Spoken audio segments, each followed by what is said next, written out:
Oh, is that working? There we go. There we go. There we go. I fixed it. I got it. Hi, guys.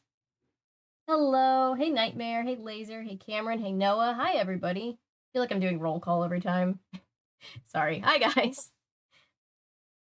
Welcome. Sorry, I'm a little bit late.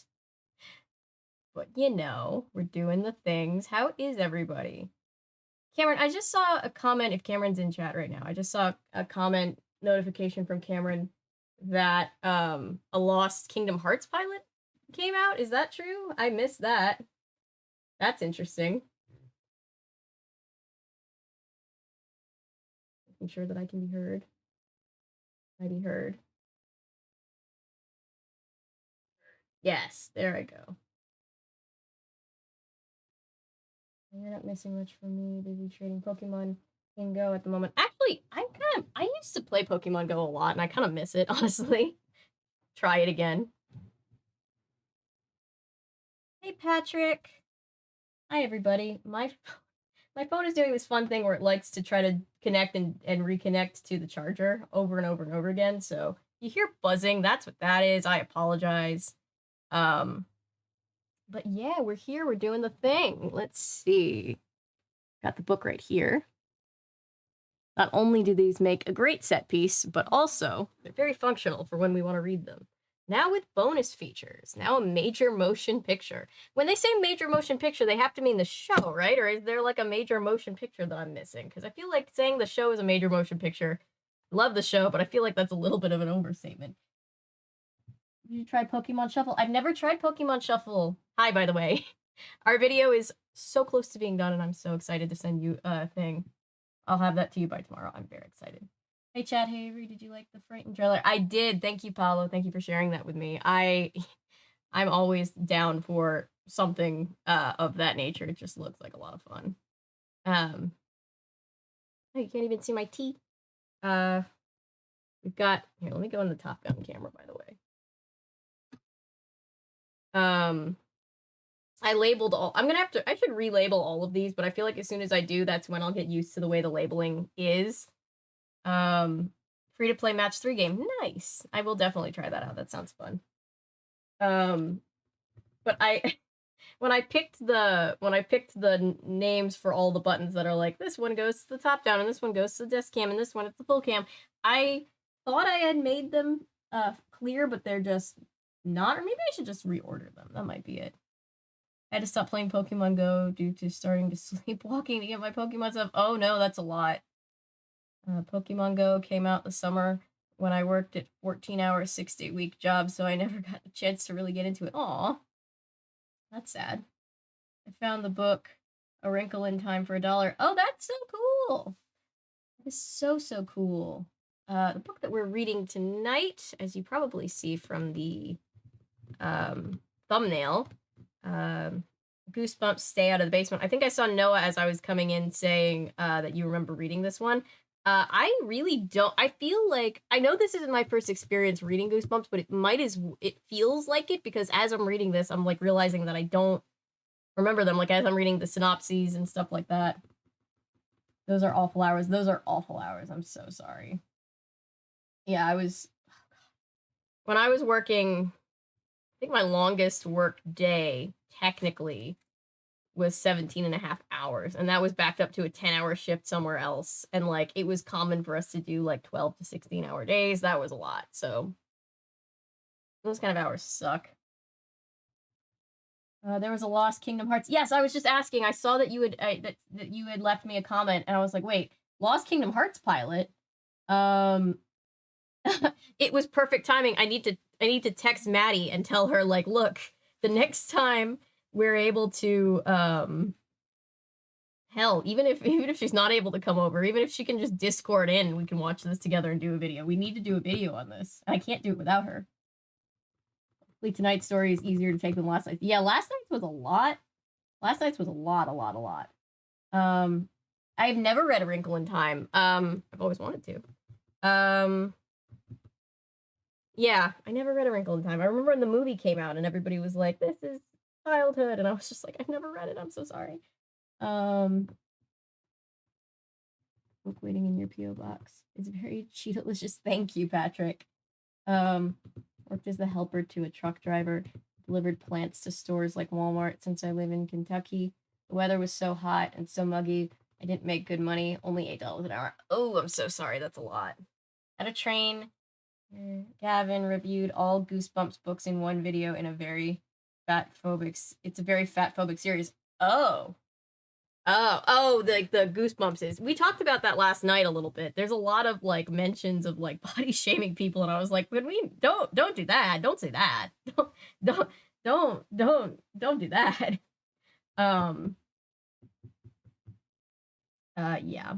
Yeah, there's a lot of things from the 90s. 90s feels recent, but it's long away enough that there were a lot of things that just were okay back then that are clearly not okay. Like, they weren't ever okay, but like we recognize that they aren't okay. You read the book assuming you've only seen the movies. Like me, you'll probably imagine Raven and Adrian as the rest of the actresses. Yeah, I know that they are they're all black girls in the books, right? I know there was something about they changed a lot of their ethnicities. Switch myself to 1080p. There, now I can actually see what's in focus. That's cool. I live okay. You're right. It's too humid. You should have been paid more. Yeah, it's raining tonight. Hopefully the internet doesn't get knocked out. It can't be much worse than the other night, but yeah, hopefully that doesn't happen. But yeah, the mugginess is something that I can relate to. I'm so sorry. It's from like Korea in the book. Okay, interesting. Hey, we have 16 concurrent viewers. Hi, everybody coming in. We're about to read Goosebumps Stay Out of the Basement. Is anybody still processing last night's book? Because I was like, oh my god, I just wanted to read like a goofy little Goosebumps book. I didn't think it was going to be all that. That was a lot. Short shaming should be a no-no too. I have no control over it. It's just, yeah, it's dumb. It's like, imagine making fun of somebody for their height or something else that's completely out of their control. It's just really dumb. I'm just like, why are we doing this? Justin P, I love your videos, Avery. Thank you, Justin. Welcome. We can only be on the road for so many hours a day. Some nights we had to stay in a hotel. Oh my gosh, I'm sorry. The first time I did, the front desk lady asked if I was high. No, I'm dirty, sweaty, and tired. Oh, that sounds so awful. Sounds. I worked on a set one time where a bunch of the extras were high. A side story. It's just a swerve. When you said high on the job, I just thought of one time I was working the set, and there were a bunch of people that were high, and a bunch of people hooking up in bathrooms and on the balcony of the hotel where we were filming at, and it wasn't a fun night. It was actually a week of not fun nights. It was really bad. I had a bad dream, and it may have been because of the book. Okay. Oh God, Jesus. Yeah, correct. I'm sorry, Paolo. I hope I didn't scar anybody for life. Just like, oh, cozy reading time, and it's just like all of this town of dead children. It was like, oh my God, a lot. I wanted us to watch something kind of funny before we got off stream, but there isn't really anything that I could think of off the top of my head that would be fun to watch that wouldn't necessarily get me kicked off stream, so. The Sonic Zombie series were part of the, wow, that was way more adult than I remember area of YouTube. Yeah, that was a lot of YouTube. It's not because of the book, because of the extra story. Yeah, I figured that's what you were talking about, yeah. Classic YouTube. Yeah, YouTube was very Wild Wild West back in the day. Like, looking back, there's a lot of stuff that's like, oh gosh. Fell asleep in the middle. Well, that's I'm glad that you got to sleep. Let's watch the Box Cutter podcast. Yes. Yeah, there's this great podcast called the Box Cutter Podcast. I told you the story got dark. I knew the story got dark because I know that, like, I knew that R.L. Stine talks about, like, oh, why did I write that book for children? Like, it was so dark. But I'm like, okay, but dark for, like, Goosebumps. It's probably just, like, not as bad as all that. And then I was just like, oh. Oh, no, R.L. Stine was, like, going through some stuff, I think. Hey, Milo, welcome. Just in time. And yes, I have a Coca-Cola first, and then also tea.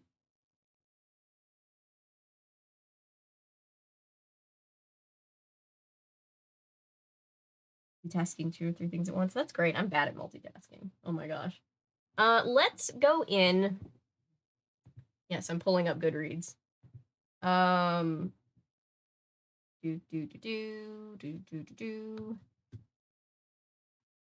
Does anybody else stream Goodreads, or are we a unique breed? Not as bad as some other stories. Yeah. There's obviously like worse. Oh, sorry. We are officially, the stream is officially friends with Ellery on Goodreads. Okay, hang on. Let's do this, and let's do this, and let's do this.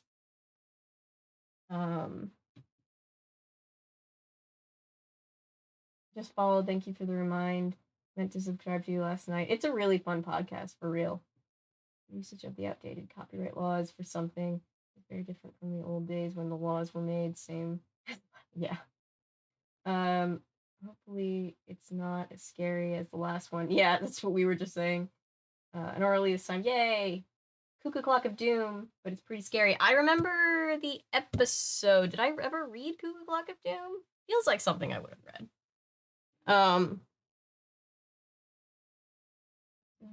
Someone like Arlstein to write kids horror as an adult, so easy to make it too dark, I imagine. Probably also, like, I think, like, I know that he talks about being able to write the stories incredibly fast, so I think for some reason, at some level, there's a story of, like, there's an element of just, like, oh, telling stories to kids is fun because that is not the right camera. This camera is the right camera.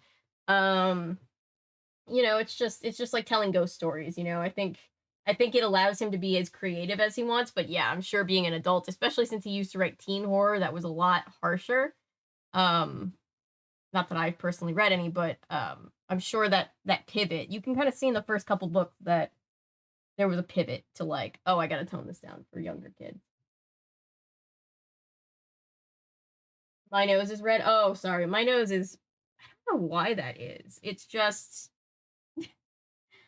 my nose gets very red. Like some people, like they get red in their cheeks first. I get red in my nose first. I have no idea. I'm actually not having sniffles right now. I see what you mean though. Why is my nose so red? Huh. Maybe this is like the precursor to me getting sick. Hopefully not. The episode of this book is pretty good. Yeah. Yeah, for sure. Yeah, I guess I was. Yeah. Pressing on my nose, yeah. Reading somewhere that R.L. Stine types his books with only one finger. That would take forever. I wonder, like, I love all the, like, mythology, for lack of a better word, surrounding the way that R.L. Stine writes. Of course, he's writing stuff that's probably freaked him out as a kid, LOL, perhaps. He got inspiration from nightmares he had. I know that he talks about, because when I was doing the most recent video that I did about the Goosebumps episode, the episode of the show, I put in some clips of that interview he gave to the Today Show, I think, when it was like the 30-year anniversary, and he talks about how, you know, he was a parent, and he remembers what scared him, and he really believes that, like, our fears don't really change over time. Like, our fears pop back up as the same fears pop up in one way or another. So that's why he thinks like Goosebumps are kind of timeless for people, is because the fears are the fears that he had as a kid. It's the fears that his kid was afraid of, and it's the fears that kids in the future are going to be afraid of. You know, it's just mythical creature R.L. Stine. I mean, I used to think as a kid, like, didn't you like see the books and see the name R.L. Stine and just think like this must be like the scariest, most intimidating person in the world to write this stuff, and then you see R.L. Stine and he's just such a sweetie, and you're just like, oh, that's just kind of funny. He just gives off like dad or granddad energy. You're not turning into a clown. He wrote for teenagers. Wow, I didn't know that. Yeah, he wrote Fear Street before he wrote Goosebumps. Tilly was talking about this on stream last night. I've never read any of the Fear Street books, and it's something that I haven't incorporated into my collection yet. But they were for teens, and then they basically were like, hey, these books are popular, but you know what nobody's done? Middle grade horror. So that's what they did. Yeah, so let's go to Stay Out of the Basement.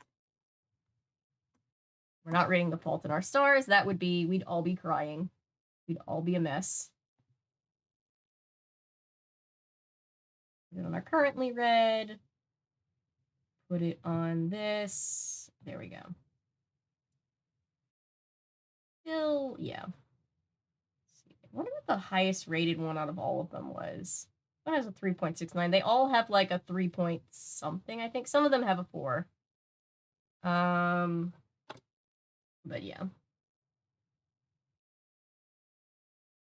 Oh yeah, the idea of him used to scare me as a kid. Then I saw the TV show. He introduced some of the episodes.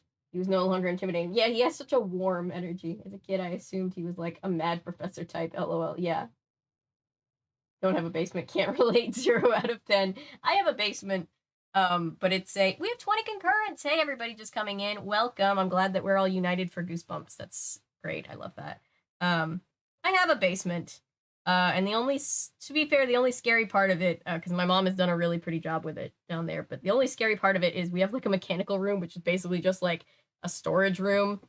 And the furnace that heats the entire house is in there, and it feels like something that R.L. Stine would have written about. I feel like if he saw my mechanical room, he'd be like, I know what I'm gonna write about next.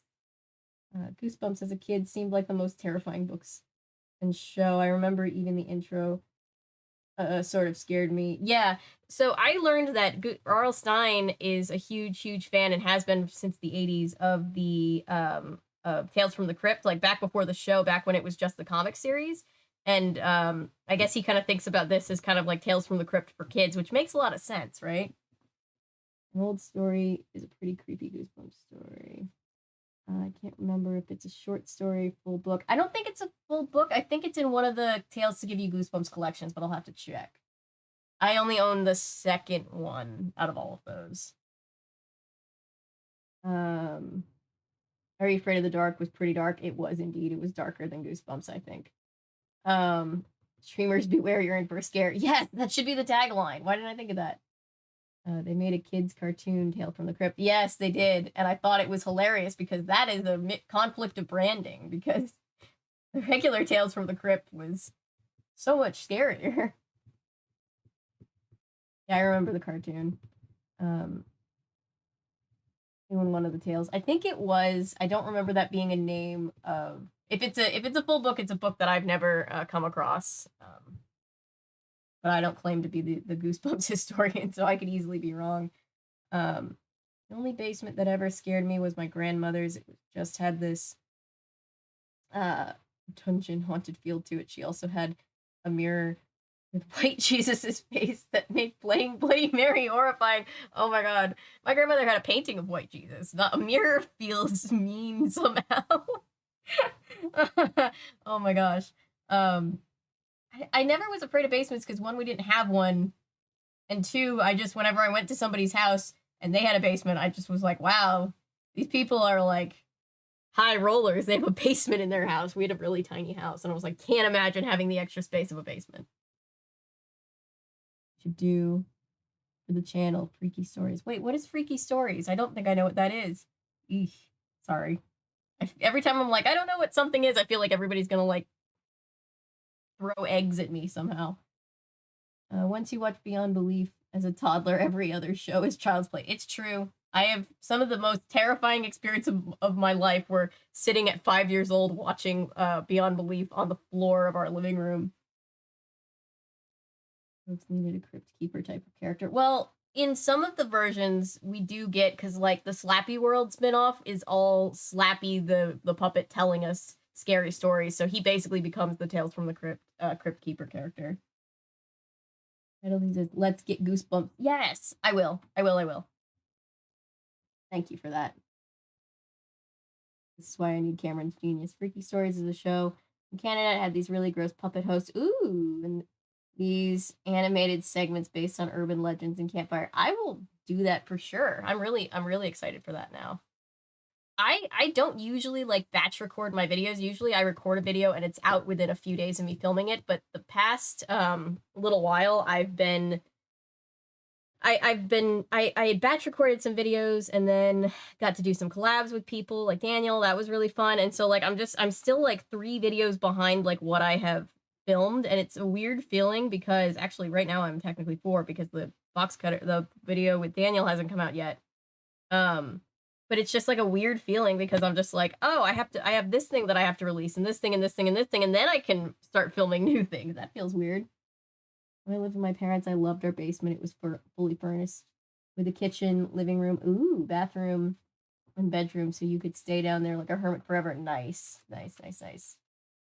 Slappy is more annoying than scary. Yeah, he gets more annoying, and I'm not so scared of Slappy anymore as much as I just kind of have beef with Slappy. I feel like Slappy is like a nemesis. I just want to punch him in his puppet face. The only scary thing he's done in this book cover for Night of the Living Dummy 1, yeah. It's cool. Does anyone remember Bone Chillers? I remember Bone Chillers. Yeah, it was a different, Bone Chillers was another series of books that R.L. Stine wrote. Anyone remember Bone Chillers? Yeah. Hi, Hannah.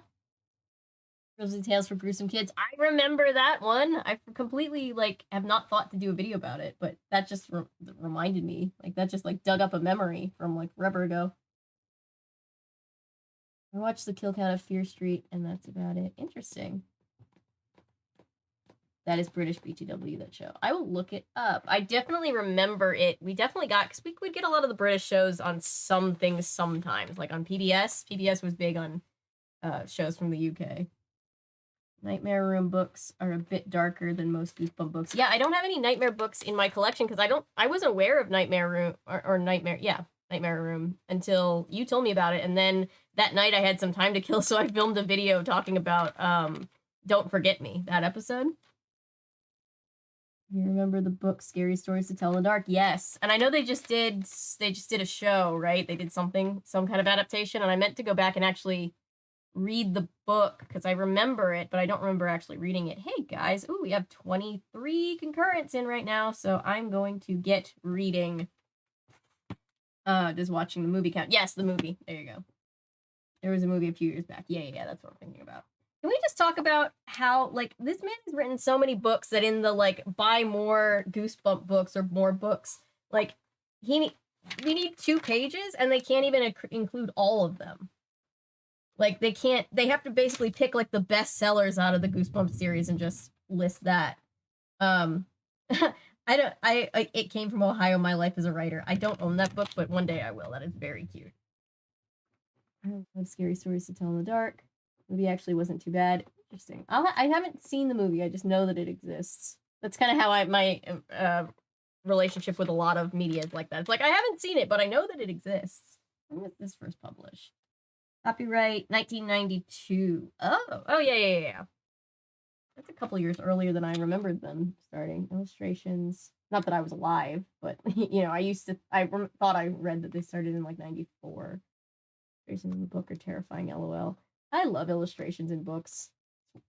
A lot of, I know these books don't have illustrations, but I still like using the camera so you guys can see what we're reading. But when there's illustrations, like those of you who were there for the Nancy Drew Secret of the Old Clock streams, I was so annoyed when there was like an illustration and I couldn't show you guys because like you couldn't see from back there and we didn't have this camera yet, so. Hello. Your Street movie trilogy was excellent. Cool. Might be seeing a movie. Ooh, yeah, what movie? Eat your veggies before they eat you. Yeah. What's the tagline? Or this is the remake version, so technically there's no tagline on it. Is that the tagline from the original one of these? Probably. That copy looks newer. Did it come order form in the back too? Yeah, no, this copy is from, I think, the 2003 reprints, or it might have been the later than that. Because these are obviously like all of like the Hall of Horrors is advertised in here. Horrorland, that looks like they have quite a lot of them at least, are advertised here. So these are from the reprint. This is not the original. My copy of this is not the original. Yeah, now a major motion picture. This is like the read. Oh, I don't want to see the end, but I was just trying to see. No, there is no order form in the back of this one. It's too new for that. But a lot of these do. The one that we were reading last night definitely has the order form. It looks like the one that we'll read tomorrow also has the order form. I never found my earrings, by the way. The remake covers look really cool. I actually like a lot of people. I know a lot of people in the fandom are like, oh, the new covers. I like the new covers. I'm not picky about covers or editions. I just want to, my goal is to one day, hopefully, I'll own maybe one of all of the books or one of most of the books. But, oh, you know, when I got some like this that have the newer covers, I think this is a pretty cool cover. Like, when I do the thumbnails, you know, I've been putting the older and the newer cover next to each other just to fill it out. I think it's nice. I like the difference. This one's the most similar to this one and Deep Trouble. The redesigned covers are the most similar to the old ones.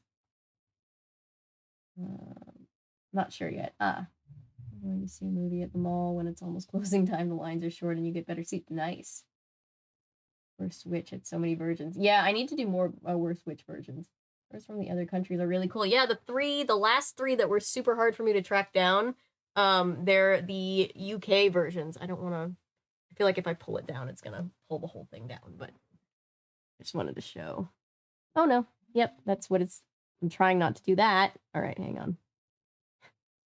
Sorry, guys. This is. Stay. Stay. There we go. I don't exactly have. That probably hit the mic. Sorry for the camera roll. I don't exactly have bookends up there. I just kind of have the heaviest things I could find holding them together, and they're not super heavy. But these are the UK versions. They're a little more simplistic than the American versions, but I like them. They're very colorful. And I like the bubbliness. It's very, very Goosebumps. The only time I hate the new covers is when the book has a movie based on it and they use the poster for the movie as a book cover. Yeah, I don't like movie covers either. I feel like they're just by nature. Yikes. There it is.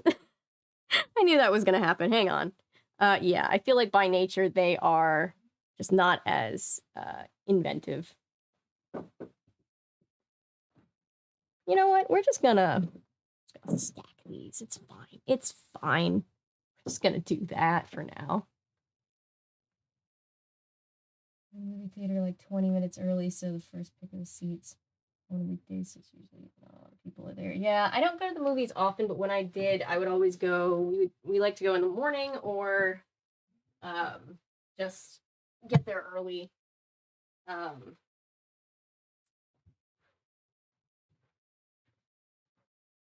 Shockingly, I've only been late to one movie in my life, and it wasn't even my fault.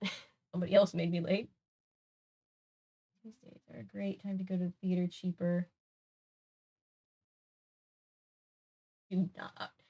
250 or 141 is not enough to warrant the senior discount. What are you talking about?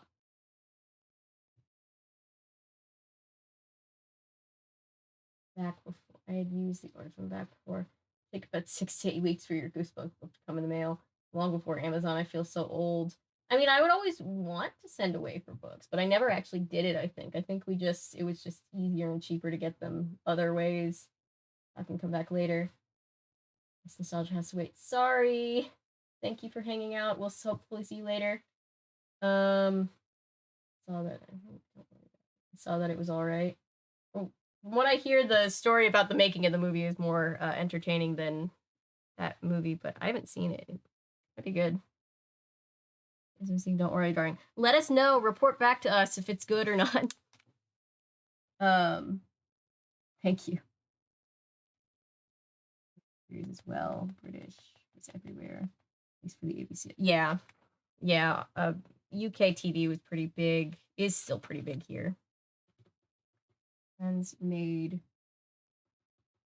me late for a show because he refused to see it again and just wanted to be taken home rather than to wait for me and another friend to watch and hang out. Yeah, somebody what did happen? It was like somebody that I was going to a movie with like insisted on getting, we were already running late and then they insisted on stopping and getting like a snack and a drink and it like took forever. And then they were afraid they couldn't find their way in, so I like waited out with them and then I ended up missing the first 2 minutes of the movie. But it wasn't a very good movie, if I'm remembering correctly, so it was fine. Don't worry, darling, in the theater. Routine girls, boyfriends who tracked along. Yeah, that sounds about accurate. All right, here we go. We are 45 minutes later than when I wanted to get on. Let me read the first chapter.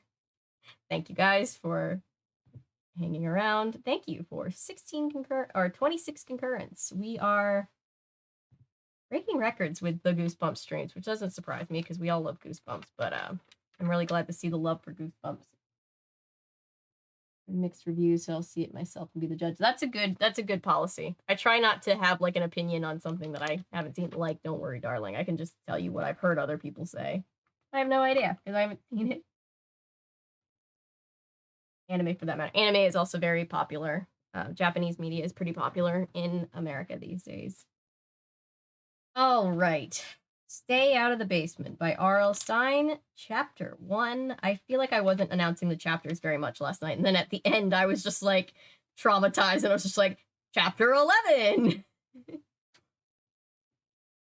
Goodie to the reading. Yay, yes, reading. Hey, Dad, catch! But let me read. Do we want to hear the back of this? Do we want to hear the back of it? Dr. Brewer is doing a little plant testing in his basement. Nothing to worry about, harmless really. But Margaret and Casey Brewer are worried about their father, especially when they meet some of the plants he's growing down there. Ooh, like Little Shop. Then they notice that their father is developing plant-like tendencies. In fact, he's becoming distinctly weedy and seedy. So it's like that one episode that I covered of Darkwing Duck. Evil plant, scary evil. All right, Chapter 1, let's see. Hey, Dad, catch! Casey tossed the frisbee across the smooth green lawn. Casey's dad made a face, squinted into the sun. The frisbee hit the ground and skipped a few times before landing under the hedge to the back of the house. Not today, I'm busy, Dr. Brewer said. You couldn't have at least thrown it back? And abruptly turned and loped back into the house. The screen door slammed behind him. Casey brushed his straight blonde hair back. Oh, I couldn't tell. I wasn't sure if Casey was a boy or girl. Casey brushed his straight blonde hair back off his forehead. What's his problem? He called to Margaret, his sister, who had watched the whole scene from the side of the redwood garage. Margaret said quietly. She wiped her hands on the legs of her jeans and held them both up, inviting a toss. I'll play frisbee with you for a little while, she said. Is frisbee frisbee is a brand, isn't it? Because it's capitalized. Interesting. I've never thought about that. I'll continue. Sorry for getting sidetracked. Okay, Casey said without enthusiasm. He walked slowly over to retrieve the frisbee from under the hedge. I didn't want to play with my sister. Margaret moved closer. She felt sorry for Casey. He and their dad were really close, always playing ball or frisbee or video games together, but Dr. Brewer didn't seem to have time for that anymore. Jumping up to catch the frisbee, Margaret realized she felt sorry for herself too. Dad hadn't been the same to her either. In fact, he spent so much time down in the basement he barely said a word to her. He doesn't even call me Princess anymore, Margaret thought. It was a nickname she hated, but at least it was a nickname. The nickname was a sign of closeness. She tossed, neglecting your children, you know? She tossed the red frisbee back. A bad toss. Casey chased after it, but it sailed away from him. Margaret looked up to the golden hills beyond their backyard. California, she thought. It's so weird out here. Here it is, the middle of winter, and there isn't a cloud in the sky, and Casey and I are out in jeans and t-shirts as if it were the middle of summer. She made a diving catch for a wild toss, rolling over on the manicured lawn and raising the frisbee above her head triumphantly. Show off, Casey muttered, unimpressed. You're the hot dog in the family, Margaret called. Hot dog, really? Well, you're a dork. This feels like the kid version of, Supernatural, where they're like, jerk, bitch. Hey, Casey, you want me to play with you or not? He shrugged. Everyone was so edgy these days. Yeah, they're all edgelords. Margaret realized. It was easy to figure out why. She made a high toss. The frisbee sailed over Casey's head. You chase it, he cried angrily, putting his hands on his hips. No, you, she cried. You. Casey, you're 11 years old. Don't act like a 2-year-old, she snapped, Will you act like a 1-year-old, was his reply as he grudgingly went after the frisbee. It was all Dad's fault, Margaret realized. Things had been so tense ever since he started working at home. Down in the basement with his plants and weird machines, he hardly ever came up for air. And when he did, he wouldn't even catch a frisbee or spend 2 minutes with either of them. Mom has noticed it too, Margaret thought, running full out and making another grandstand catch just before colliding with the slide of the garage. Apparently, I don't know anything about sports. I don't even know terminology of sporty things. Having Dad home has made Mom really tense. She pretends everything is fine, but I can tell she's worried about him. Lucky catch. Fatso. Okay, this is exactly what we were talking about. Don't say that. Margaret hated the name Fatso. I do too, even more than she hated Princess. People in her family jokingly called her Fatso because she was so thin, like her father. It's messed up on more than one level. She also was tall like him, but she had her mother's straight brown hair, brown eyes, and dark coloring. Don't call me that. She heaved the red disc at him. He caught it at his knees and flipped it back to her. They tossed it back and forth without saying much for another 10 or 15 minutes. I'm getting hot, Margaret said, shielding her eyes from the afternoon sun with her hand. Let's go in. Casey tossed the frisbee against the garage wall. It dropped onto the grass. He came trotting over to her. Dad always plays longer, he said peevishly, and he throws better. You throw like a girl. Give me a break, Margaret groaned, giving him a playful shove as he jogged back to the door. You throw like a chimpanzee. Wow, the 10-year-old dunks are a lot, aren't they?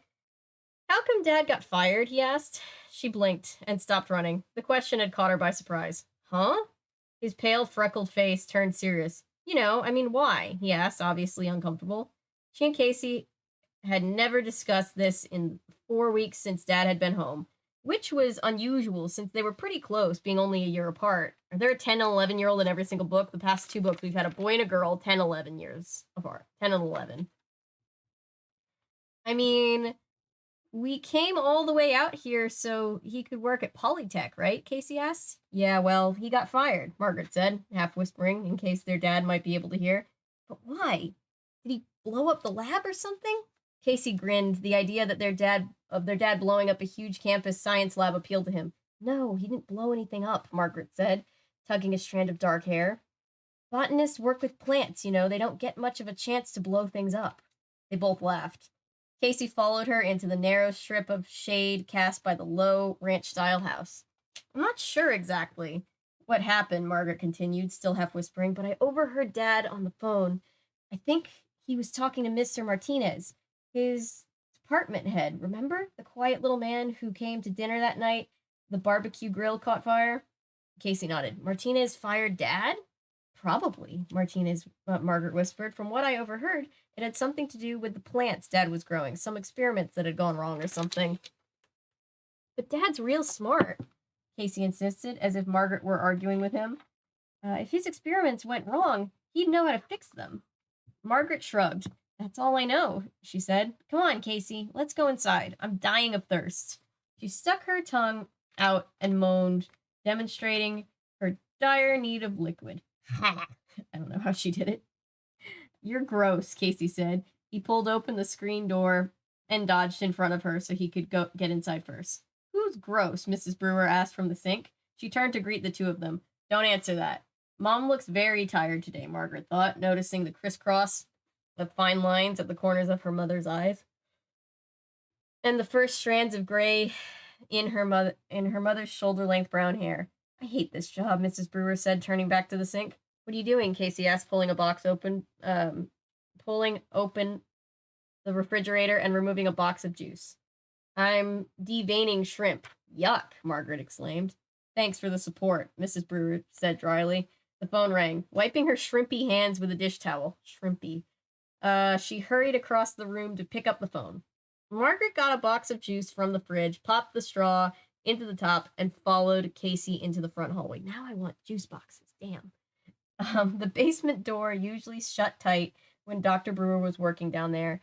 was slightly ajar.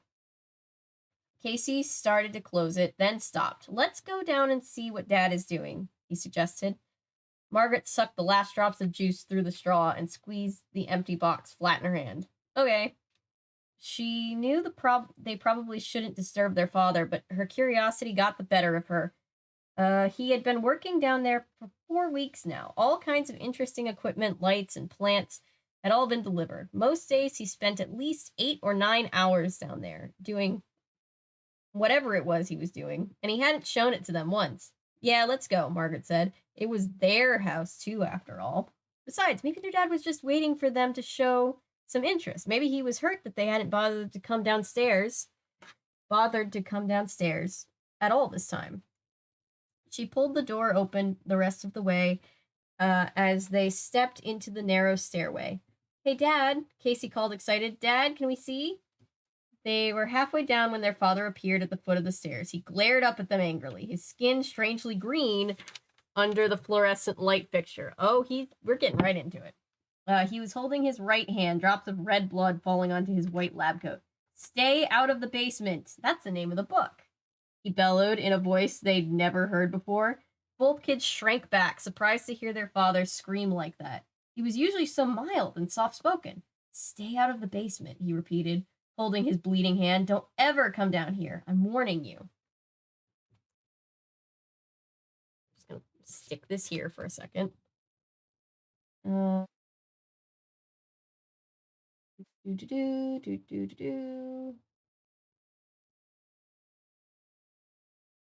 Yep, he is a plant.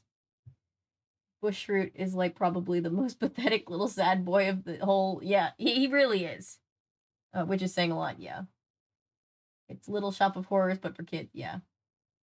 What did we just say was like Little Shop of Horrors, but for kids? Oh, the Are You Afraid of the Dark that we just covered. It wasn't a plant, but it had that same vibe.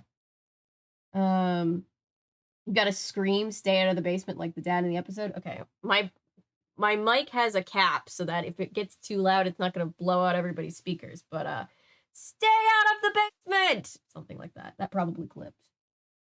That was really loud. That was really loud for me. Frisbee is a brand. Yes, it is. It's Goosebumps style Little Shop of Horrors.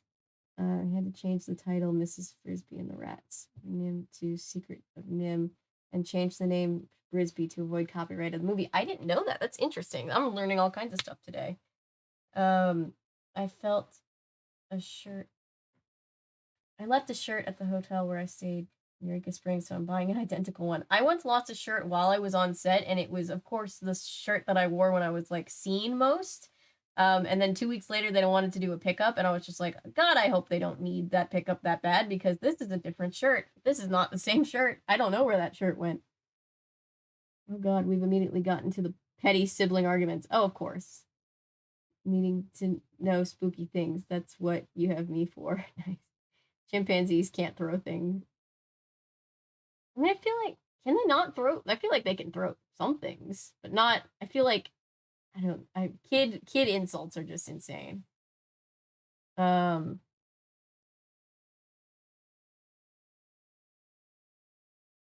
person ahead of me. They're taking forever. The lines are so short. Oh, that's funny. Why did they call it deveining? Suddenly Seymour, stay out of the basement. Here beside Suddenly Seymour. Yeah, right. Now that song's gonna be in my head. Deveining, is it? Maybe this is dumb. Maybe am I? Now I'm like gaslighting myself. Isn't it literally like the act of like getting the veins clear of the shrimp? Now I have to Google it.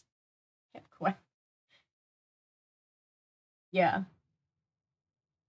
The shrimp vein is a poop. Yeah. Yeah. I get what you mean. Yeah. So why is it? Yeah, I get you.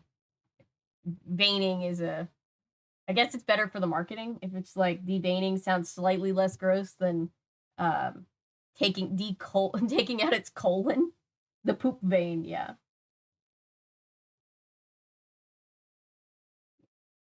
People wonder why I don't love seafood so much. The poop vein might be one of the most cursed things I've read on chat in a while. I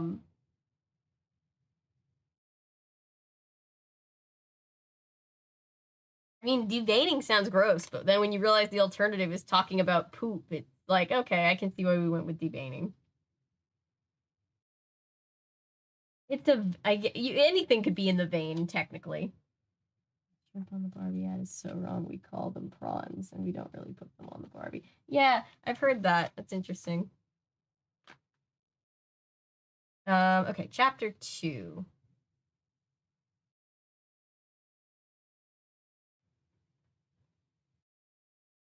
Hey, Texas Casey. I apologize for cursing the chat. You're good. I just find it funny. Poop vein sounds like a 90s bully go-to insult. Yeah, poop vein. I was at the pet store looking for tank supplies and I saw some of their shrimp cannibalized another shrimp. Oh god, that can happen? Oh god. Sea life is terrifying. Let's go into chapter 2 on that very calming note. Shrimp cannibals would be a good name for band, though. Okay, all packed, Mrs. Brewer said, dropping her suitcase with a thud in the front hallway. She poked her head into the living room where the TV was blaring. Do you think you could stop the movie for 1 minute to say goodbye to your mother? Oh god, the only responsible parent is leaving. Casey pushed the button on the remote control and the screen went blank. He and Margaret obediently walking to the hallway to give their mother hugs. Margaret's friend Diane Manning, who lived just around the corner, followed them into the hallway. How long are you going to be home, Mrs. Brewer? Or are you going to be gone, Mrs. Brewer? She asked, her eyes on the 2 bulging suitcases. I don't know, Mrs. Brewer replied fretfully. My sister went into the hospital in Tucson this morning. I guess I'll have to stay until she's able to go home. Well, I'll be glad to babysit for Casey and Margaret while you're away, Diane joked. Give me a break, Margaret said, rolling her eyes. I'm older than you are, Diane. And I'm smarter than both of you, Casey, added with typical modesty. I'm not worried about you kids, Mrs. Brewer said, glancing nervously at her watch. I'm worried about your father. Don't worry, Margaret told her seriously. We'll take good care of him. Ah, parentification of children. That's great. Just make sure he eats something once in a while, Mrs. Brewer said. He's so obsessed with his work, he doesn't remember to eat unless you tell him. I mean, that's just hyperfixation. I tend to do that sometimes. It's going to be really lonely around here without you, Mom, Margaret thought. Dad hardly ever comes up from the basement. Oh, that's depressing. It had been 2 weeks since he'd yelled at Casey and her to stay out of the basement. They had been tiptoeing around ever since, afraid to get him angry again, but in the past 2 weeks, he had barely spoken to them except for the occasional good morning and good night. Don't worry about anything, Mom, she said, forcing a smile. Just take good care of Aunt Eleanor.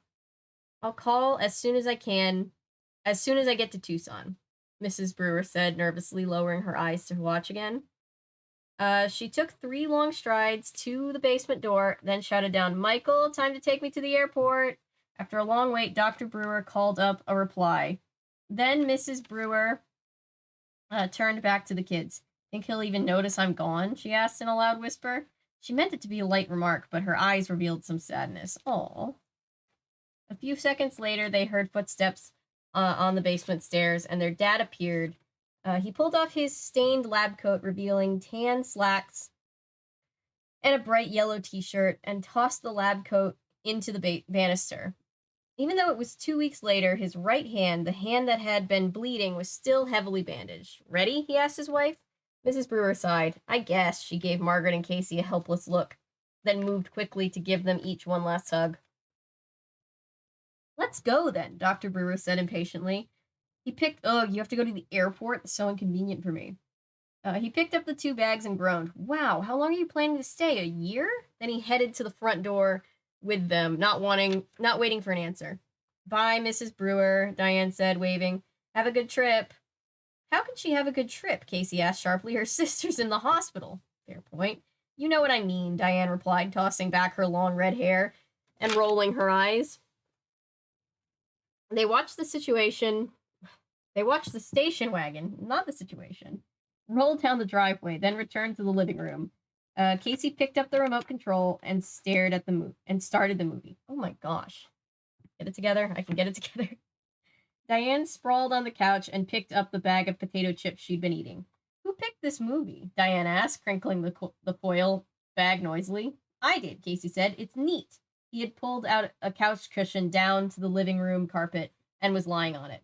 Margaret was sitting cross-legged on the floor, her back against the base of an armchair, still thinking about her mother and her Aunt Eleanor. It's neat if you like to see a lot of... Hey, oh my god. It's neat if you like to see a lot of people blown up and their guts flying all over. The brother really has an obsession with blowing things up. She said, making a face for Diane's benefit. Yeah, it's neat, Casey said, not taking his eyes off the glowing TV screen. I've got so much homework, I don't know why I'm sitting here, Diane said, reaching her hand into the potato chip bag. Me too, Margaret said. I guess I'll do it after dinner. Do you have the math assignment? I think I left my math book at home. Shh, Casey hissed, kicking his sneakered foot into Margaret's direction. This is a good part. You've seen this movie before? Diane shrieked. Twice, Casey admitted. He ducked at the sofa pillow Diane threw, sailed over his head.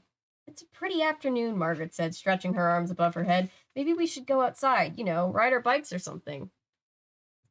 You think you're still back in Michigan? It's always a pretty afternoon here, Diane said, chewing loudly. I don't even notice it anymore. We here in California don't appreciate things like the weather. Maybe we should do the math assignment together, Margaret suggested hopefully. Diane was much better in math than she was. Diane shrugged. Yeah, maybe. She crinkled up the bag and set it on the floor. Your dad looked kind of nervous, Huh? What do you mean? Just nervous, Diane said.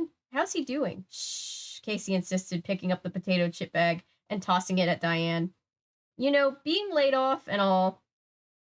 Being laid off and all. I guess he's okay, Margaret said wistfully. I don't know, really. He spends all his time in the basement with his experiments. Experiments? Hey, let's go take a look. Tossing her hair back behind her shoulders, Diane jumped up from the chrome and white leather couch. Diane was a science freak. Math and science, the two subjects Margaret hated.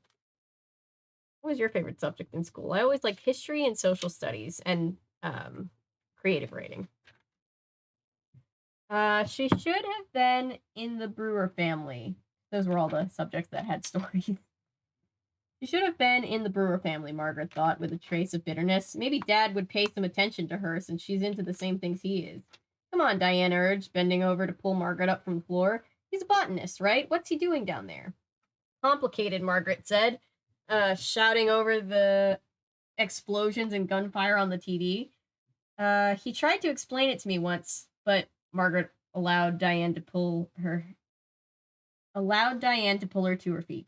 Shut up, Casey yelled, staring at the movie, the colors from the TV screen reflecting over his clothes. Is he building a Frankenstein monster or something? Diane demanded. Or some kind of RoboCop? Wouldn't that be cool? Shut up, Casey repeated shrilly as the movie's hero bounded across the screen. He's got all these machines and plants down there, Margaret said uncomfortably, but he doesn't want us to go down there. Huh. It's like top secret? Diane's emerald green eyes lit up with excitement. Come on, we'll just take a peek. No, I don't think so, Margaret told her. She couldn't forget the angry look on her father's face 2 weeks before when she and Casey had tried to pay a visit. Or the way he had screamed at them never to come down to the basement. Come on, I dare you, Diane challenged. Are you chicken? No, that's a different book. I'm not afraid, Margaret insisted shrilly. Diane was always daring her to do things she didn't want to do.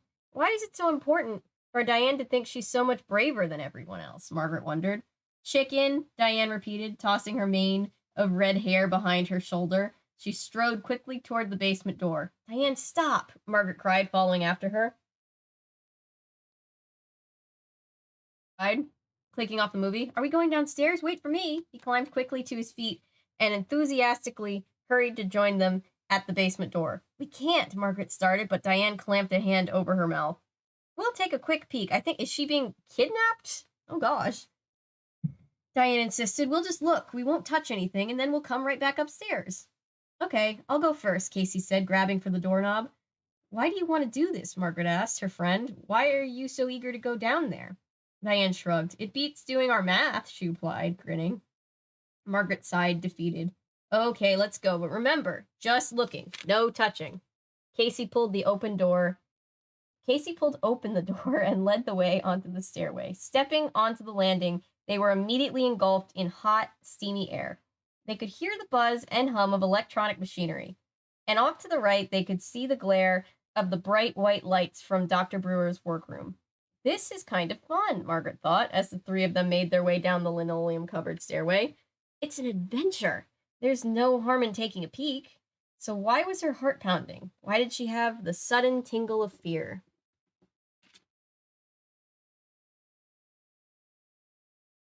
Read on here because it's easier to scroll back. I once had a cat who did that to her kittens. Oh gosh. I thought Noah was referencing like somebody else's comment, and then I was like, wait, which comment? And I was like, oh, not the shrimp, not that. Catfish will kill and eat each other. They aren't careful with the amount of space they have, keeping certain species. I'm learning a lot about which fish not to put together because I'm trying to set up my tank. Interesting. I know nothing about fish. My mom is really creeped out by fish, and I haven't been a big fan of fish since our pediatrician that we had at one point when we were kids had this giant fish tank that separated the sick waiting room from the checkup waiting room. And they had, among other things, giant eels that would just dart out of corners and scare the hell out of me. Some parents in Goosebumps that doesn't have a clue to help their kids. Yup. Book is actually quite upsetting, lol. I know, right? Good old child neglect. These kids are alone with their dad the whole time, and he's having what appears to be like a mental breakdown the whole time. I know, yeah. Don't go into the basement, you stupid children. They had the one job. You did all three. You touched and you reached across. He's doing scary evil things. Just ending his plant Audrey too. Yeah. Sounds like the dad is forming some good old-fashioned childhood trauma. What is childhood without a little childhood trauma? For seasoning. Here's the inciting incident. Yup. Feed me, Mr. Brewer. Feed me all night long. Yeah.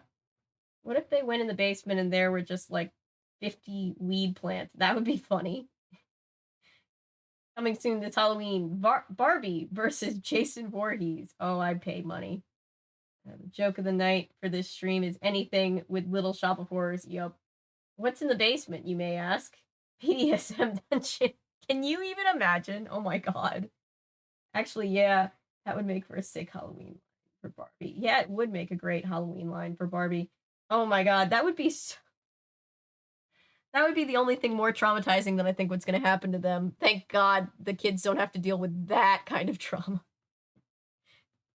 I mean, sure, they're dealing with the eating plants, but, you know, Barbie the slasher slayer. Yeah, do you think she, like, comes with accessories like a chainsaw and, like a big bat with nails in it? She's been president to space and so on. Now she's a final girl, right? Neglect seems to be pretty common in horror stories. Yeah, especially it's kind of sad because it's like think about these don't have the bumpy covers. That's not a deal breaker, but I love the bumpy covers. Halloween Barbie, yeah. It's kind of sad because it's like when you think about, you know, how to like scare a kid, the idea of being left alone or like their parents not being there for them is a pretty common trope because it's a pretty easy fear for kids, right? Kids don't really have a choice but to rely on their parents. So if their parents don't take care of them, they're just on their own. I dream about a collectible vampire Barbie with blood drops on her mouth and chin and bite marks on her neck, and I woke up and I was sad it didn't exist. So now I feel like I need to do just like this year I need to dress up as like all vampire versions of characters that we talk about. I have Velma, and I have I have Nancy Drew, and now I feel like I need like a blonde wig so I can also incorporate Barbie, vampire Barbie. Speaking of strange horror mix-ups, how about Slappy, the dummy joining forces with the leprechaun? I would watch it. Yeah. Oh god, I need to cover. Somebody remind me when we get closer to like when it's springtime again to cover a leprechaun or any time, but it would be kind of a funny twisted thing around St. Patrick's Day. 50 Shades of Staying Out of the Basement. Oh god. Look, They're children and they're dealing with death-defying plant monsters and a neglectful, if not abusive, father, but at least they're not dealing with that. They're sheltered from that. They go downstairs and just see the dad with their next door male neighbor. Shit. Just as I can explain. Oh my god. Oh god. I'd be that would be childhood trauma for sure. You'd just be like, huh. I'm 10. I have no idea how to deal with this.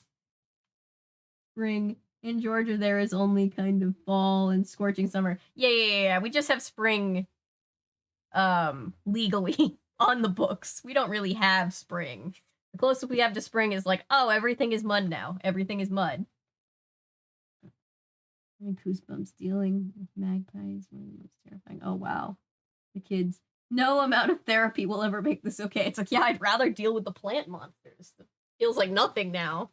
God damn. That's so fun. Oh my god. Here we have soaking wet winters through mainland and Taurus. Oh, interesting, yeah. McAfee, I don't have McAfee, and McAfee's like, please upgrade and have McAfee, and I'm like, why? I don't see any reason for that. Let's get to chapter 3. Those used to dry winters, yeah.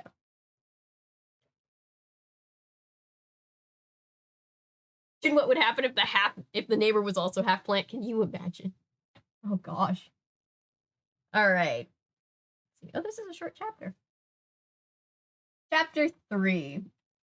Everyone says Georgia is mild 90 and above degrees is not mild. No, it's not mild. And it's not even like the people who are like, oh, a dry heat is easier to handle, which it is. Like going out to California, I realized what people meant when they said like that lack of humidity makes the heat a lot more bearable, but we don't even have that. We have like super high humidity, super high temperatures. It's just a lot. But McAfee is dead. McAfee is dead, but he apparently lives on through his tech. This is his green thumb to make other things grow. Jesus Christ. Oh god. I can't stand California. I really enjoyed California, but I've never lived there. I've just been there to visit. So, to be fair, I didn't have like the full experience of trying to live there. All right, chapter 3. Yuck, it's so hot in here. As they stepped away from the stairs, the air became unbearably hot and thick. Margaret gasped. The sudden change in temperature was suffocating. It's so moist. I don't like that word, Diane said. Good for your hair and skin. Is that true? We studied the rainforest in school, Casey said. Maybe Dad's building a rainforest. Maybe, Margaret said uncertainly. Why did she feel so strange? Was it just because they were invading their father's domain? Doing something he had told them not to do? She held back, gazing in both directions. The basement was divided into 2 large rectangular rooms. To the left, an unfinished rec room stood in darkness. She could barely make out the outlines of the ping pong table in the center of the room. I think it's interesting that so far the first 2 protagonists are oldest daughters that are just dealing with the emotional weight of the family. Oldest daughters represent. The workroom is right. The workroom to the right was brightly lit, so bright they had to blink and wait for their eyes to adjust. Beams of white light poured down from large halogen lamps on tracks in the ceiling. Wow, look, Casey cried, his eyes wide as he stepped excitedly towards the light. Reaching up towards the lights were tall, shiny plants, dozens of them. Thick-stalked and broad-leaved, planted close together in an enormous low trough of dark soil. It's like a jungle, Margaret exclaimed, following Casey into the white glare. The plants, in fact, resembled jungle plants. Leafy vines and tall tree-like plants with long, slender tendrils, fragile-looking ferns, plants with gnarled, cream-colored roots poking up like bony knees from the soil. It's like a swamp or something, Diane said. Did your father really grow these things in just 5 or 6 weeks? Yeah, I'm pretty sure, Margaret replied, staring at the enormous red tomatoes on a slender yellow stalk. Like that thing at Epcot where they grow the tomatoes and the bananas. Um, ooh, feel this one, Diane said. Margaret glanced over to find her friend rubbing her hand over a large flat leaf the shape of a teardrop. Diane, we shouldn't touch. Yeah, don't. What if it's like poison ivy or something of the like? I know, said Diane, not letting go of the leaf. Just rub your hand on it. Margaret reluctantly obeyed. It doesn't feel like a leaf, she said as Diane moved over to examine its large fern. It's so smooth, like glass. The three of them stood under the bright white lights, examining the plants for several minutes, touching the thick stalks, running their hands over the smooth, warm leaves, surprised by the enormous size of the fruits some of the plants had produced. It's too hot down here, Casey complained. He pulled his t-shirt off over his head and dropped it onto the floor. What a bod, Diane teased him. This is the most disturbing part of it so far. He stuck out his tongue at her. Then his pale blue eyes grew wide and he seemed to freeze in surprise. Hey, Casey, what's the matter? Margaret asked, hurrying over to him. This one, he pointed to a tall tree-like plant. It's breathing, Diane laughed. But Margaret heard it too. She grabbed Casey's bare shoulder and listened. Yes, she could hear breathing sounds, and they seemed to be coming from the tall, leafy tree. What's your problem? Diane asked, seeing the amazed expressions on Casey and Margaret's faces. Right, Margaret said softly, listening to the steady rhythm of the steady rhythmic sound. You can hear it breathing. Diane rolled her eyes. Maybe it has a cold. Maybe its vine is stuffed up. She laughed at her own joke, but her two companions didn't join in. I don't hear it. She moved closer. All three of them listened. Silence. It stopped, Margaret said. Stop it, you two, Diane scolded. You're not going to scare me. No, really, Margaret protested. Hey, look at this. Casey had already moved on to something else.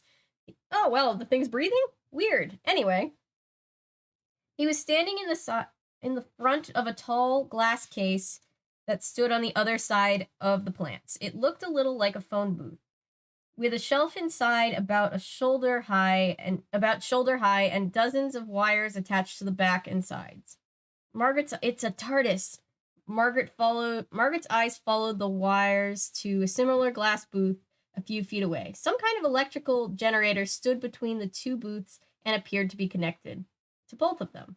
What could that be? Diane asked, hurrying over to Casey. Don't touch it, Margaret warned, giving the breathing plant one final glance, then joining the others. But Casey reached out to the glass door on the front of the booth. On the front of the booth. I just wanted to see if it opens, he said. He grabbed the glass. His eyes went wide with shock. His entire body began to shake and vibrate. His head jerked wildly from side to side. His eyes rolled up in his head. Oh, help! He managed to cry, his body vibrating and shaking harder and faster. Help me! I can't stop! Well, that's terrifying.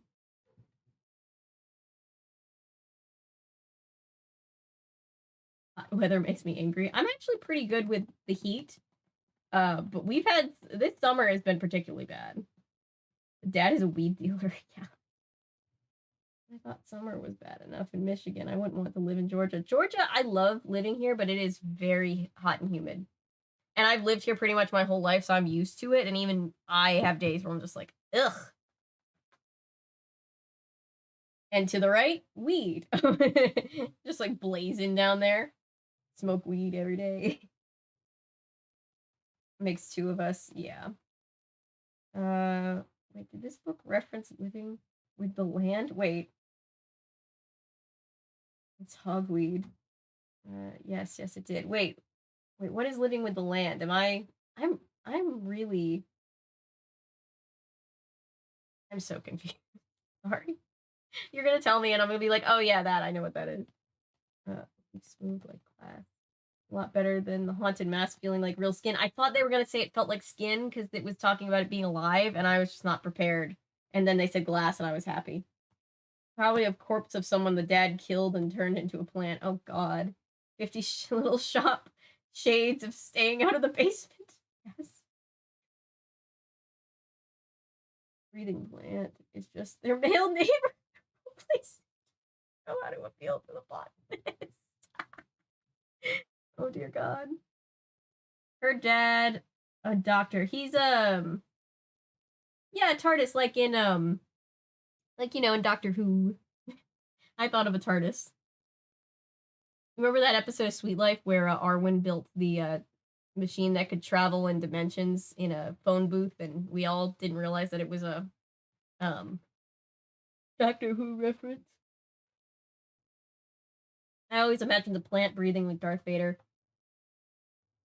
Her dad, a doctor. Well, a doctor of plants. He doesn't really care for people much, it doesn't seem like. Darth Reefer?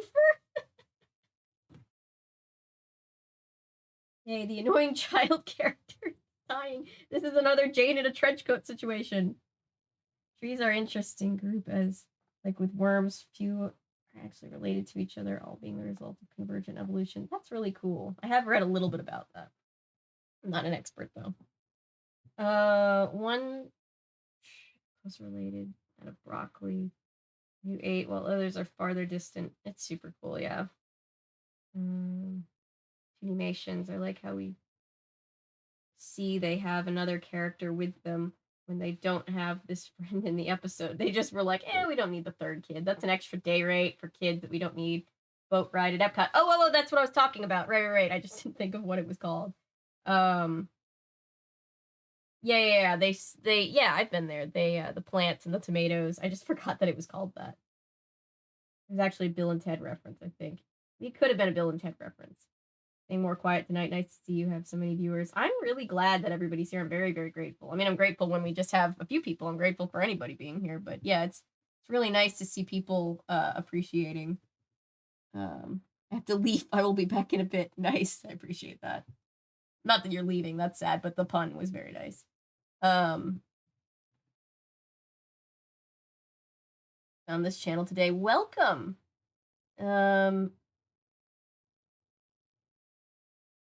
Basilisk of Stupidonia? I'm not sure how to say it, but welcome. I'm very glad to see you here.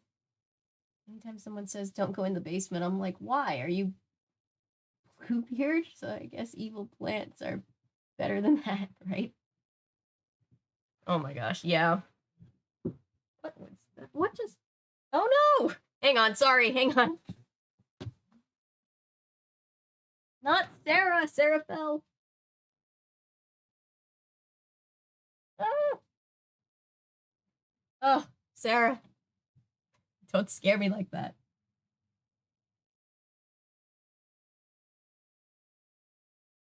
Kingdom Keeper jokes. I literally was looking for Kingdom Keepers books on eBay because I was like, now I want to read Kingdom Keepers on stream. And plants come at the keepers. Yes, I remember that. I may have to leave soon, but I kind of don't want to. Oh no. The brother is being electrocuted. He might be being turned into a plant.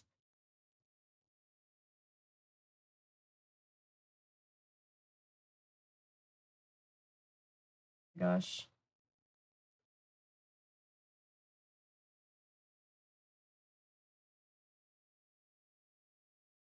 Okay. We put my girl back where she belongs. Without knocking my other girls. Easy. Yeah, there we go. I'm shopping for a shelf to put them on so that they don't all push each other off like divas.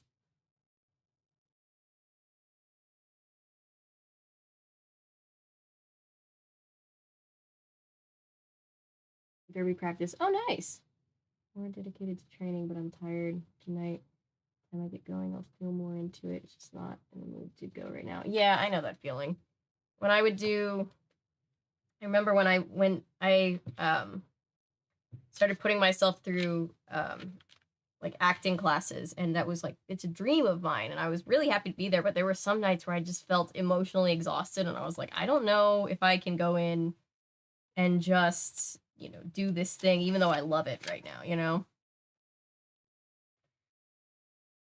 We are. All right, so the kids being maybe electrocuted, maybe turning into a plant. I'm getting hungry. Go get food! Food is important. Casey's whole body shook as if electrical current were charging through him. He is getting electrocuted. that sucks. The story would be a lot shorter. In a Hispanic household, because we get an ass whooping if we even touch them. Yeah, I feel like if they get caught, they're in for an unpleasant time.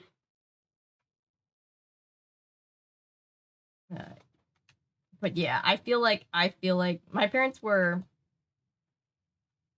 pretty strict in the way that, like, if I was told not to go somewhere, I would not have challenged that. Getting food is all fun and games till you have to do the dishes. That is true. That is very true. Every time I'm like putting dishes away, you know, or you know, anything, I'm just like, where do they come from? That's why you use paper plates. Yeah, but that's expensive and not super great for the environment, and then you feel bad. Chapter 4.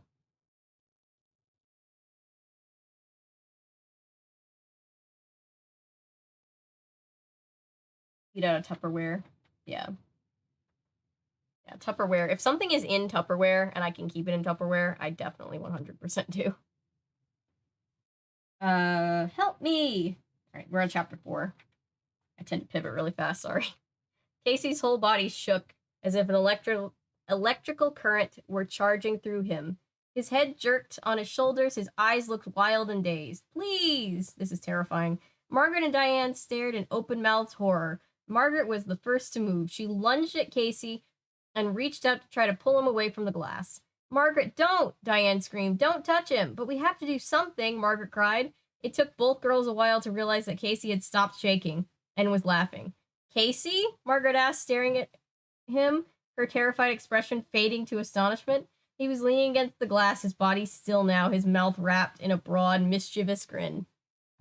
Gotcha, he declared, and then he began to laugh even harder, pointing at them and repeating the phrase through his triumph laughter. Gotcha, gotcha. That wasn't funny, Margaret screamed. I would be so pissed. You were faking it? I don't believe it, Diane cried. Her face as pale as the white lights above them, her lower lip trembling. Somebody needs to read that kid the story of the boy who cried wolf, because he's going to really turn into a plant eventually, and nobody's going to believe him. Her face as pale as the white lights above them, her lower lip trembling. Both girls leaped onto Casey and pushed him to the floor. Margaret sat on top of him while Diane held his shoulders down. Gotcha, gotcha, he continued, stopping only when Margaret tickled his stomach so hard he couldn't talk. You rat, Diane cried, you little rat! The free-for-all was brought to a sudden halt by a low moan from across the room. All three kids raised their heads and stared in the direction of the sound. The large basement was silent now, except for their heavy breathing. What was that? Diane whispered. They listened. Another low moan, a mournful sound, a muffled like air through a saxophone. The tendrils of a tree-like plant suddenly dropped like snakes, lowering themselves to the ground. Another low, sad moan. It's the plants, Casey said, his expression frightened now. He pushed his sister off of him and climbed to his feet, brushing back his disheveled blonde hair as he stood up. Plants don't cry and moan, Diane said, her eyes on the vast trough of plants that filled the room. These two, Margaret said. Tendrils moved like human arms, shifting their position. They could hear breathing again. Slow, steady breathing. Then a sigh like air escaping. Let's get out of here, Casey said, edging towards the stairs. It's definitely creepy down here, Diane said, following him, her eyes remaining on the shifting, moaning plants. If her dad could explain it, Margaret said. Her words were calm, but her voice trembled, and she was backing out of the room, following Diane and Casey. This is where I would fall for and be the first person to die in the horror movie, because I would want to know why the plants were alive. My curiosity would be stronger than my intelligence, and I would 100% go near the plant to see why it was alive.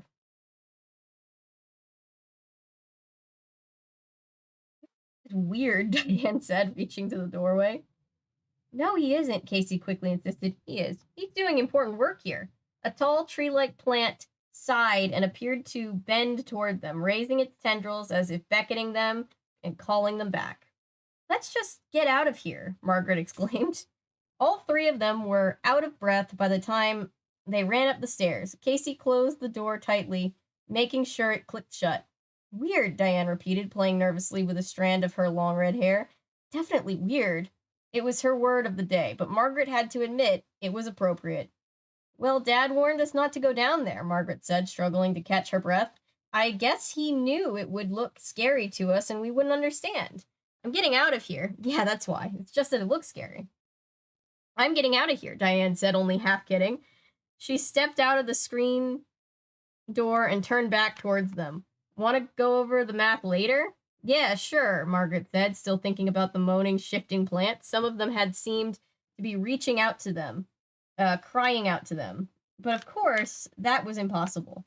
Later, Diane said, and headed at a trot down the drive. Just as she disappeared, their father's dark blue station wagon turned the corner and started up the driveway. Back from the airport, Margaret said. She turned from the door back to Casey a few yards behind her in the hallway. Is the basement door closed? Yeah, Casey replied, looking again to make sure. No way Dad will know He stopped. His mouth dropped open, but no sound came out. His face went pale. My t-shirt, Casey exclaimed, slapping on his bare chest. I left it in the basement. Oh, damn it.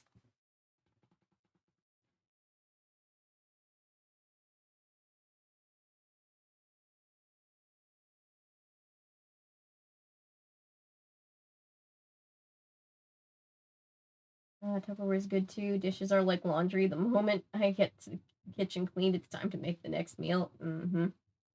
My mom always would say growing up, you know, people would talk about like, oh, it's laundry day, and my mom would be like, as like a mom with like kids and a full house, like she'd be like, a day? You mean you don't have to do laundry every waking minute, practically? Karma's gonna get that kid. Yes. Good. He's the boy who cried plant. Oh no. The name. Oh god. These are children. We wouldn't want them to see that. They have to deal with enough as it is.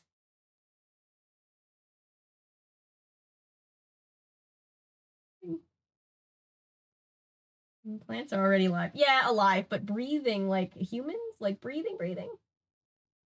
I'm back. LOL, I can relate. Yeah. I think every mother can relate to that.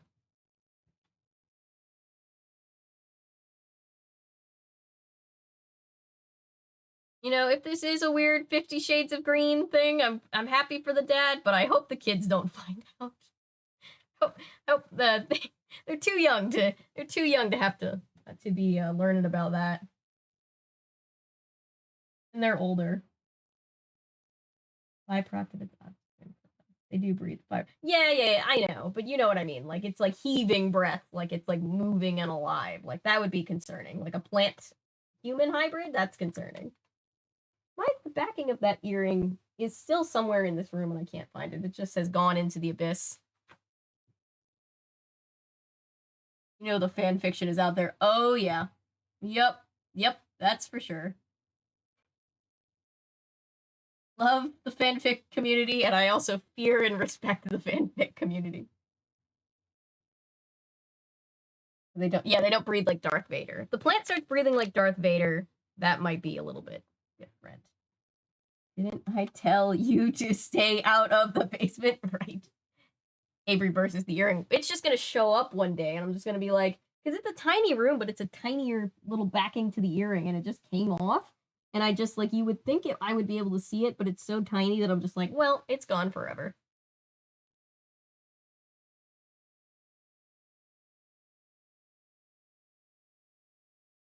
Love this chat so much. If you're brand new to chat, I apologize if you're not ready for us. But please stick around. We're glad to have you here.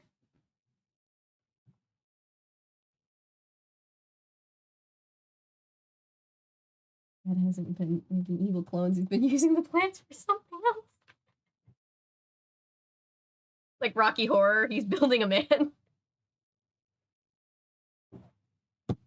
We have fun here. We do have fun here. Those backings. Oh yeah, I have a million of the backings. I never put the earrings back in because I thought I would just find it, and then I just Forgot to today. Box Cutter podcast got timed out for 5 seconds. I know it's only 5 seconds. Come on, Nightbot. You didn't even pull out the actual person who was botting. Sorry, Daniel. Tree hugger to tree hugger. Jesus Christ.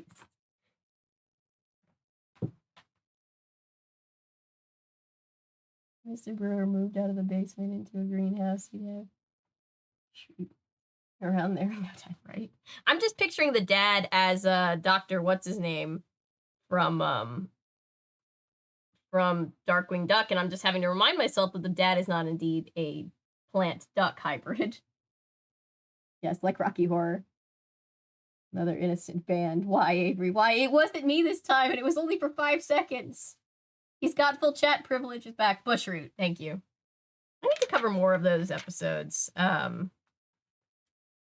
meant to, and it's just like, I love covering things by individual episodes because I feel like I have enough time to say everything I want to say about it, but it also means that it takes forever to get back around to shows that I've covered before. Trying to make a plant family. The kids will be flipping out because the tree is talking, right? 5 minutes. No, it says 5 minutes, but on my dash it says only 5 seconds. I don't know why. I guess because it's technically a warning, but he didn't do anything. But it says 5 minutes, but it's not. It actually says here, Box Cutter podcast was timed out by Nightbot for 5 seconds. It's confusing. Reminds me of the Batman episode where Poison Ivy supposedly turned a new leaf and had a family. Yeah. Lies.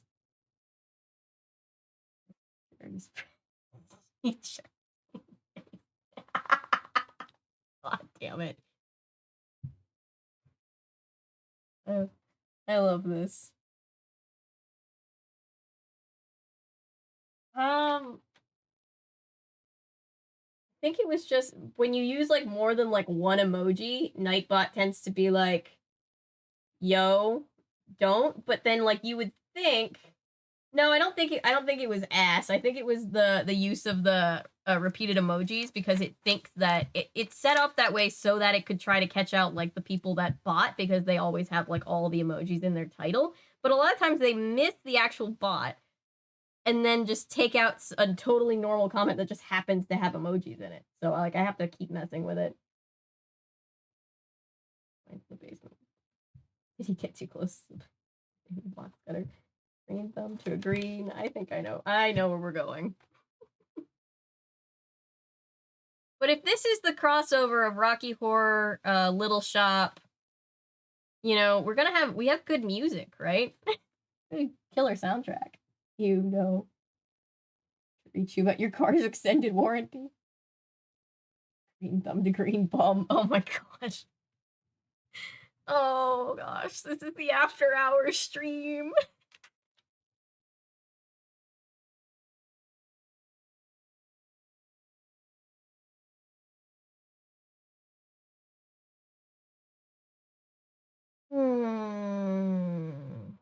All right, chapter 5. I've got to get it, Casey said. Otherwise, Dad'll know. It's too late, Margaret interrupted, her eyes in the driveway. He's already pulled up the drive. It'll only take a second, Casey insisted, his hand on the basement doorknob. I'll run down and right back up. No, Margaret said tensely.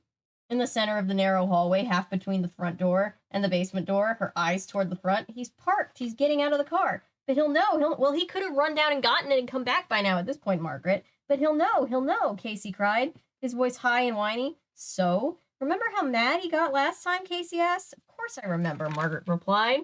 But he's not going to kill us, Casey, just because we took a peek at his plants. Margaret stopped. She moved closer to the screen door. Hey, wait. What's going on, Casey asked. Hurry, Margaret turned and gestured with both hands. Go downstairs, fast. Mr. Henry from next door. He stopped Dad. They're talking about something in the drive. With a loud cry, Casey flung open the basement door. And disappeared. That's how I picture it in my head. Margaret heard him clumping rapidly down the stairs. Then she heard his footsteps fade as he hurried into their father's workroom. Hurry, Casey, she thought, standing guard at the front door, watching her father shielding his eyes from the sun with one hand as he talked with Mr. Henry. Hurry! You know Dad never talks for long with the neighbors. Mr. Henry seemed to be doing all the talking. Probably asking Dad to do some kind of favor, Margaret thought. Mr. Henry wasn't handy at all, not like Dr. Brewer. And she was always asking Margaret, so he was always asking Margaret's dad to come over and help repair or install things. Mr. Henry was the name of Julie's fish on that one episode of Monk, and that's what I'm thinking of. Very random, I know. Her father was nodding now, a tight smile on his face. Hurry, Casey, get back up here. Where are you? Still shielding his eyes, Dr. Brewer gave Mr. Henry a quick wave, then both men spun around and began walking quickly toward their houses. Hurry, Casey. Casey, he's coming. Hurry, Margaret urged silently. It doesn't take this long to pick your t-shirt up from the floor and run up the stairs.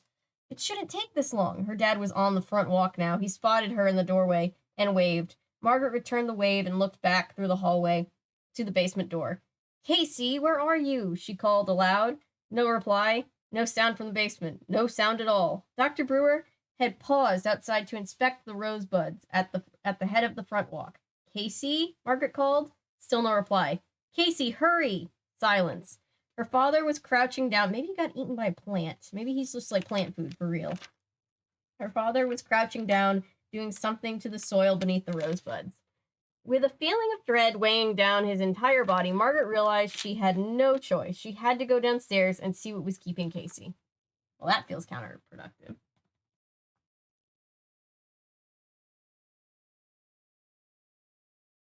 We've hit the PG-13 portion to the stream. Yeah.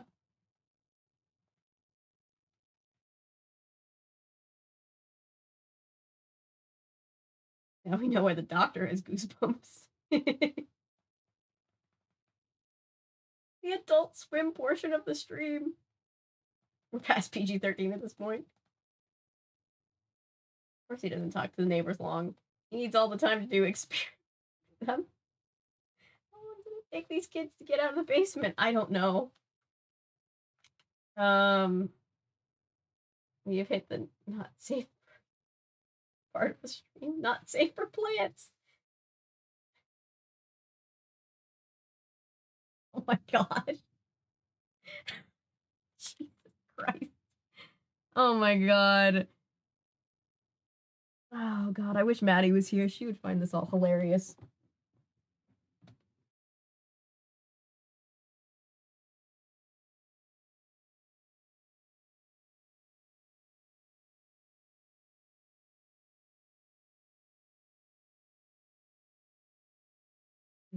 Why? I always forget that I shouldn't be using Firefox for the stream because that's not good. Hang on.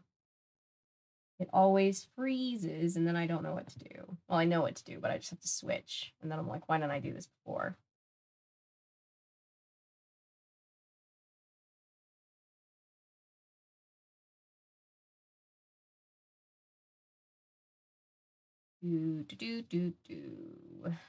Hang on 1 second. Sorry, guys. This chat's filled with potty mouths tonight. Yeah.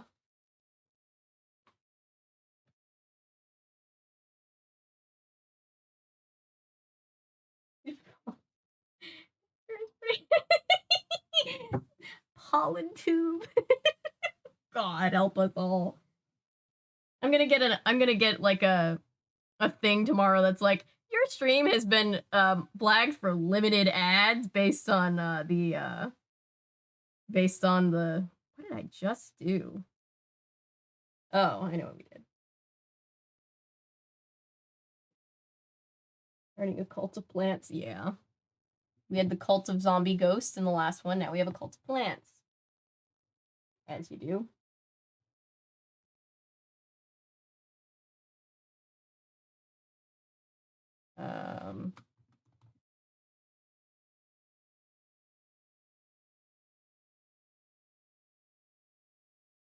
Tree, this is nuts.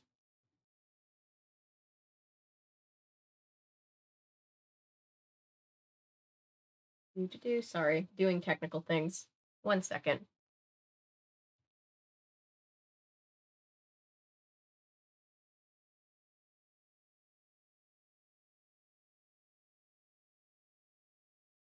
Oh, Late Late Horror Show is live.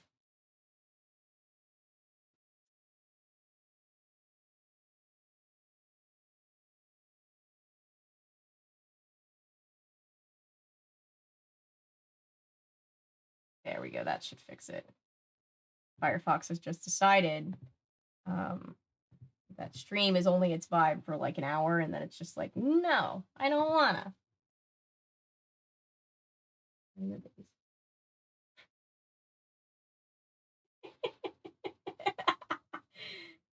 Yeah, so the chat isn't entertaining. Oh my god, yeah.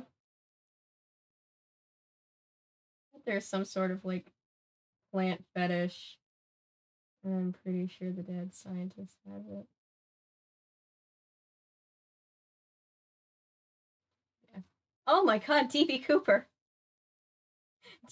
The D.B. Cooper?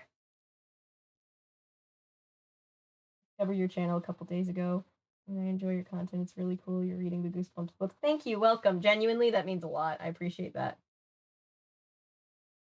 Bad day today, and the stream's making mine. Thank you. Just glad that we're not having as many technical issues as we did when we did the first Kingdom Hearts stream. Hopefully next week will be easier. She said, hopefully, trying not to sound too naive. Am I really out of focus when I lean forward that much? Interesting.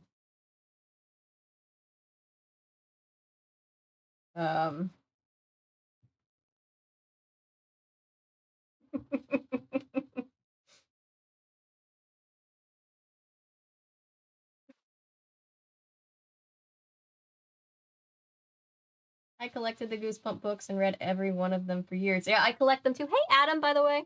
Yeah, I collect Goosebump, or just R.L. Stine books in general, because I collect some that aren't Goosebumps. I also have When Good Ghouls Go Bad. I have a couple of his Twist the Plots from back in the 80s. Nowhere near do I own all of them, but I do own a good deal of them, and I own all of the original 62. Dad sure knows how to make it. It's very amusing.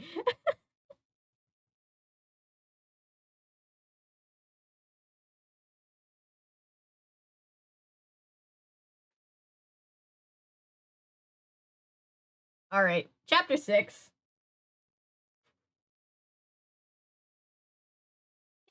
Down the steps, leaning on the metal banister so that he could jump down 2 steps at a time. He landed hard on the cement basement floor and darted into the bright white light of the plant room.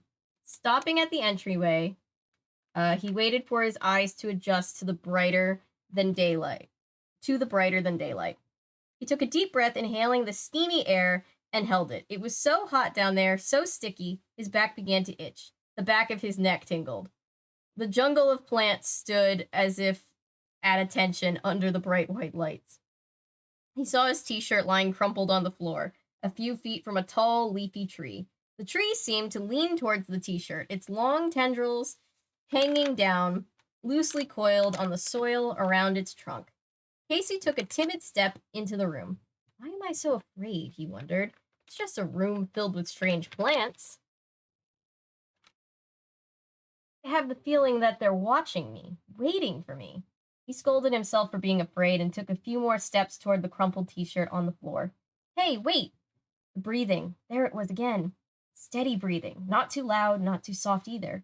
Who could be breathing? Who dares breathe in my presence? What could be breathing? Is it the big tree? Casey stared at the shirt on the floor. So near. Is that a complete sentence? So near? I don't know if that's complete, but I'm not sure. What was keeping him from grabbing it and running back upstairs? What was holding him back? He took a step forward, then another. Was the breathing growing louder? He jumped and startled by a sudden low moan from the big supply closet against the wall. It sounded so human, as if someone were in there, moaning in pain. Casey, where are you? I don't even want to know what the chat's going to do with this. Casey, where are you? Margaret's voice sounded so far away, even though she was just at the head of the stairs. Okay, so far, he called back to her, but his voice came out in a whisper. Okay, so far. She probably couldn't hear him. He took another step, another. The shirt was about 3 yards away.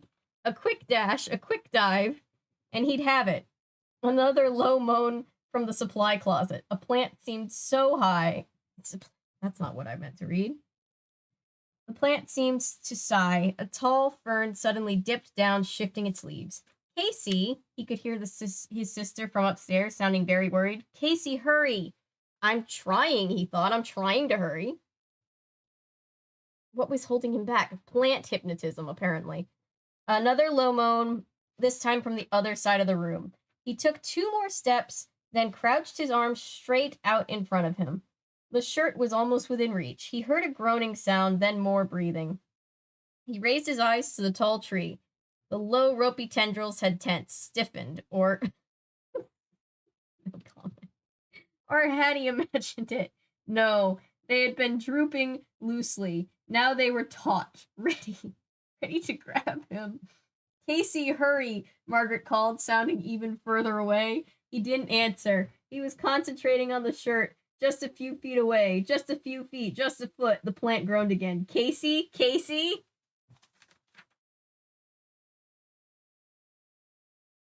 Oh, gosh. The leaves quivered all the way up the trunk. Just a foot away, almost in reach. Casey, are you okay? Answer me. He grabbed the shirt. 2 snake-like tendrils swung out at him. Huh? He cried out, paralyzed with fear. What's happening? The tendrils wrapped themselves around his waist. Let's go, he cried. Let go, he cried, holding the t-shirt tightly in one hand, grabbing at the tendrils with the other. The tendrils hung on and gently tightened around him. Margaret, Casey tried calling, but no sound came out of his mouth. Margaret? He jerked violently, then pulled straight ahead. The tendrils held on. They didn't squeeze him. They weren't trying to strangle him or pull him back, but they did let go. They felt warm and wet against his bare skin like animal arms, not like a plant. Oof. Help! He tried again to shout. He pulled once more, leaning forward using all of his strength. No good. He ducked low, hit the floor, tried to roll away. The tendrils hung on. The plant uttered a loud sigh. Let go! Casey cried, finally finding his voice, and then suddenly Margaret was standing beside him. He hadn't heard her come down the stairs. He hadn't seen her enter the room. Casey, she cried. What's... Her mouth dropped open and her eyes grew wide. It won't let go, he told her. No, she screamed and grabbed one of the tendrils with both hands and tugged with all her strength. The tendril resisted for only a moment, then went slack. Casey uttered a joyful cry and spun away from the remaining tendril. Margaret dropped the tendril and grabbed Casey's hand and began running towards the stairs. Oh, they both stopped short at the bottom of the stairway. Standing at the top was their father, glaring down at them, his hands balled into fists at his sides, his face rigid with anger. Okay. Would have left the shirt, yeah.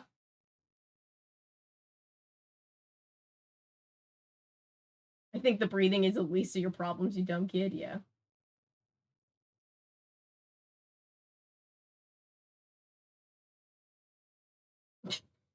God, where did I leave off? These are the books I always tried to choose when I was in school instead of the boring books they tried to get us to read. I was always trying to read books that I was, sorry, I just read Noah's comments. These were the books that I always tried to read, fun books when I had, like, reading. Because my mom was good at, like, she would oftentimes, if we were reading something and she could keep our interest in reading, period, she was good at, like, we obviously had, like, required reading, but she would make exceptions to, like, yeah, I'll let you read this middle grade book.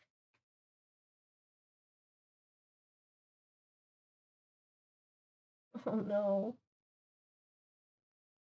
And the kids were like, what did botanists do with explosives? I was like, well, actually, yeah. That's how the plants they hypnotize them. You know, that reminds me of the kids' BBC show Strange Hill High, where the plants in the greenhouse started coming to life. I'll have to check that out. Good evening, love the sweater. Thank you. I found this at a Goodwill and it's very comfy. They're dead. Yes.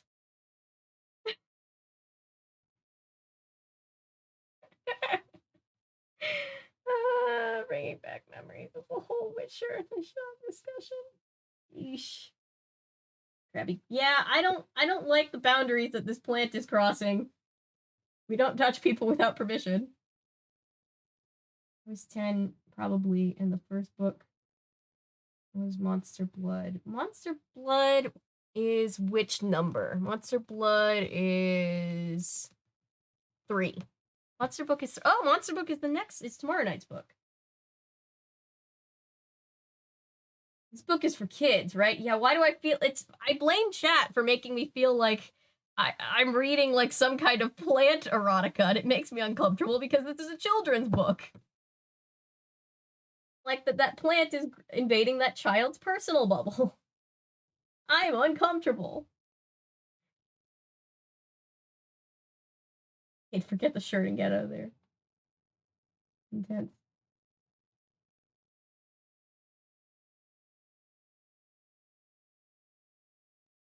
Oh god. Oh god. Damn it.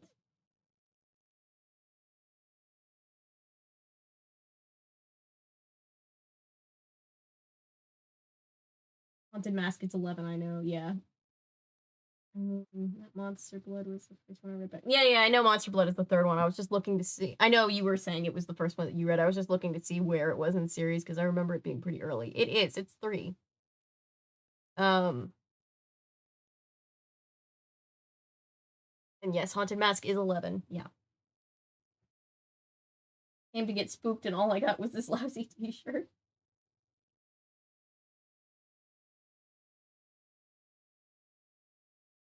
Yeah. I don't like the amount of euphemisms to plants that I'm seeing in the book itself. It would be fine if we were not talking about if it was not children. This is a very fun stream. I know, right? It's making me very cool. It was all torn up and held together with scotch tape. Some of my books are held together with tape too, yeah. I say that I rescue them from like Goodwills and eBays and stuff, and they're a little bit loved. So many people read it. Yeah, I love it too. Chat is making the book sound wrong. I know the chat is making it sound so inappropriate.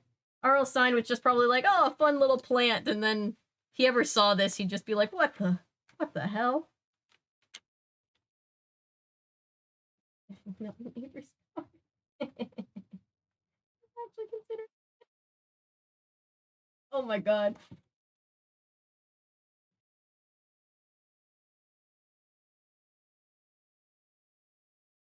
Look, all I'm saying is I don't want to hear shit about my Montero reference. It was nothing compared to this stream.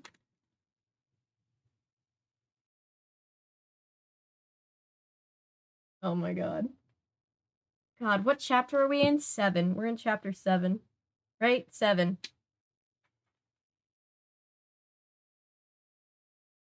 Yeah. When I do the big thing behind the book, when I do the big video of Goosebumps book reviews for the original ones, I can't help but bring up the fact that this feels like plant erotica. Oh god, the Goodreads review. I don't even want to think about it. Okay.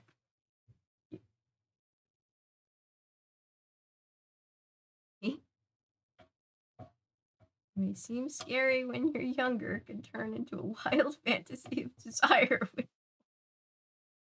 He has a thing for plants because they read this book as a kid. I have to leave again. Please don't finish the book. I'm having fun laughing at chat. Come back. The VOD will be up. So if at worst, just come back and find the VOD and pick up where you left off. Trauma turns into kids. Yeah. It's like, it just makes me think of, Community with the dean, with the person in the Dalmatian suit. It's like, hope this doesn't awaken anything in me. That's what I'm picturing. It's like somebody reading this book as a kid and then being like, oh, plants. Yes, I see the appeal. Jesus Christ. It's just madness.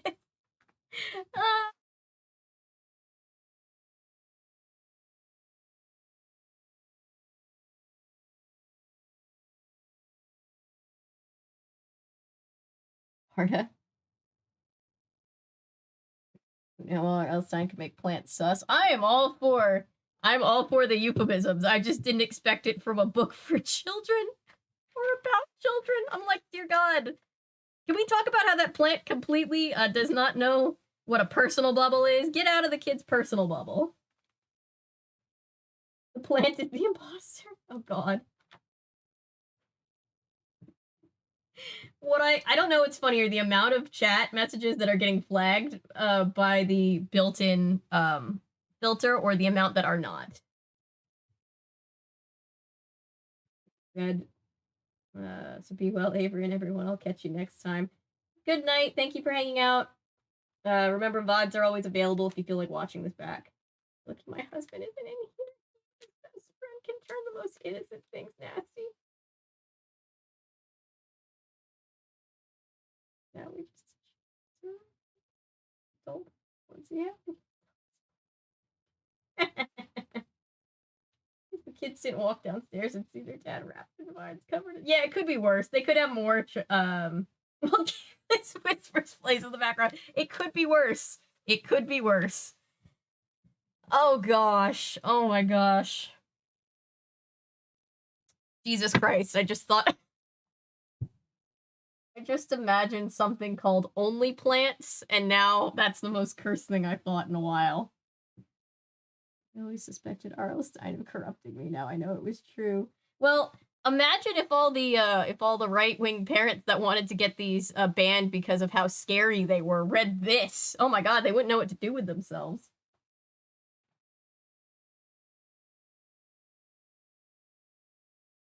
Oh no, here comes the Amon. Jokes. Careless whispers playing in the background still makes me laugh. Okay, sorry. I'm going to the next chapter. I'm just gonna keep going. There's only one way out. And it's just to keep going until we get to the end. The plants, Margaret cried. He stared down at them, his eyes cold and angry, unblinking. He was silent. One grabbed Casey, Margaret told him. I don't like that he's, like, balling his fists. That's terrifying. I just went down to get my shirt, Casey said, his voice trembling. The shirt walked down all by itself. They stared up at him expectantly, waiting for him to move, to unball his fist, to relax his hard expression, to speak. But he glared down at them for the longest time. Finally, he said, "You're okay?" "Yeah," they said in unison, both of them nodding. Margaret realized she was still holding Casey's hand. She let go of it and reached for the banister. "I'm very disappointed in you both," Dr. Brewer said in a low, flat voice. Cool, but not angry. That's how they get you, when they're not mad, but just disappointed. Yes, I am seeing your jokes, and I appreciate them. The fanfic title, oh my god. Read Stephen King. Probably, yeah. Oh god. Oh my gosh.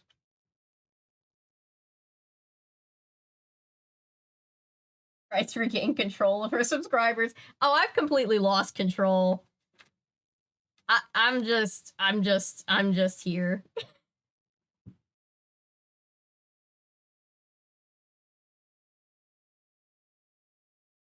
Gosh. Sorry, Margaret said. We knew we shouldn't. We didn't touch anything, really, Casey exclaimed. Very disappointed, their father repeated. Sorry, Dad. Dr. Brewer motioned for them to come upstairs, then he stepped into the hallway. I thought he was going to yell at us, Casey whispered to Margaret as he followed her up the steps. That's not Dad's style, Margaret whispered back. He sure yelled at us the last time we started into the basement, Casey replied. They followed their father to the kitchen. He motioned for them to sit down at the white Formica table. They dropped into a chair across from them. What is Formica made out of? I'm picturing a Formica table. What is it made out of? Like, vinyl?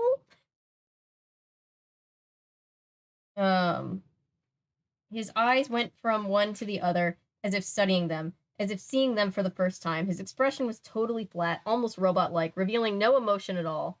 Dad, what's with those plants? Casey asked. What do you mean? Dr. Brewer asked. They're so weird, Casey said. I'll explain them to you someday, Dr. Brewer said flatly, still staring at the two of them. It looks very interesting, Margaret said, struggling to say the right thing. Was their dad trying to make them feel uncomfortable? I feel like I'm being made to feel very uncomfortable, she wondered. If so, he was doing a good job of it. This wasn't like him, not at all. He was always a very direct person, Margaret thought. If he was angry, he said he was angry. If he was upset, he'd tell them he was upset. So why was he acting so strange, so silent, so cold? I asked you not to go in the basement, he said quietly, crossing his legs and leaning back to the kitchen chair tilted back. Leaning so that the kitchen chair tilted back. I thought I made it clear. Margaret and Casey glanced at each other. Finally, Margaret said, "We won't do it again." "But can't you take us down there and tell us what you're doing?" Casey asked. He still hadn't put the t-shirt on. He was holding it in a ball between his hands on the kitchen table. "Yeah, we'd really like to understand it," Margaret added enthusiastically. "Someday," their father said. This is not helping. This is not helping the case that that's not a sex. Jesus Christ. He returned the chair to all four legs and then stood up. "We'll do it soon, okay?" He raised his arms above his head and stretched. "I've got to get back to work." He disappeared into the front hallway.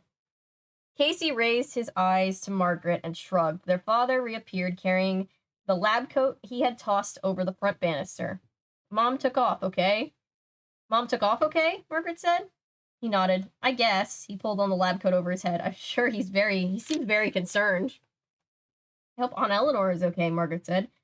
Dr. Brewer's reply was muffled as he adjusted the lab coat and straightened the collar. "Later," he said. He disappeared into the hallway. They heard him shut the basement door behind him. See, he doesn't care about people, just plants. "I guess he's not going to ground us or anything for going down there," Margaret said, leaning against the table and resting her chin on her hands.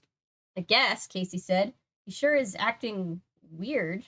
"Maybe he's upset because Mom is gone," Margaret said. She sat up and gave Casey a push. "Come on, get up. I've got work to do." "I can't believe that plant grabbed me," Casey said thoughtfully, not budging. "You don't have to push," Casey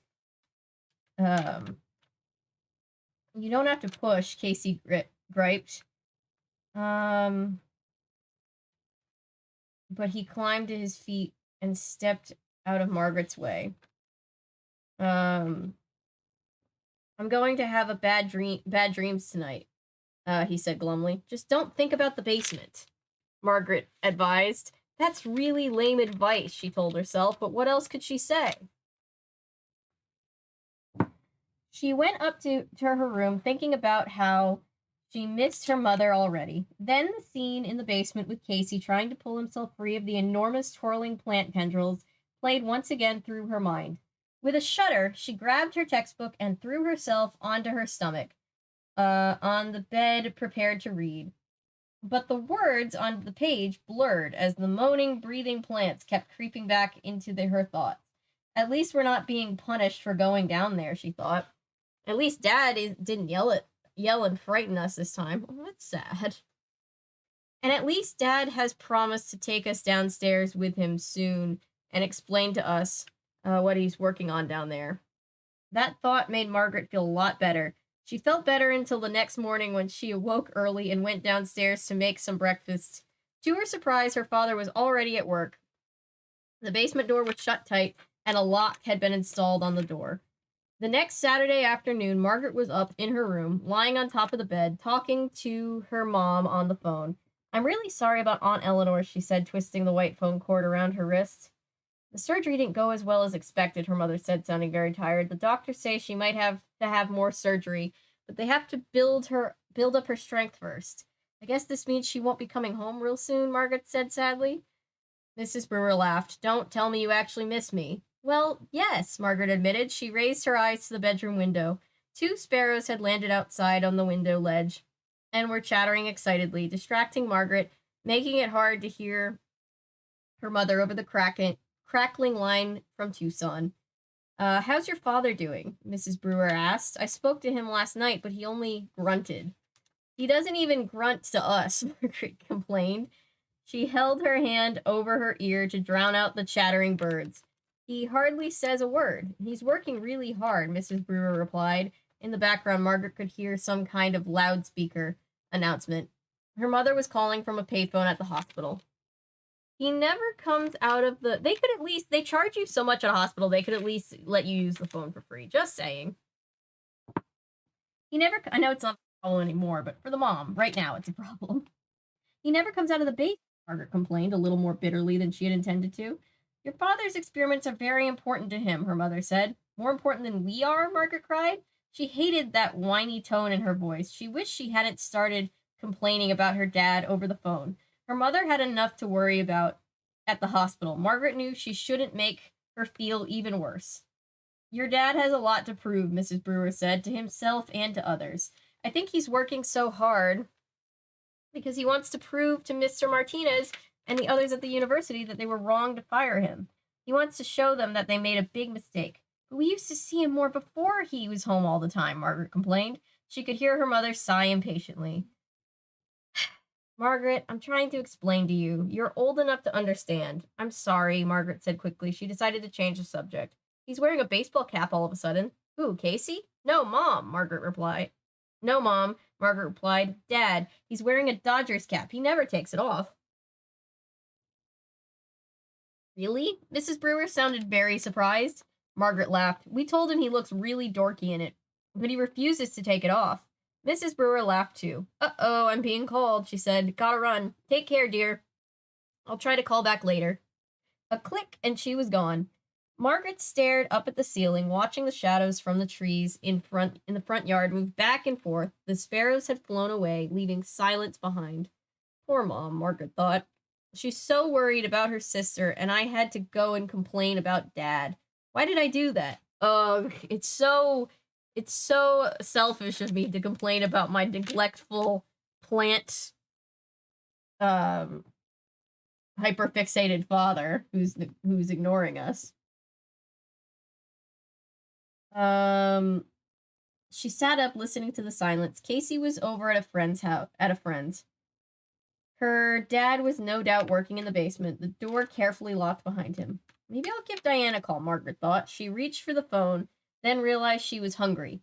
Lunch first, she decided, then Diane. She brushed her dark hair quickly, shaking her head at the mirror over her dressing table, then hurried downstairs. To her surprise, her dad was in the kitchen. He was huddled over the sink, his back to her. She started to call out to him, but he stopped. What was he doing? Curious, she pressed against the wall, gazing at him through the doorway to the kitchen. Dr. Brewer appeared to be eating something with one hand. He was holding a bag to the counter beside the sink. As Margaret watched in surprise, he dipped his hand into the bag, pulled out a big handful of something, and shoved it into his mouth. Do you think he, absorbs food and nutrients through his feet like a bushroot did? Margaret watched him chew hungrily, noisily, then pull out another handful from the bag and eat it greedily. I don't like the sound of chewing. I don't like the sound of chewing. Margaret watched him chew hungrily, eagerly, noisily, then pull out another handful from the bag, eat it greedily. What on earth is he eating, she wondered. Plant food. He never eats with Casey and me. He always says he isn't hungry, but he sure is hungry now. He acts as if he's starving. She watched from the doorway as Dr. Brewer continued to grab handful after handful from the bag, gulping down his solitary meal. After a while, he crinkled up the bag and tossed it into the trash can under the sink. Then he wiped his hands off in the sides of the white lab coat.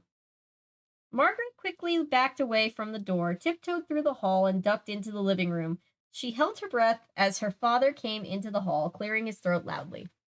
The basement door closed behind him. She heard him carefully lock it. When she was sure that he had gone downstairs, Margaret walked eagerly into the kitchen. She had to know what her father had been eating so greedily, so hungrily. She pulled open the sink cabinet, reached into the trash, and pulled out the crinkled up paper bag. Then she gasped aloud as her eyes ran over the label. Her father, she saw, had been devouring plant food. I was right. I'm hungry for a good ripe peach. Jesus. Hi. Hello, Wilburn.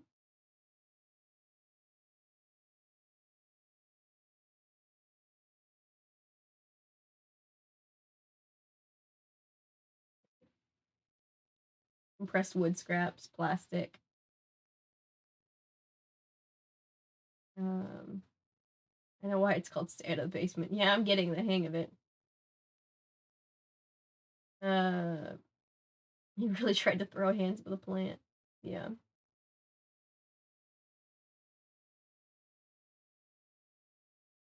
Pressed wood, glue, and plastic. Okay. Dad being in the basement with... It's fine, right? With a room full of plants. It's fine. Work. He's working hard to help the neighbor while his wife's away. I'll explain it to you someday. Huh. Yeah. Punishment was death, which is why he was so chill. Yeah. explain it to you someday. Haha, sure, Jan, right? I assure you, someone in that house is being... Jesus. Oh my god. See, I just keep thinking we're gonna run out of PG-13 plant puns, and so far we haven't. Plant-based Rogaine. Someone new to corrupt. If you're just coming into chat, we're having a lot of fun with the way in which the dad makes his plant monsters sound like a sex thing. Just the way that it's written. It's like he's weirdly erotic about the plants. Very uncomfortable, but it's also very memeable. What would happen if Casey and Margaret were in high school and had a party when the parents were out? Oh god. Half their classmates would end up disappearing into the basement, never to return. She had to get her priorities straight. Food before friends. I mean, yeah. Ew, yeah. Veggie straws are not plant food, sweetie, right? That's fine with me. Sure is working hard with those plants. He down the bag because he was high. He had the munchies. Because he's growing weeds. I get it. Basically, this is what happens when the weird kids grow up. Yeah, it is. Yeah, it is. Am I highly uncomfortable that there's this many euphemisms in a children's book? Yes, I am. Am I also highly entertained by chat? Yes, I also am that. 8. How long is this chapter? My tea is probably cold by now.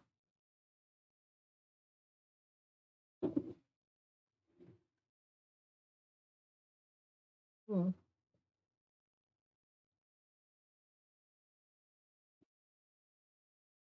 Hmm.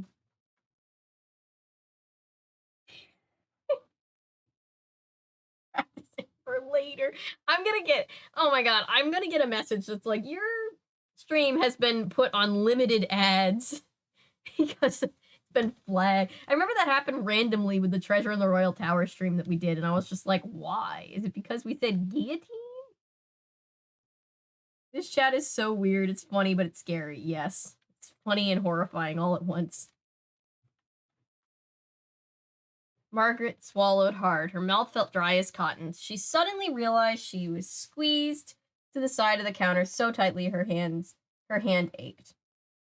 To loosen her grip, she stared down at the half-empty plant food bag, which she had dropped onto the floor. He threw it away? Didn't it say he put it in the trash? And it was he only ate half of it? At least if you're gonna eat the plant food, don't waste it. She felt sick. She couldn't get the disgusting picture out of her mind. How could her dad eat mud? Oh, it was fertilizer. That was so much. My brain finally clicked into what. I'm concerned. I was picturing like plant seed. Fertilizer is so much worse. He shoved it in. He didn't just eat it, she realized. He shoveled it into his mouth and gulped it down as if he liked it, as if he needed it. Feed Me Seymour starts playing. Eating the plant food had to be part of his experiments, Margaret told herself. But what kind of experiments? What was he trying to prove with those strange plants he was growing? The stuff inside the bag smelled sour like fertilizer. Margaret took a deep breath and held it. She suddenly felt sick to her stomach. Staring at the bag, she couldn't help but imagine what the disgusting muck inside must taste like. Ugh. She nearly gagged. Same. How could her own father shove this horrible stuff into his mouth? Still holding her breath, she grabbed the nearly empty bag, wadded it up, and tossed it back into the trash. She started to turn away from the counter when a hand grabbed her shoulder. Margaret uttered a silent cry and spun around. How is that a silent cry? Cry implies noise, I guess. And spun around. Casey, I'm home, he said, grinning at her. What's for lunch? Ugh. Late, you want to have some of the plant food? because there's that. Later, after making him a peanut butter sandwich, she told Casey what she had seen. I can't eat just peanut butter sandwiches. They're too dry. I mean, I will eat them, but like there's worse things to eat, but they're very dry. I don't know why kids electively want to eat them. PB&J, on the other hand, that shit still slaps. Casey laughed. It isn't funny, she said grossly. Our own dad was eating dirt. Casey laughed again. For some reason, it struck him as funny. Margaret punched him hard on the shoulder. Don't hit, so hard that he dropped his sandwich. Sorry, she said quickly, but I don't see what you're laughing at. It's sick. There's something wrong with Dad. Something really wrong.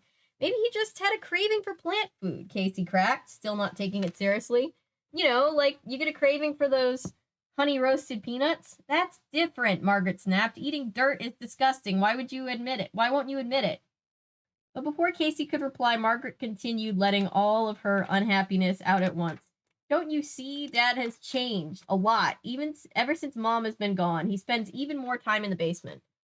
That's because Mom isn't around, Casey interrupted, and he's so quiet all the time and so cold to us, Margaret continued. It's sad that they don't think that their dad would just want to hang out with them ever. You know? Hardly says a word to us. He used to kid around all the time and asked us about our homework. He never says a human word. He never calls me princess or fatso. You don't want to be called fatso. The way he used to. He doesn't insult me like he used to. You hate those names, fatso, Casey said, giggling with a mouthful of peanut butter. I know, Margaret said impatiently. That's just an example. So what are you trying to say? Casey asked. That Dad is out of his tree? That he's gone totally bananas? You could say that. I don't know, Margaret answered in frustration. Watching him gulp down that disgusting plant food, I had this horrible thought that he's turning into a plant. Casey jumped up, causing his chair to scrape back across the floor. He began staggering around the kitchen, zombie-like, his eyes closed, his arms stretched out stiffly in front of him.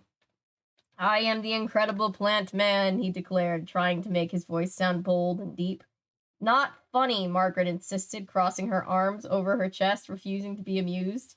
Plant man versus weed woman, Casey declared, staggering towards Margaret. Not funny, she repeated. He bumped into the counter, banging his knee. Ow! Serves you right, Margaret said. Plant man kills, he cried and rushed at her. He ran right into her, using his head as a battering ram against her shoulder.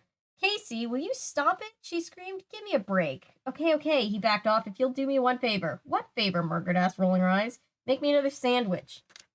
Brothers. Monday afternoon after school, Margaret, Casey, and Diane were tossing a frisbee back and forth in Diane's backyard. It was a warm, breezy day and the sky dotted with small, puffy white clouds. Diane tossed the disc high. It sailed over Casey's head into the row of fragrant lemon trees. That stretched from behind the clapboard garage. Casey was running after it and tripped over an in-ground sprinkler that poked up just an inch above the lawn. Both girls laughed. Casey, on the run, flung the frisbee toward Margaret. She reached for it, but the breeze sent it sailing from her hand. What's it like to have a mad scientist for a dad? Diane asked suddenly. What? Margaret wasn't sure she heard right. Don't just stand there, throw it, Casey urged from beside the garage. Margaret tossed the frisbee high in the air in her brother's general direction. He liked to run and make diving catches. Just because he's doing strange experiments doesn't mean he's a mad scientist, Margaret said sharply.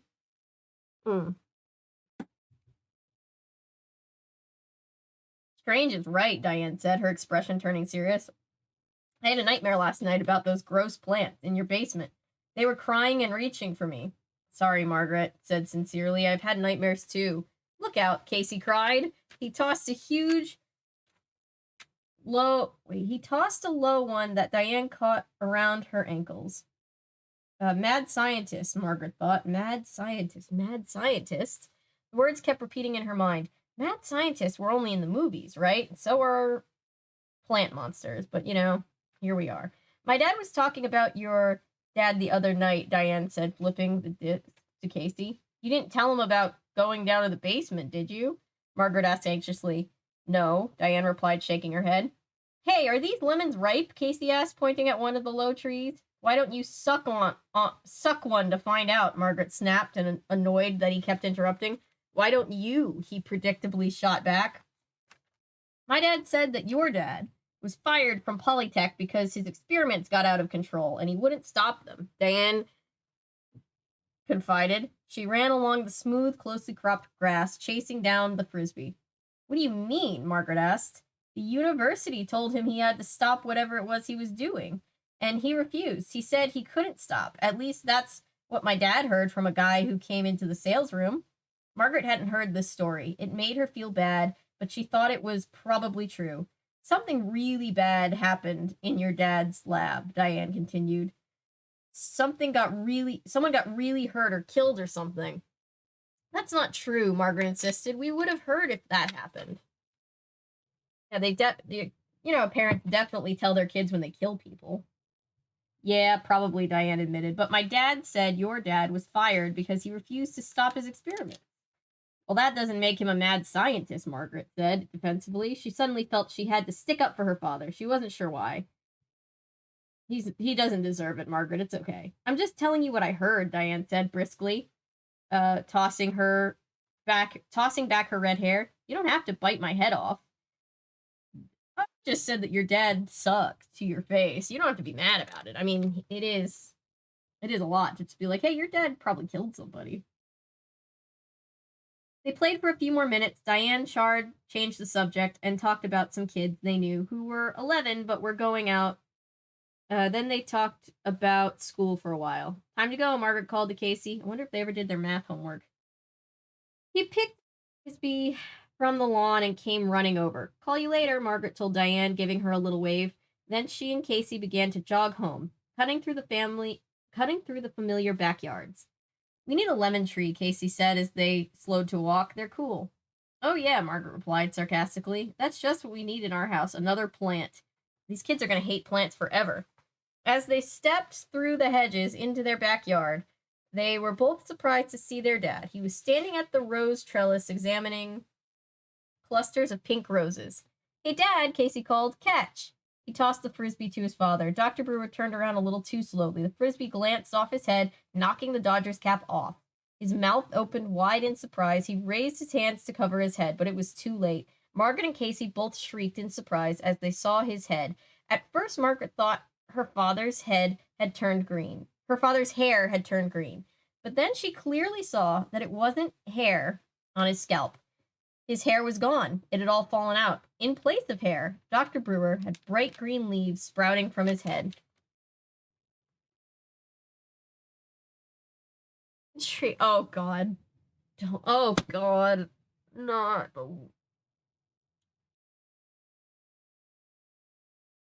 Where did I leave off?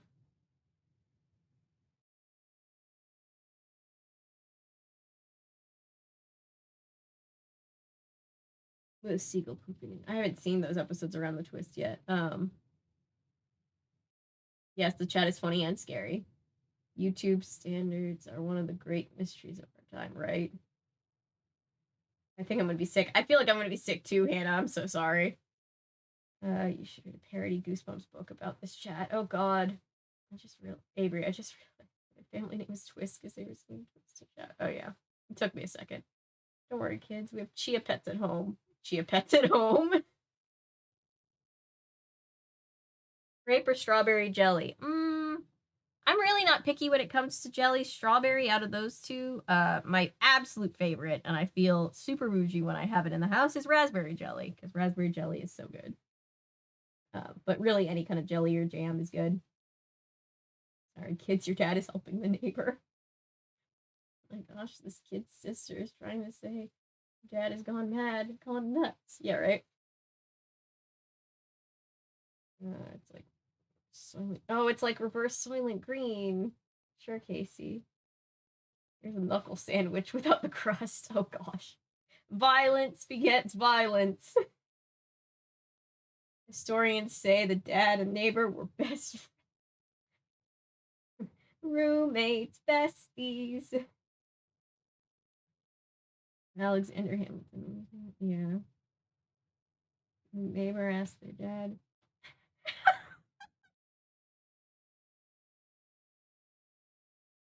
Which is on chat for fear of getting kicked off. That is hilarious. Oh my god. Training for today, yo. Pretty funny.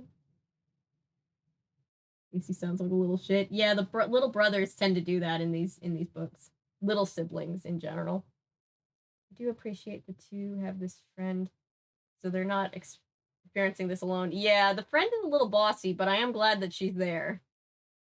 Maybe they also kind of need somebody to be blunt with them and be like, look, your dad's really fucking weird right now. It'd be cool if Dr. Bruce Brewer had a pine needle mohawk. Yes, it would.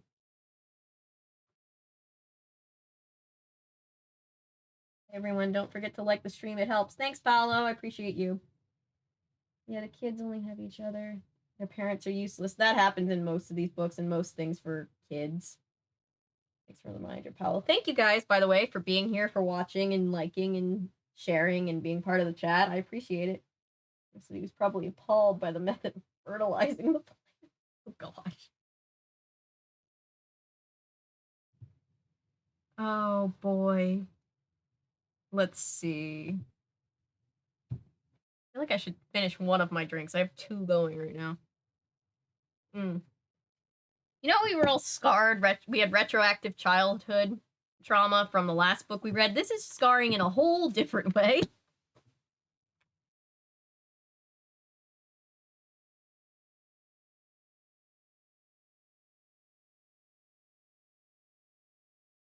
We have a chat full of plant erotica. YouTube is super chill and doesn't care. When you watch 2.5 seconds of an old Smosh video, YouTube says, I ban thee to thy shadow realm. Yes. Yeah. A couple seconds of a 2006 Smosh video, and YouTube said, hey, wait a minute, what? But a whole chat of people being like, those plants be pretty sexy, though, and all of a sudden, it's like YouTube does that YouTube monitor just isn't here anymore. I'm not upset that we're not getting kicked off. I just find their standards funny. Neighbor probably helps the dad fertilize the plant. Yeah, there's an amount of euphemisms in this book that makes me wholeheartedly uncomfortable, seeing as it's a children's book.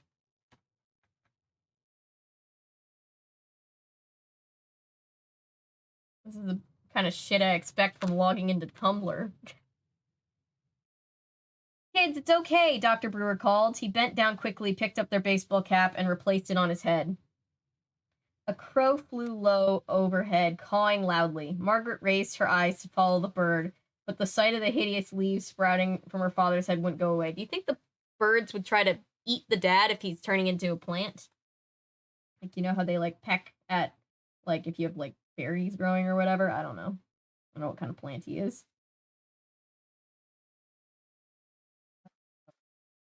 Margaret raised her eyes to follow the bird, but the sight of the hideous leaves sprouting from her father's head wouldn't go away. Her whole head began to itch as she imagined what it must feel like to have leaves uncurling from your scalp. Y'all, last night before bed, I saw a gigantic spider skitter under my bed, and then I just lost it from view, and I have no idea where it went. And I'm just like, well, that's traumatic. Whoops, nope, don't do that, please. Thank you. And I just, like, I have no idea where that spider went. I don't like it. Stein watching the stream and goes, sweet Jesus, what have I done? Yeah, he has no idea. He was just like, R.L. Stein either wholeheartedly knows what he did and was like, they'll find it funny one day, or he has no idea what he did and he's like, oh God, I was just trying to write a children's book. Patience was timed up for 5 seconds. Hannah, it's only 5 seconds, so you're okay, but sorry about that. Oh, come on. Sorry, I missed the message. He knows what he did. We're going to get Avery in trouble with the almighty algorithm. I get age restricted. I don't know. Well, that's traumatic. Should be the title of the stream. Yeah, it should be the title of every stream and everything that happens on this channel. Sometimes sometimes that's what I'm thinking, you know? Sometimes I feel like this channel is nothing more than us just going through and working through our childhood traumas together. The truer statement is yet to be said, right? Further we get, the worse it gets, right? I remember seeing a spider in my room and was thinking of taking it out and thinking it was under my bed because it was gone. And the next thing, and so I switched rooms. Hell no. Oh gosh, yeah. I'm not deathly afraid of spiders or anything, but like seeing that there is one somewhere in the vicinity of where I'm sleeping and not knowing if or when it's gonna pop up is a lot. And I don't care for it. And it doesn't make for good sleep. We know what you did back in the 90s, R.L. Stein. Remember seeing, yeah. While working one night, a spider dropped from the ceiling in its web right in front of my face. Oof. I'm back. Is chat still being lovely? Chat is always lovely, but oh, we're up to 11 today. Just imagine him laughing at this. I think spiders are cute. I actually think spiders are cute too, as long as I know where they are. I like to know where the spiders are, and then I'm like, okay, you know? I don't like surprise spiders. Yeah, I would hope that if R.L. Stein ever saw this, which he won't, thank God, but if he ever did, I hope he finds this funny. Scary spider story. Ooh. Many spider stories. Making my skin crawl. Sorry, Hannah.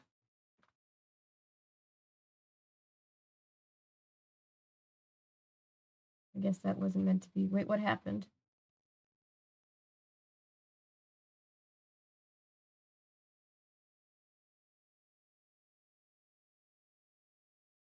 Descended down from the ceiling. It was so close to my eye that I saw its legs wriggling. Ooh. I do get kind of creeped out when they have stripy legs. I don't know why. I just assume that means they're super poisonous, which is probably factually inaccurate. No, no, no, no, no. Sorry, Hannah. Sorry. Gets wrapped.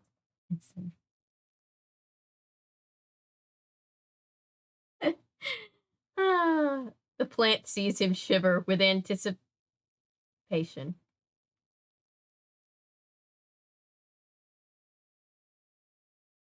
Spider disappeared. Ooh. Spiders are... Wait, hold on. Tried to at someone and then press send too soon. Oh, I've done that. Yeah. Remember when Halloween and daylight savings were on the same night? RL wrote a book called Nightmare Hour because of Halloween being 25 hours that year. Oh, I do remember. Yeah. Apparently he recently gave the gave the address at somebody's graduation, and he made a point to say he doesn't remember who spoke at his graduation or his kid's graduation. So what he did, instead of like telling them all about like how exciting and scary life is going to be for them now, he just told them ghost stories because he wanted them to have something memorable. Love that man. The only book I own from him, and I only read one of the stories. Oh, got a Playboy. This dad just hides comics with one thing under his mattress. See, we talk about how we debate doing streams where we read through My Immortal on stream, and I'm like, oh boy, I don't know if My Immortal is stream safe because, you know, Tumblr fan fiction. I haven't perused it in a while, but oh my god, this is like this. We're already here with this one. Have I just been on full screen for the past like 3 chapters? I am so sorry. I know we're not missing anything, but I did not mean to be on full screen. I just wasn't paying attention. Sorry, guys. Still traumatized. It's tough to be a bug attraction at Animal Kingdom at Disney World. They have animatronic spiders coming down from the ceiling. Ooh. I've only been to Animal Kingdom. I was there for half a day, and it was a long time ago, basically, before they put in all the fun stuff. So most of the things there I haven't done, but that does sound terrifying. Laughed so much from reading your comments. Oh, Noah's hilarious. Props to you, Noah. Noah always wins chat. Might not even better. I will never see this book the same way again. So, unfortunately, yeah, I don't think any of us will. I wish someone had told ghost stories at my graduation, right? Wait until we get further in the book. The chat is going to be worse. Oh, God. I don't remember this book. I don't think I ever read this one. Did they? I can't even remember if did they do an episode of the show about this one? feel like it's my duty to one-up everyone in my comment. Something we don't know. Where are we in the book? Oh, Darth Sidious, welcome back. Welcome back to the madhouse. Last we were talking about the weird plants were being, and the book sounded very wrong. Oh, yeah. The plant was invading the personal space of a literal child, and I was getting uncomfortable. Yeah. So since then, the dad has caught them down in the basement, locked them out of the basement. So now there's a big padlock on the door. Margaret caught him eating plant fertilizer, which makes me want to gag just thinking about it. And then they knocked off the baseball cap that he's always wearing, and he has leaves for hair. So yeah, it's a lot. Basement is an allegory for soiled innocence. I feel like whatever was left of my innocence is gone. Not that I probably had that much left at this point. I was a teenager in the Tumblr era, but you know. Show made this book an episode, if that's what you asked. Oh, yeah. I remember somebody saying that they didn't have the friend in the episode. Friend was considered redundant. Book was better than the TV show episode. I felt that with most of the stories. I feel that way with most books, but I'm also not super strict about how adaptations happen. As long as the adaptational changes are made for reasons to do with change of medium, and they're still getting the main story across. But yeah, most times books are better than the show because a lot of times they just get more information in there. Okay. It is 9:49. We are almost halfway through this book. It's about 120 pages. Oh. Hang on. I don't want to spoil myself, but I'm trying to see how many pages there are. Oh, there's Fact or Fiction playing a game in the background. Maybe if we have some extra time, we'll do that. Oh, and there's a Q&A with R.L. Stein. Interesting. Yeah, this book is exactly as long as the last one. What innocence of 2022. Yeah, you're right.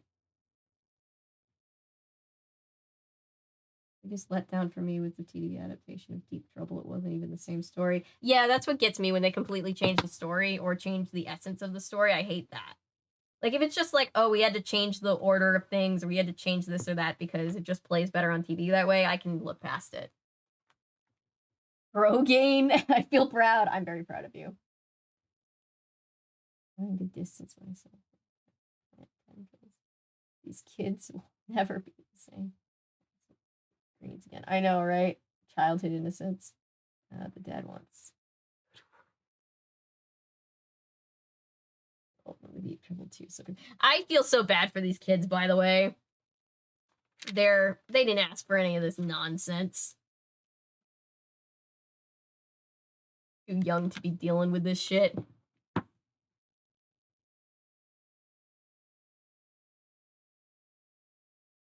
That there be changes in the show from the show budget, yeah. Made Deep Trouble from Deep Trouble 2 so confusing. Yeah, that and the fact that Night of the Living Dummy 2 was made, but not Night of the Living Dummy.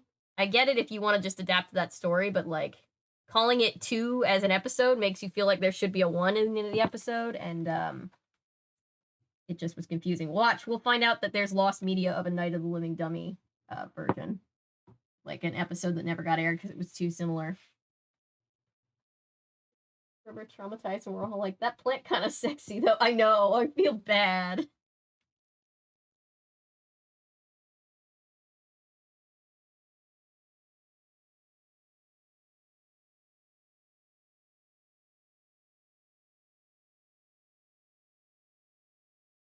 Yeah, this is like on the Kingdom Hearts stream when Maddie was telling me about that one frame that gets memed really inappropriately, and I'm like, oh, well, now I'm very uncomfortable. Now I'm super uncomfortable. Anyway, okay, chapter 9. Let's get into it. Let's jump right into it. Kids, it's okay, Dr. Brewer called. He bent down quickly, picked up the baseball cap, and replaced it on his head. A crow flew low overhead, cawing loudly. Margaret raised her eyes to follow the bird, but the sight of the hideout the hideous leaves, not hideout leaves, hideous leaves sprouting from their father's head wouldn't go away. Her whole head began to itch as she imagined what it might feel like to have leaves uncurling from your scalp. It's okay, really, Dr. Brewer repeated, hurrying over to them. But Dad, your head, Casey stammered. He suddenly looked very pale. Margaret felt sick. She kept swallowing hard, trying to ride out the waves of nausea. Ugh. Come here, you two, their father said softly, putting his arm around each of their shoulders. Let's sit down in the shade over there and have a talk. I spoke to your mom on the phone this morning. She told me you're upset about my work. Your head, it's all green, Casey repeated. I know, Dr. Brewer said, smiling. That's why I put on the cap. I didn't want you two to worry. Can you imagine if he didn't know? Their dad's a plant, yes. He led them to the shade of the tall hedges that ran along the garage, and they sat down in the grass. I guess you think your dad has gotten pretty weird, huh? Life's pretty weird, huh? It's just a sitcom. He stared into Margaret's eyes, feeling uncomfortable. She looked away. Cawing frantically, the crow flew over again, heading in the other direction. Margaret, you haven't said a word, her father said, squeezing her hand tenderly between his, what's wrong, what do you want to say to me? What do you think is wrong, Dad? Margaret sighed, still avoiding her father's glance. Come on, tell us, why do you have leaves growing out of your head? She asked bluntly. It's a side effect, he told her, continuing to hold her hand. It's only temporary, it'll go away soon, and my hair will grow back. But how did it happen? Casey asked, staring at his father's Dodgers cap. A few green leaves poked out from under the brim. Maybe you two would feel better if I explained what I'm trying to do down in the basement, Dr. Brewer said, shifting his weight and leaning back on his hands. I've been, there wasn't anything funny about what he said. I just remembered one of Noah's comments and made me laugh. Sorry. Goosebumps podcast. Okay. I will check out that.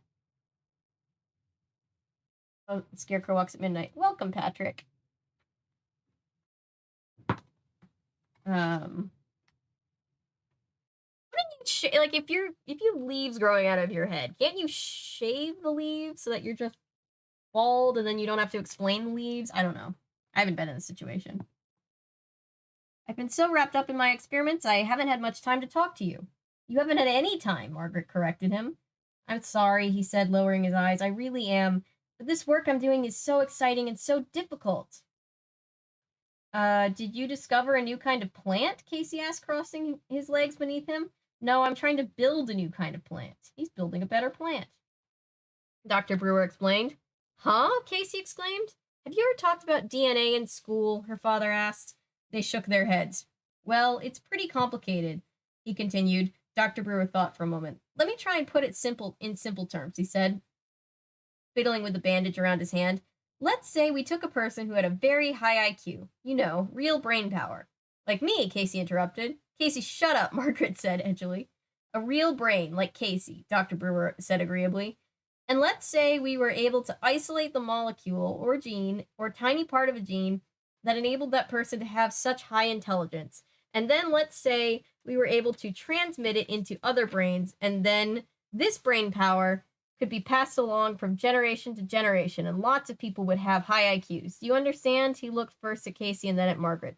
Not a perfect analogy, but I kind of get it. Yeah, kind of, Margaret said. I'm spilling tea. The tea has been spilled, and not in the fun, this gets us a lot of views kind of way. Holy crap, I'm already subscribed to you. Well, welcome, or welcome back.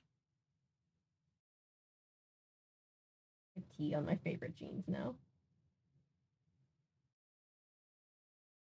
I can't even imagine. Where am I?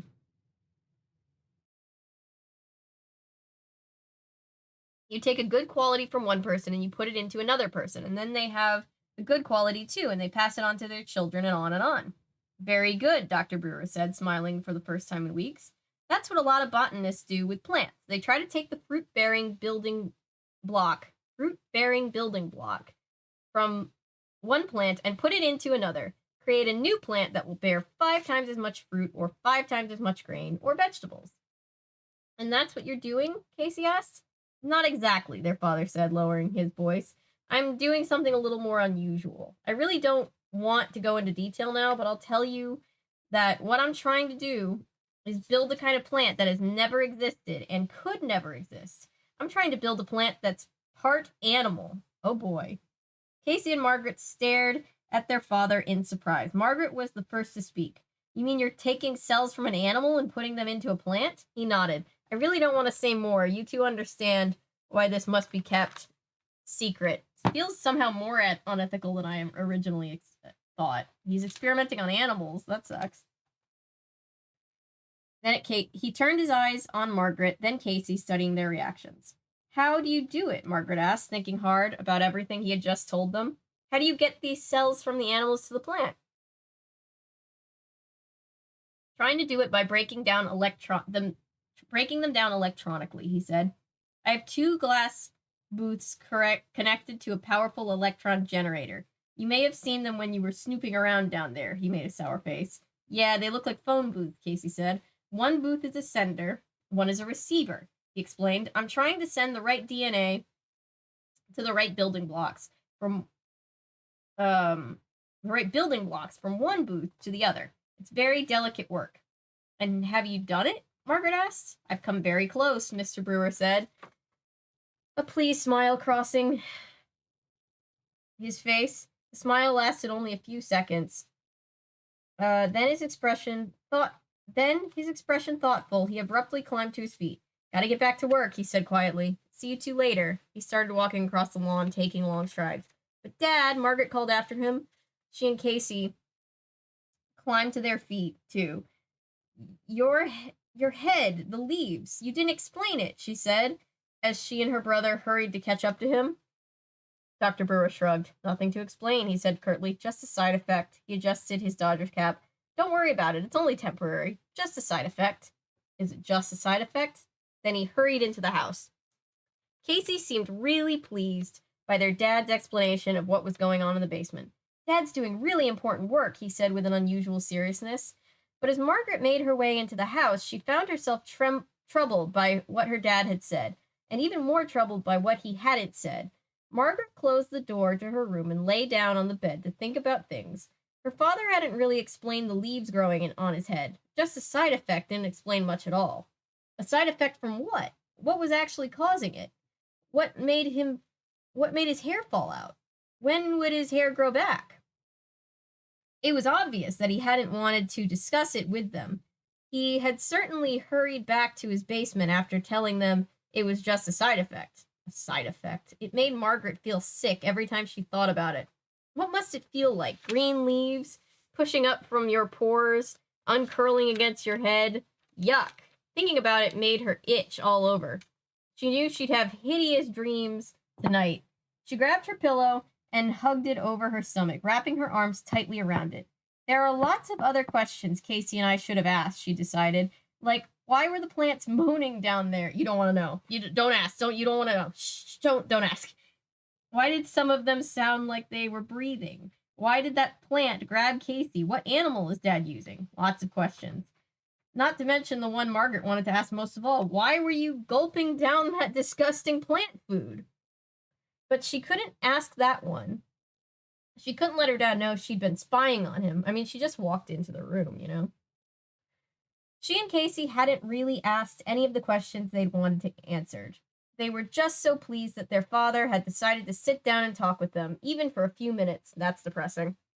His explanation was really interesting as far as it went, but Margaret decided, and it was good to know that he was close to doing something truly amazing, something that would make him really famous. But what about the rest of it? Frightening thought entered her mind. Could he have been lying to them? No, she quickly decided. No, Dad wouldn't lie to us. There are just some questions he hasn't answered yet. She was still thinking about all of these questions late that night, after dinner, after talking to Diane on the phone for an hour, after homework, after watching a little TV, after going to bed, and she was puzzled over them. When she heard her father's soft footsteps coming up the carpet stairs, she sat up in bed. A soft breeze fluttered the curtains across the room. She listened to her father's footsteps pass her room, heard him go into the bathroom, heard the water begin to run in the sink. I've got to ask him, she decided. Glancing at the clock, she saw that it was 2:30 in the morning, but she realized she was wide awake. I've got to ask him about the plant food. Otherwise, it will drive me crazy. I'll think about it, and I'll think about it, and I'll think about it. Every time I see him, I'll picture him standing over the sink, shoving handful after handful into his mouth. I don't want to think about it. Stop making me think about it. There's got to be a simple explanation, she told herself, climbing out of bed. There's got to be a logical explanation. And I have to know it. She pleaded soft. She patted, sorry, not pleaded. She patted softly. The foot started to fall. She patted softly down the hall, a sliver of light escaping through the bathroom door, which was slightly ajar. Water still ran into the sink. She heard him cough and then heard him adjust the water. I have to know the answer, she thought. I'll just ask him point blank. She stepped into the narrow triangle of light and peered into the bathroom. He was standing at the sink, leaning over, his chest bare, his shirt tossed behind him on the floor. He had put the baseball cap on the closed toilet lid, and the leaves covering his head shone brightly under the bathroom light. Margaret held her breath.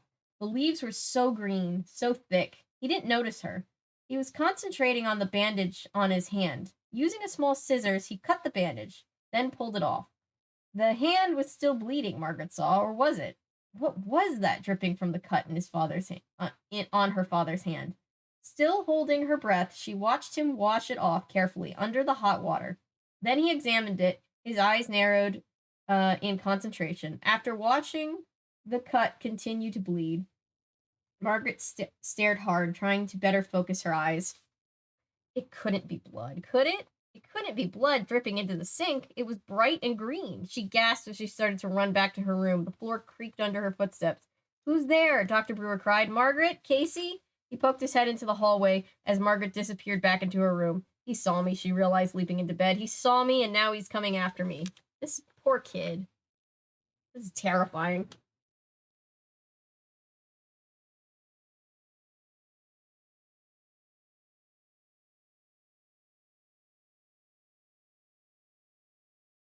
Oh, I missed a lot of chat. Hang on.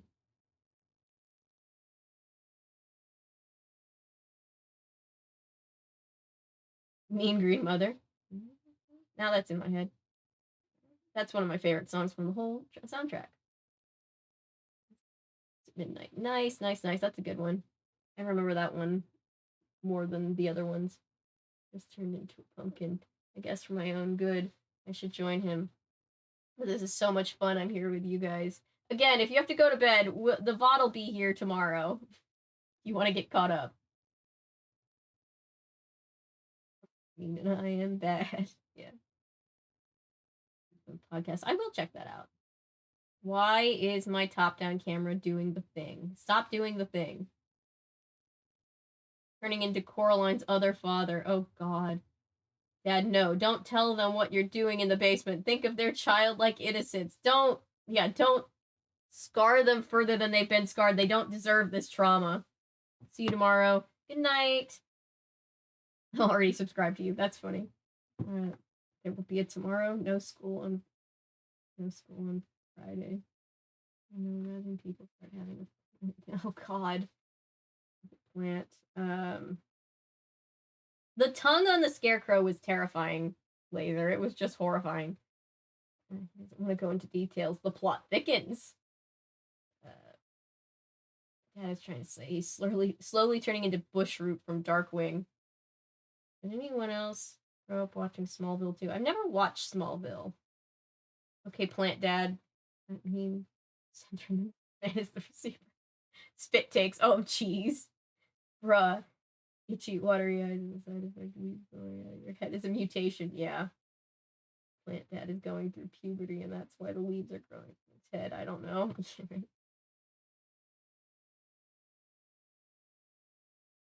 God help me.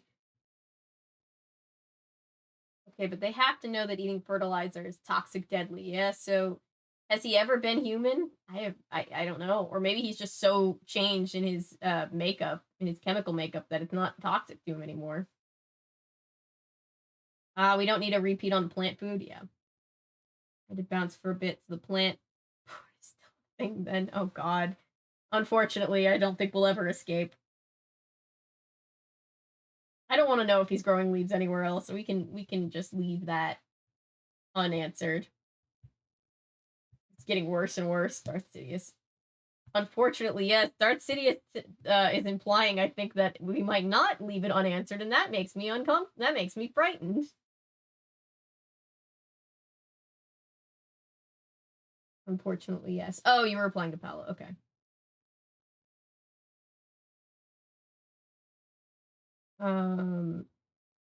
Getting worse. Ah, this is not fine. This is not fine. Crazy Hannah Creations has admitted that it is not fine. We're in a code red. The answer was accurate to both of us. Dark Sidious. Yeah. That answer could have been to like the past 3 comments, I think. Story is good, but Lord, I know, right? Please do this more. Great idea. Yeah, I started on the first one last night, where this is number 2. I'm just gonna keep reading through them in order. And obviously I have a lot of other books that aren't the original run, but obviously it'll take us, if we read one every single day and didn't take a break, that's still like 2 months of Goosebumps, so we'll cross that bridge when we get to it. The dad is like Dr. Green Trump or something. Pretty much. I'm just thinking Dr. Bushroot from that one episode that I covered of Darkwing Duck. Yeah. The camera's doing the camera thing. Ah. Sorry, guys. I'm getting a little mad at my camera. The fact that we've able to retain, we're still at 20 concurrent viewers is huge. I cannot believe this. And it seems like everybody's just chilling out and actually listening. I don't think there's a Goosebumps worse than this. This is your least favorite Goosebumps? Interesting. We're only 2 books in, and I feel like we're not even 2 full books in, and we've already been on what I feel is like an experience of retroactive childhood trauma, so I can only imagine what reading through all of these is going to do to us. Everything is still better than constant buffering. Oh, God, I'm so sorry about the constant buffering. I haven't watched the VOD back. I'm a little too afraid to, and also watching 4.5 hours of me just failing at something. It sounds terrible, but I assume that VOD is a little scuffed, so I apologize if that's that. Hopefully it's still watchable. First, I mean, the jokes. The book is one of my favorite. I mean, the jokes. The book is one of my favorite. Okay, cool. Do you have a least favorite Goosebumps book, just like overall story-wise? Just asking. People seem to really differ on what is a good Goosebumps book and what is a bad one. I've heard different people say that the same book is top of their list, S tier, and a different person say that it's F tier. And I'm like, who do I listen to? Them all, and if they're bad, we'll read them on stream, and if they're good, we'll read them on stream. There you go. Our childhoods are ruined, yeah. It'd be horrible. And that game too, this book doesn't seem as mind-tripping as last night's. It's less, like, existential, at least. That's good. I think somewhere in the Monster Blood books, I think. Well, they wrote, like, 4 Monster Blood books in the regular series, and then there were, like, I think there were more. Yeah, there's, like, Monster Blood for Breakfast, so I'm just like, we have written enough Monster Blood books, guys. Come on.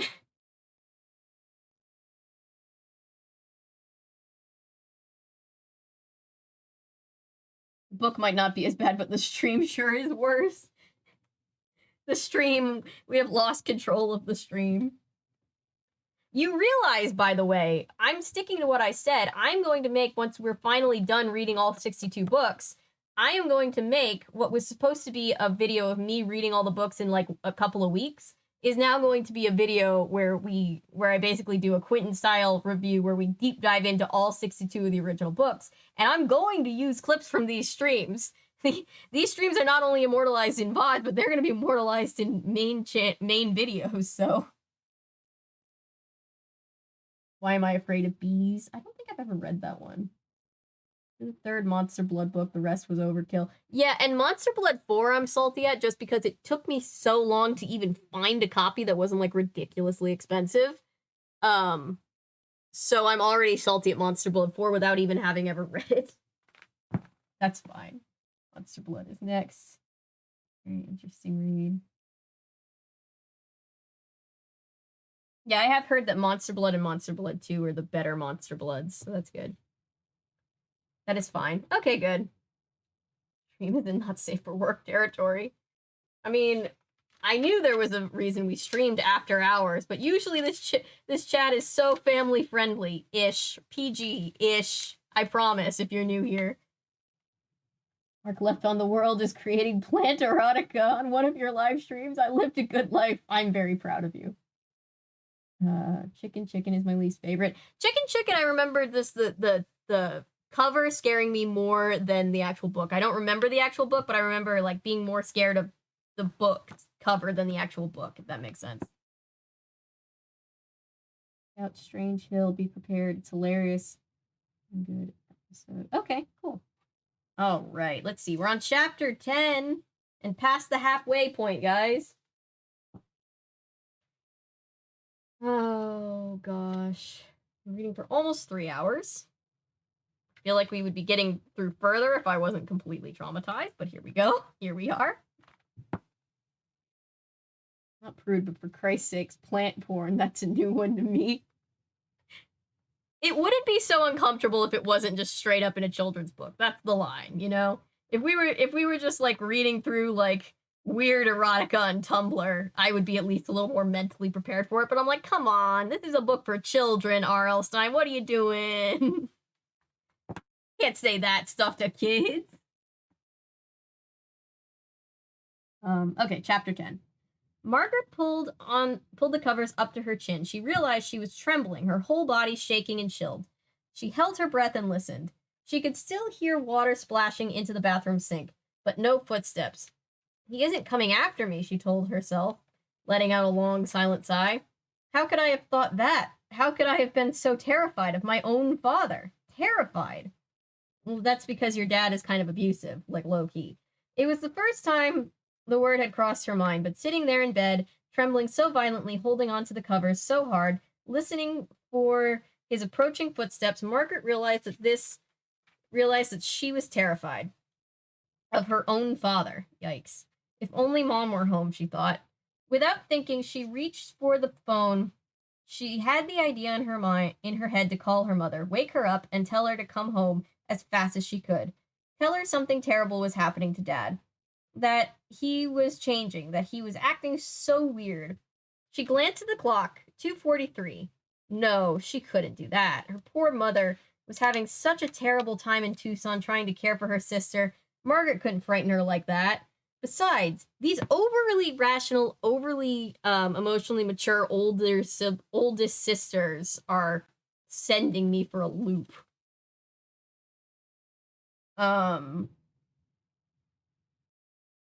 Margaret couldn't frighten her like that. Besides, what could she say? How could she explain to her mother how she had become terrified of her own father? This is so sad.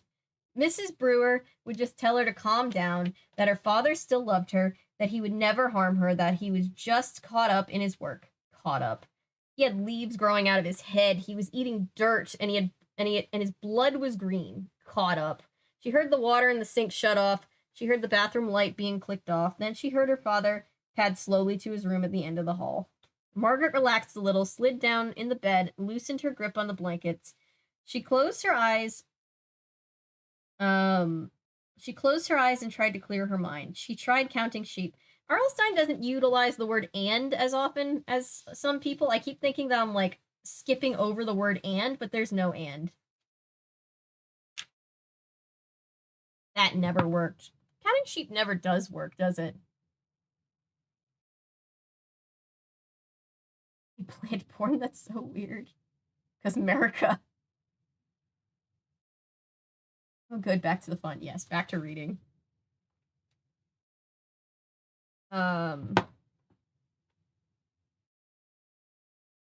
She tried counting to 1,000. At 375, she sat up. Her head throbbed. Her mouth was dry as cotton. She decided to go downstairs and get a drink of cold water from the refrigerator. I'm going to be a wreck tomorrow, she thought, making her way silently through the hall and down the stairs. It is tomorrow. It's tomorrow now. What am I going to do? I've got to get to sleep. The kitchen floor creaked beneath her bare feet. The refrigerator monitor clicked on noisily. Motor. I was like, what is a refrigerator monitor? The refrigerator motor clicked on noisily, startling her. Be cool, she told herself. Ah, because it's a fridge. I get what you did there. Be cool, she told herself. You've got to be cool. She had opened the refrigerator and was reaching for the water bottle when a hand grabbed her shoulder. Ah! She cried. I don't know how to make the sound. Aye! My mom and my grandmother, when they're shocked, they're like, ee! She cried out. She dropped the open bottle onto the floor. Ice cold water puddled around her feet.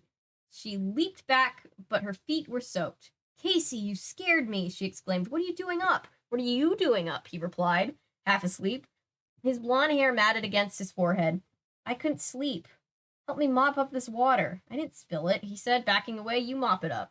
You made me spill it, Margaret declared shrilly. She grabbed a roll of paper towels off the counter and handed him a wad of them. Come on, hurry. They both got down on their knees and by the light from the refrigerator began mopping up the cold water. I just keep thinking about things, Casey said, tossing a soaking wad of paper towel onto the counter. That's why I can't sleep. I know that feeling. Me too, Margaret said, frowning. It's called anxiety disorder and insomnia.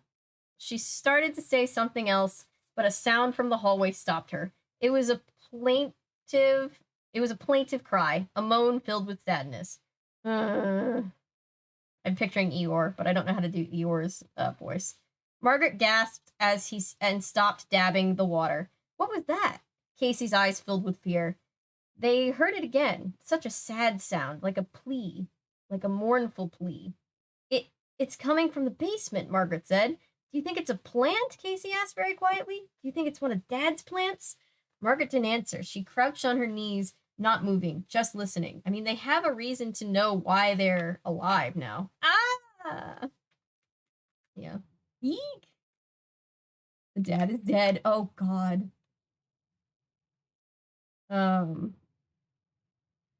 Another moan, softer this time, but just as mournful.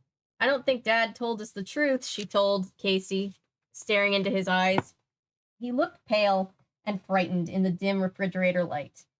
I don't think a tomato plant would make a sound like that. Margaret climbed to her feet, collecting the wet clumps of paper towel, and deposited them in the trash can under the sink. Did he say it was a tomato plant?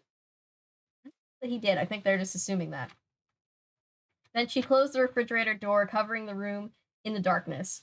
Her hand on Casey's shoulders guided him out of the kitchen and through the hall. They stopped at the basement door and listened. Silence now. Casey tried the door. It was locked. Another low moan sounding very nearby now. So human, Casey whispered. Margaret shuddered. What was going on down in the basement? What was really going on? She led the way up the stairs and waited at her doorway until Casey was safely in his room. He gave her a wave, yawning silently, and closed the door behind him, trying not to yawn. It's gonna make me yawn. Sorry. That's probably really contagious to everybody watching. A few seconds later, Margaret was back in her bed, the covers pulled up to her chin despite the warmth of the night. Her mouth was still achingly dry. She never got water. She realized she had never managed to get a drink. That's what I'm saying. Somehow she drifted into a restless sleep. Her alarm went off at 7:30. She sat up and thought about school. Then she remembered there was no school for the next 2 days because of some kind of teacher's conference. She turned off the cloak radio. Cloak radio is not a thing. Slumped back, unless Markiplier's brand is making radios now. And slumped back onto her pillow and tried to go back to sleep. But she was awake now, thoughts of the night before pouring back into her mind, flooding her with fear she had felt just a few hours earlier. This kid's sleeping about as much as I do, like 4 hours max, maybe. Oh, God. Buddy is fertilizer. Oh, God. Dad is keeping people as food. Oh, God. Oh, God. I don't know if those are guesses or spoilers, but you know what? They're all disturbing, so we're gonna see. I don't remember how this one ends. Don't remember much of this one at all, actually. She stood up and stretched, and deciding to go talk to her father to confront him first thing, to ask all the questions she wanted to ask. And decided to go. Okay. It wasn't that the sentence didn't make sense. I just didn't make sense the way that I said it. If I don't, he'll disappear down to the basement, and I'll sit around thinking these frightening thoughts all day, she told herself. I don't want to be terrified of my own father. I don't. She pulled a light cotton robe over her pajamas and found her slippers in the cluttered closet and stepped out onto the hallway. It was hot and stuffy in the hall, almost suffocating. Pale morning light filtered down from the skylight overhead. She stopped in front of Casey's room, wondering if she should wake him so that she could ask their father questions too. No, she decided, the poor guy was up half the night. I'll let him sleep. Oh yeah, I feel bad for the dad. Meanwhile, the kids didn't sleep at all either. Taking a deep breath, she walked the rest of the hall and stopped at her parents' bedroom. The door was open. Dad? No reply. Dad, are you up? She stepped into the room. Dad? He didn't seem to be there. The air in here was heavy and smelled strangely sour. The curtains were drawn. The bedcloths were rumpled and tossed down at the foot of the bed. Margaret took a few more steps toward the bed. Dad? No, she had missed him. He was probably already locked in his basement workroom, she realized unhappily. He must have gotten up very early and... What was that in the bed? Oh no. No.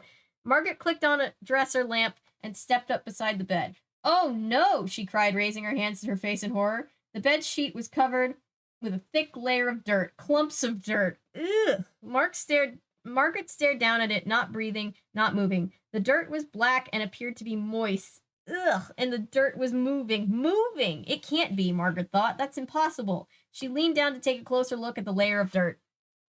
No, the dirt wasn't moving. The dirt was filled with dozens of moving insects and long brown earthworms, all crawling through wet black clumps that lined her father's bed.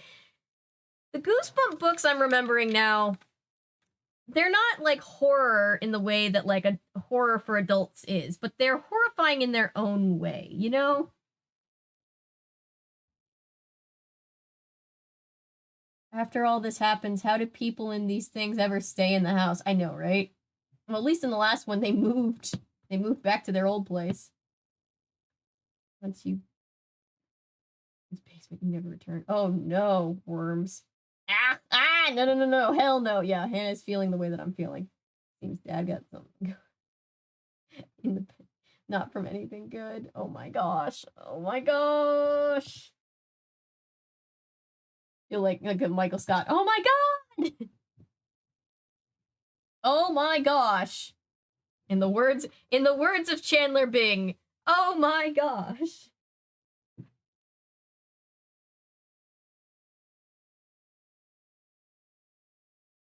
Ooh, how we feeling? How we doing? We doing all right? Good.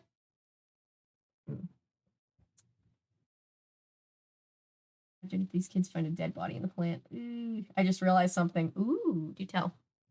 By the way, for science, my dad told me to keep my voice from going out because I was telling him that my voice tends to be gone, especially after stream, especially after reading streams.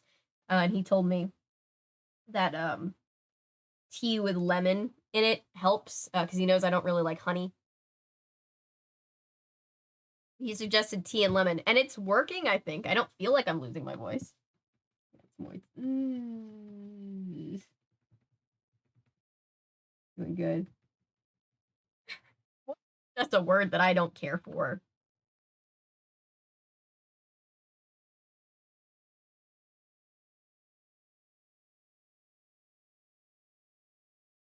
My friend used to say moist is a word that sounds like what it is, and I unfortunately just know exactly.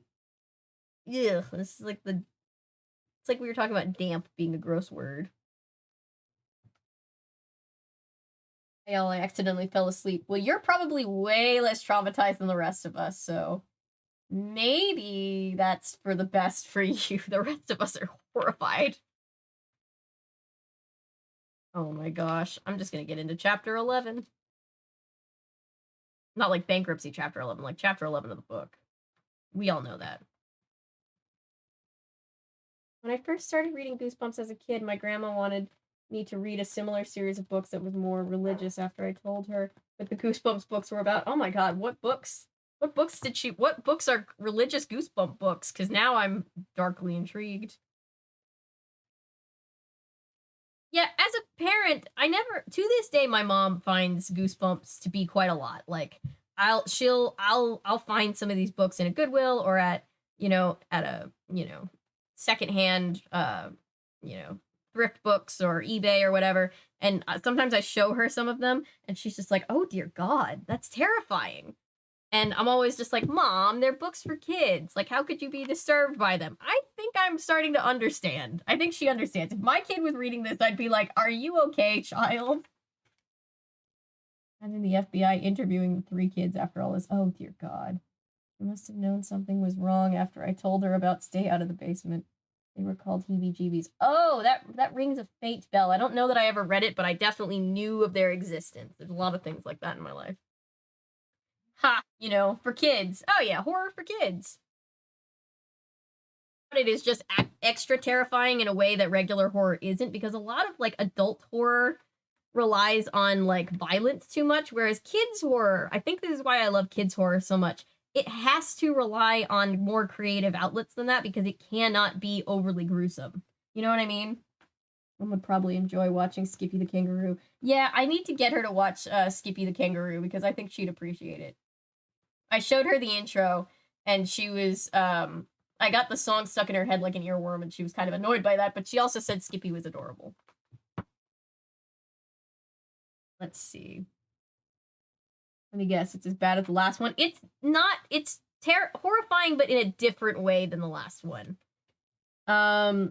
Kids horror does it better than adult horror. I agree. There's also just like a campiness and a fun to kids horror that, like, I feel like horror that's not made for kids has lost all air of, like, fun, for lack of a better word. I know it's a horror, and I know it's, but like, it doesn't always have to be so serious. Sometimes horror is just more depressing than anything, Last book in the last stream. The last book in the last stream was depressing. Yeah, the last book in the last stream was just straight up depressing. This is just weird.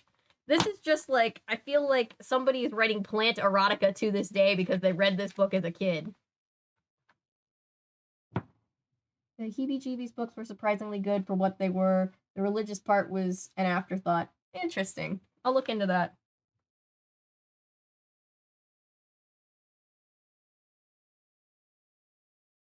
I guess it's kind of like Veggie Tales, where like Veggie Tales was entertaining, so even if you're not into the whole religious aspect of it, most people find it entertaining just because it was really funny. And the theme song alone, one of the catchiest TV themes out there. Oh yeah, it's about to get in my head just thinking about it. All right, chapter 11. Casey didn't come downstairs until 10:30. That's weird. It's 10:30 right now. 10 of them, unless more came out. I can't help to think. We all got I still need to cover season 2 of the Cuphead show. It'll probably be in November, but don't let me forget, chat. I still need to do that. I said I would when I did the first season. As a kid, the children doing. Oof. Before his arrival, Margaret had made herself breakfast, managing to pull on jeans and a t-shirt, had talked to Diane on the phone for half an hour, and had spent the rest of the time pacing back and forth in the living room trying to decide what to do. Desperate to talk to her dad, she had banged a few times on the basement door, timidly at first, and then loudly, but either he couldn't hear her or chose not to. He didn't respond. That was when Casey finally emerged. She poured him a tall glass of orange juice and led him out to the backyard to talk. It was hazy day, the most yellow in the air. It was a hazy day, the sky mostly yellow, the air already stifling hot, even though the sun was still hovering low over the hills. I'm trying not to let my brain scramble too much to keep reading. Effectively, I mean. Walking towards the block of green shade cast by the hedges, she told her brother about their dad's green blood and about the insect-filled dirt in his bed. Casey stood open-mouthed, holding the glass of orange juice in front of him, untouched. He stared at Margaret and didn't say anything for a very long time. Finally, he set the orange juice down on the lawn and said, "What should we do?" in a voice just above a whisper. What should we do? What should we do? Maybe more like that. Margaret shrugged. I wish Mom would call. Would you tell her everything? Casey asked, shoving her hands deep in the pockets of his baggy shorts. I guess, Margaret said. I don't know if she'd believe it, but it's so scary, Casey said. I mean, he's our dad. We've known him all our whole lives. I mean, I know, Margaret said, but he's not the same. Maybe he can explain it all, Casey said thoughtfully. Maybe there's a good reason for everything, like the leaves on his head. We asked him about that, Margaret reminded her brother. He just said it was a side effect, not much of an explanation. Casey nodded but didn't reply. I told some of it to Diane, Margaret admitted. Casey looked up at her in surprise.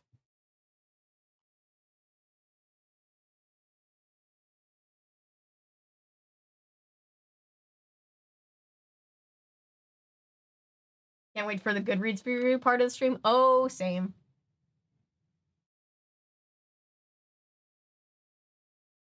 Oh, you like Don't Worry, Darling. That's good. Glad it's good. It already is. That's what I said. If we were like scrolling through the, plant erotica tags on Tumblr, I think I would be more just like, oh, that's interesting. Because it's for kids, that's where the uncomfortability for all of us comes in. I'm glad chat is here to experience this with me because I'm processing a lot of emotions right now. Perry's yelling to come in my room. Hang on, guys. I'm going to go let Perry in.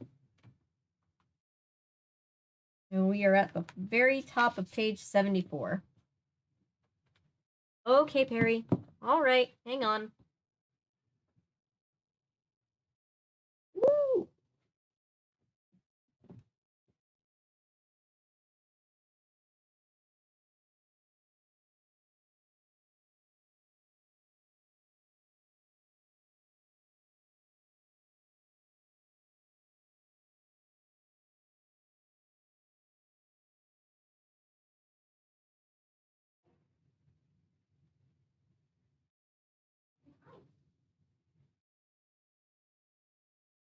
Hey, hello.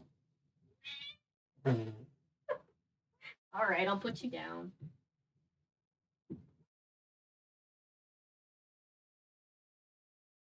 Ugh. Whoop. You want to come up here, Perry?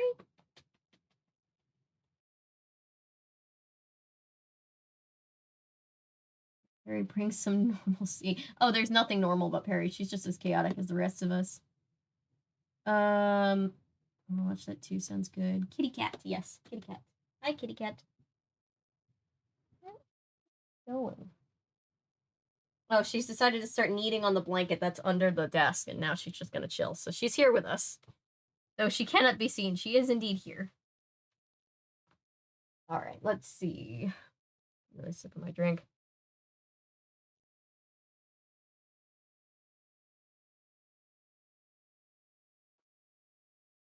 You want to come up now? Is that what we're doing?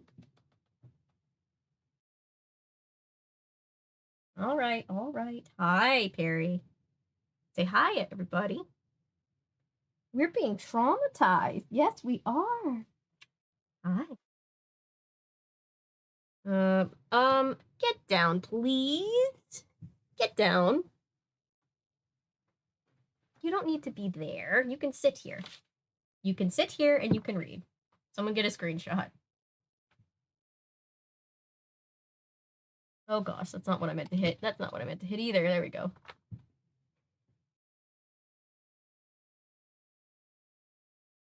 Hi, Perry. All right. Well, I had to tell somebody, she snapped edgily. Diane thought I shouldn't call the police. Diane thought I should call the police. Huh? Casey shook his head. Dad hasn't done anything wrong, has he? What would the police do? I don't know, Margaret replied. That's what I told Diane, but she said there's got to be some kind of law against being a mad scientist.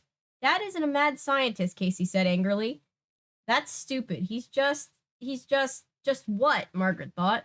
What is he? A few hours later, Perry, what are we doing, Perry? What is this? A few hours later, they were still in the backyard trying to figure out. Are you comfortable? No? Okay. Trying to figure out what to do when the kitchen door opened and their father called them to come in. Margaret looked at Casey in surprise. I don't believe it. He came upstairs. Maybe we can talk to him. You getting down now? No, we're just readjusting. Okay.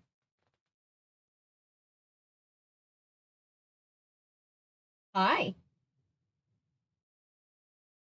Maybe we can talk to him, Casey said. They both raced into the kitchen. Dr. Brewer, his Dodgers cap placed in place, flashed them a smile as he set 2 soup bowls down on the table. Hi, he said brightly. Lunchtime. Huh? You made lunch? Casey exclaimed, unable to conceal his astonishment. The fact that these children are shocked that their parents are doing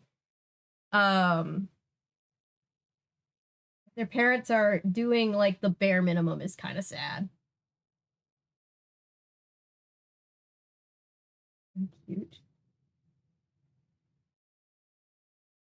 Not a mad scientist. His sexual desires are just misunderstood. Thank goodness for Perry. She's helping the stream. Yeah, she looks like she's reading with you. Yeah, I'll have to go back and get a screenshot because that is pretty cute.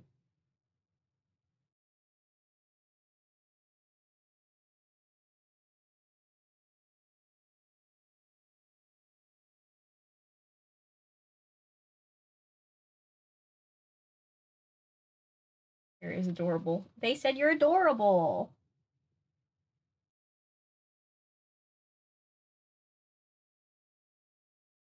Extremely like Pureflix. Oh, Pureflix was awful. Oh, sorry, I'm caught up.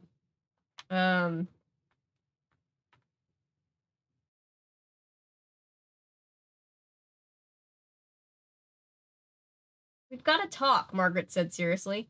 Afraid I don't have much time, he said, avoiding her stare. Sit down. Try this new dish. I want to see if you like it. I don't trust him. Getting down now? Now we're getting down. Okay. Going back to desk cam because the cat. I'm 141. I'm 25. I don't want anybody to share any personal information in chat if they're not comfortable with it. But I'm 25. I think people know that by now. This is getting suspicious. Don't eat the soup, right? Now I'm really getting Soylent Green flashbacks. I'm over 90,000. Afraid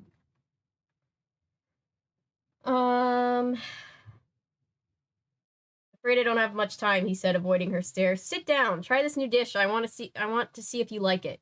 Margaret and Casey obediently took their places at the table. What is this stuff? Casey cried. The 2 bowls were filled with green, pulpy substance. Nope, nope, nope, nope, nope, nope, nope, nope, nope. The 2 bowls were filled with green, pulpy substance. It looks like green mashed potatoes, Casey said, making a face. It's something different, Dr. Brewer said mysteriously, standing over them at the head of the table. Go ahead, taste it. I bet you'll be surprised. Nope, nope, nope, nope, nope. Dad, you've never made lunch for us before, Margaret said, trying to keep the suspicion out of her voice. I just wanted you to try this, he said, his smile fading. You're my guinea pigs. Nope, nope, nope, nope, nope, nope. My grandmother used to always make recipes that had like the weirdest ingredients in them, and she would give them to you and then watch you eat them and be like, and guess what's in it? And I'd be like, oh, hell, what did I just eat? Eat that soup out of the way and run. Sit down and eat the soup or you die, children. Yeah. The parents in these books sound terrible. Yeah, we haven't found a good parent in a Goosebumps book yet.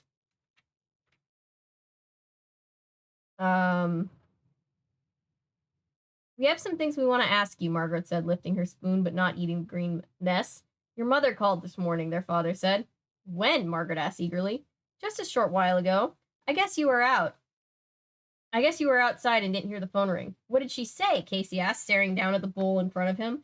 Aunt Eleanor's doing better. She's been moved out of intensive care. Your mom may be able to come home soon.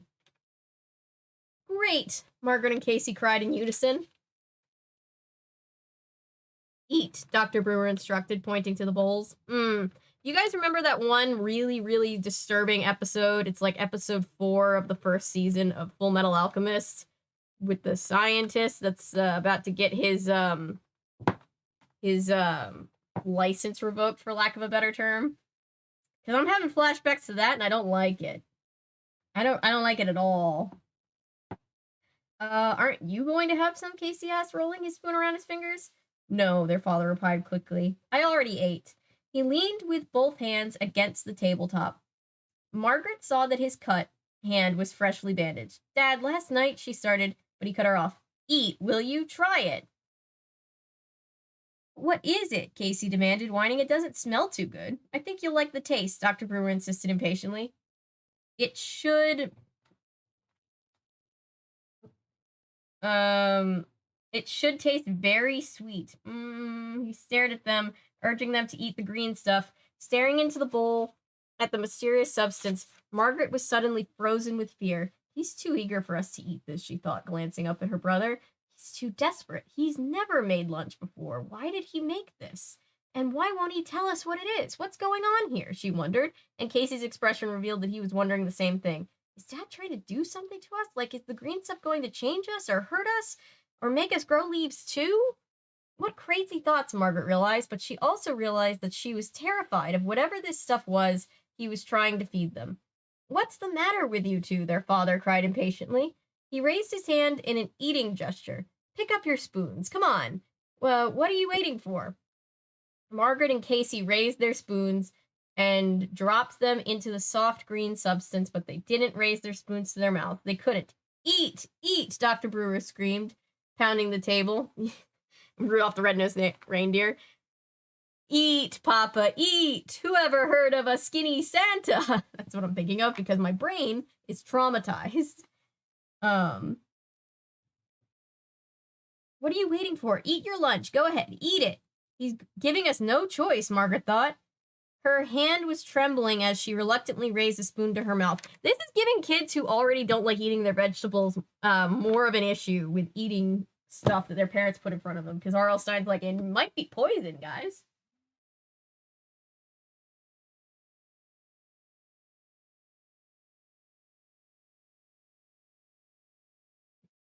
Eat It. I assume that's to the tune of Beat It by Michael Jackson.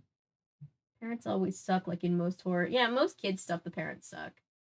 I was in... Fuck this shit, I'm out. Yeah. Fuck this shit, I'm out should be the subtitle of this book, but it's a kid's book. See the curtain moving. That's Perry. It's not the tech ghost.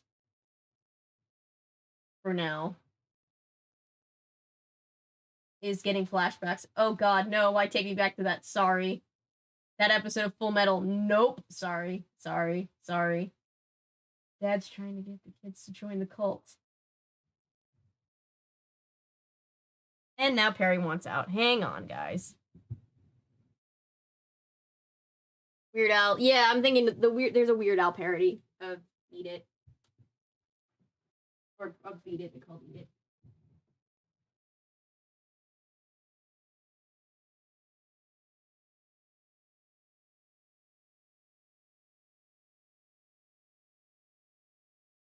Okay, I'm back. Cats. All right. Nope. Make sure nobody falls off the shelf. Okay. There we go. Carly Beth's mom is a gem, though. Yeah, that's true. Carly Beth's mom is probably one of the only good parents in these books. Taught her a whole ass duck costume. Yeah, she's great. The kids we need more parents like that in this series. All right. Do. Okay, let's see.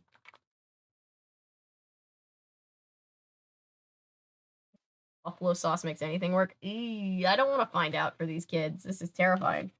I just hope they trick him. in the most stupid plan possible. Yeah, like the tree pushing over plan. I felt such a relief for the kids at the end of the last book. Oh my god. Alright. We ready? Chapter 12. Go ahead, you'll like it, Dr. Brewer insisted, leaning over the table. Casey watched as Margaret raised the spoon to her lips. The doorbell rang. Who could that be? Dr. Brewer asked, very annoyed at the interruption. I'll be right back, kids. He lumbered out to the front hall. Saved by the bell, Margaret said, dropping the spoon back into the bowl with a sickening plop. Stuff is disgusting, Casey whispered. It's some kind of plant food or something. Yuck. Ooh, it's probably fertilizer. Quick, Margaret said, and jumped up, grabbing the two bowls. Help me. They rushed to the sink, pulled out the wastebasket, and scooped the contents of both bowls into the garbage. Then they carried the bowls back to the table and set them down beside the spoons. Who's at the door? Casey said. Did any other kids try to get out of eating stuff they didn't like by, like, pretending to eat it? I feel like I did and got in major trouble as a little kid. Let's go see who's at the door, Casey said. They crept into the hall in time to see a man carrying a black briefcase step into the front entranceway and greet their father with a short handshake. The man had a tanned, bald head and was wearing large blue lens sunglasses. He had a brown mustache and was wearing navy blue suit with red and white striped tie. Is he from the government? Mr. Martinez, their father exclaimed. What a surprise! That's Dad's old boss from Polytech, Margaret whispered to Casey. I know, Casey replied peevishly. I said weeks ago I'd come to check up on how your work is coming along, Martinez said, sniffing the air for some reason. Wellington gave me a lift. My car is in the garage for a change. Well, I'm not really ready, Dr. Brewer stammered, looking very uncomfortable, even in Margaret's vantage point behind him. I wasn't expecting anyone. I mean, I don't think this is a good time. No problem. I'll just have a quick look, Martinez said, putting a hand over on Dr. Brewer's shoulder, as if to calm him. I thought he got fired. I've always been so interested in your work. You know that. And you know that it wasn't my idea to let you go. And the board forced me. They gave me no choice, but I'm not giving up on you. I promise you that. Is Mr. Martinez one of the neighbors that works with him? Saved by the bell. Yeah. Just burn down the house at this point. I feel like Mr. Martinez definitely has a crush on the dad. Lucky enough to like most things I was told to eat, made things easy. I mean, I was not known as being a picky eater as a kid, but it was mostly just because I didn't want to get in trouble for not eating. I feel like the older I get, the pickier I get. I don't know why that happens. Come on, let's see what kind of progress you're making. Well, Dr. Brewer couldn't hide his displeasure at Mr. Martinez's surprise and appearance. He scowled and tried to block the path to the basement steps. He seems like a good friend. Maybe he's cheating on Mr. Martinez, and that's why he doesn't want him to see what's down there. Guys.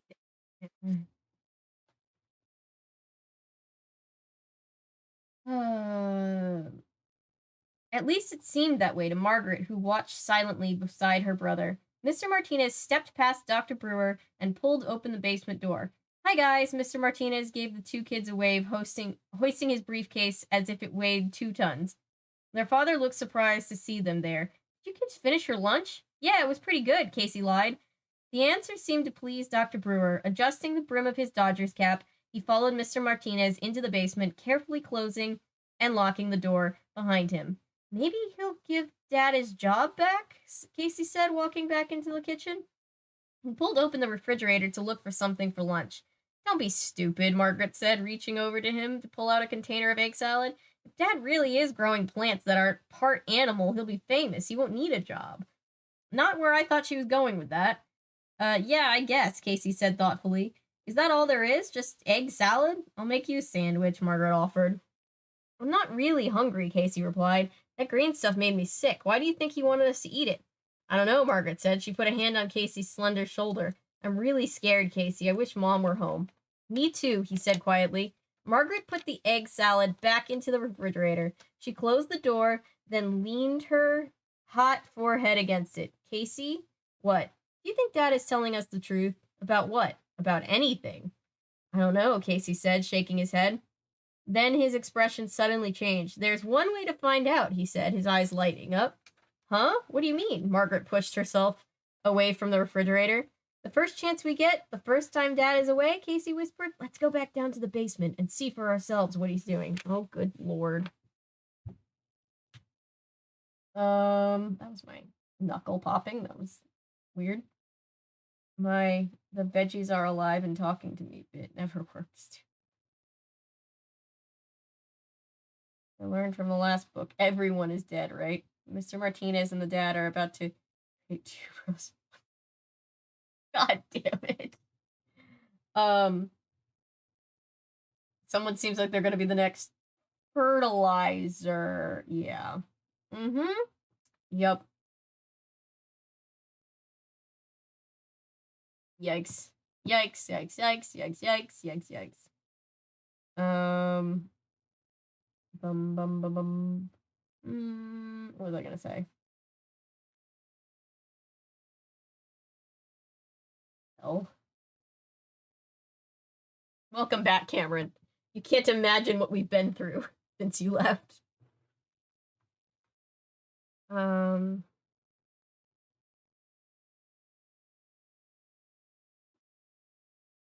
The lemon tea is really working to keep the, even though it's not exactly hot anymore.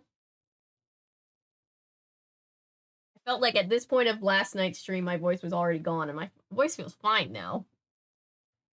All right. By the way, can I just say, you know how, because R.L. Stine talks about he loves the stories of, like, kids reading under the covers with a flashlight and all this stuff. You know damn well that video already exists. I feel like these streams, because like when I do remember reading, vividly, I remember reading a Goosebump book with my cousins as a kid. My brother and my two cousins, we were all camped out in my room, and we were like staying up way later than we should have been, like trying not to be heard so we wouldn't get caught reading a Goosebumps book. And I feel like in a weird way, like these streams are like, it feels like we're a bunch of kids reading these books and like trying to scare each other. You know, it feels like we're like at camp or something, or like we're just like staying over at somebody's house and just like reading these up way too late. It's a nice feeling.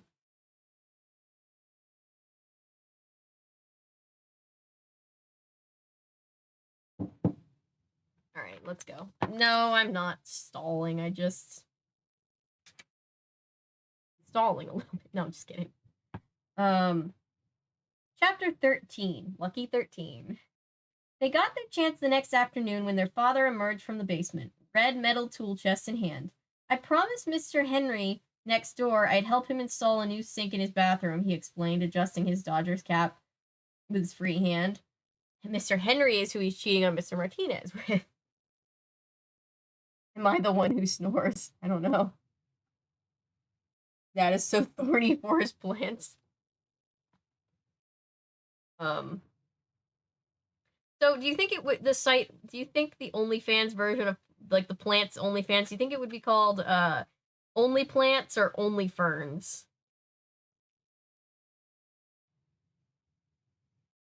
I'm asking the help him with the sink wink. Yeah, that rhymed. I'd help him install a new sink in his bathroom, he explained, adjusting the Dodger's cap with his free hand. When are you coming back? Casey asked, glancing at Margaret. Not very subtle, Casey, Margaret thought, rolling her eyes. It shouldn't take more than a couple of hours, Dr. Brewer said. He disappeared out the kitchen door. They watched him cut through the hedges in the backyard and head to Mr. Henry's back door. It's now or never, Margaret said, glancing doubtfully at Casey. Think we can do this? She tried the door. Locked, as usual. No problem, Casey said, a mischievous grin spreading across his face. Go get a paperclip. I'll show you what my friend Kevin taught me last week. They're gonna break in. I've always wanted to try to break in somewhere with a bobby pin, like Nancy Drew. Margaret obediently found a paperclip on the desk and brought it to him. Casey straightened the clip out, then poked it into the lock. In a few seconds, he hummed a triumphant fanfare, do-do-do-do, or something. I don't know what his triumphant fanfare was, and pulled the door open. Now you're an expert lockpicker, huh? Your friend Kevin is a good guy to know, Margaret said, shaking her head. Casey grinned and motioned for Margaret to go first. Margaret said, shaking her head. You know the amount of accidental rhymes in these books? I think R.L. Stine had accidental bars. Only plants. Yeah. Gotta go to bed. I have to be at work at 11. Bye, Patrick. See you. Yeah, the VOD will be available if you're interested in hearing the end of the story. Hopefully you get some sleep. Good night. And if you don't hear the end of the story, you'll be less traumatized than the rest of us. God.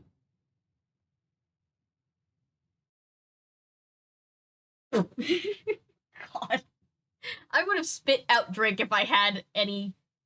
No, god damn it. Only vines.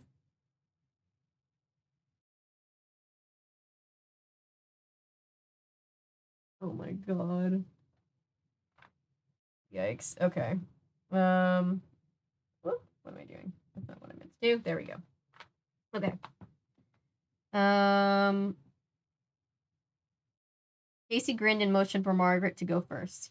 Okay, let's not think about it. Let's just do it, Margaret said, summoning her courage and stepping into the landing. Do it. Do it. I'm thinking of the do it meme from Star Wars prequels, but I'm also thinking of the just do it meme. So many memes in my head. Reboot did, and it's an Aussie thing. Ah, interesting. Oh, I missed your comment. Okay.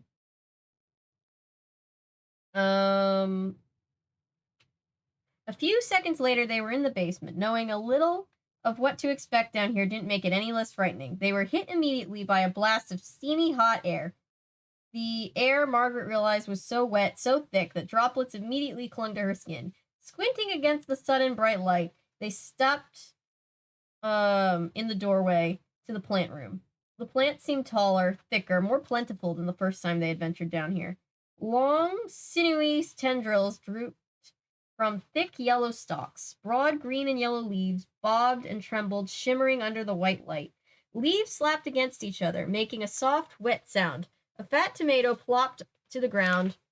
Oh, they did say tomatoes. I'm sorry. I accidentally gaslit the kids. Told them that the tomatoes plants weren't real. Everything seemed to shimmer. The plants all seemed to quiver expectantly. They weren't standing still. They seemed to be reaching up, reaching out, quaking with energy as they grew. Long brown tendrils snaked along the dirt, wrapping themselves around the other plants around each other.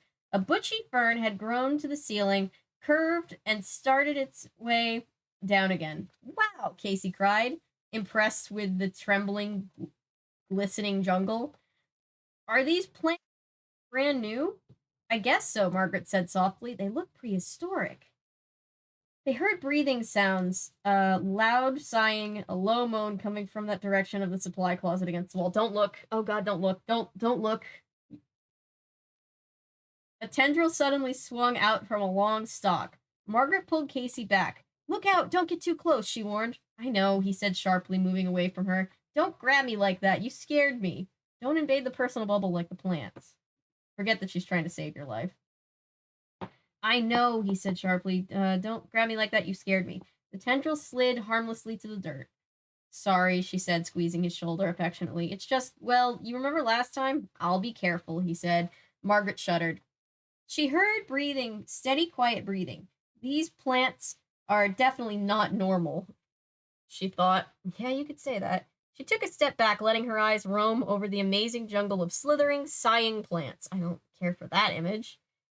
She was still staring at them when she heard Casey's terrified scream. Help! It's got me! It's got me! Casey, what did we just say?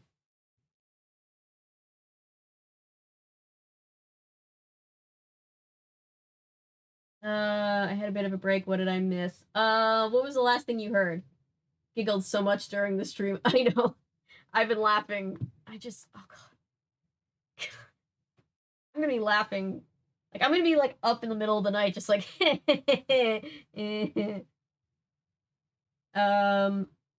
so the kids are back down in the scary basement.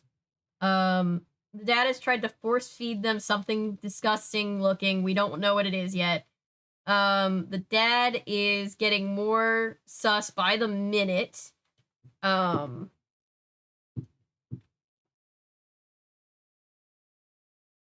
natural. Yeah, I could stop and make a couple of comments, but what? Yeah. I could make comments, but I still feel bad because children's book, and also I know that the chat does not need any help from me to make these into euphemisms. There's a blockbuster. Nothing sounds right about the description of this plant. No. Do you think R.L. Stine knew what he was doing? Sturdy stem. Sammy, hi, I'm fine. As fine as anybody in this chat is right now. How are we, chat? We're a little bit, traumatized. I have to go to bed. I can't wait to watch this back. Good night. Good night, Darth Sidious. Appreciate you. Thanks for watching. Oh, gosh. Street from scary to weird and then funny. Yeah, we've been on a roller coaster tonight. We're reading Stay Out of the Basement, Goosebumps book number 2.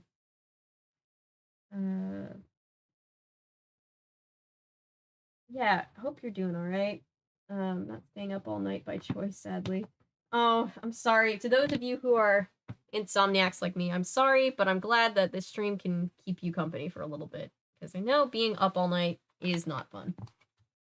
Hey, we're getting close to the end of the book. Good, thanks, Avery. No problem. We need strong drugs and therapy. Don't we all?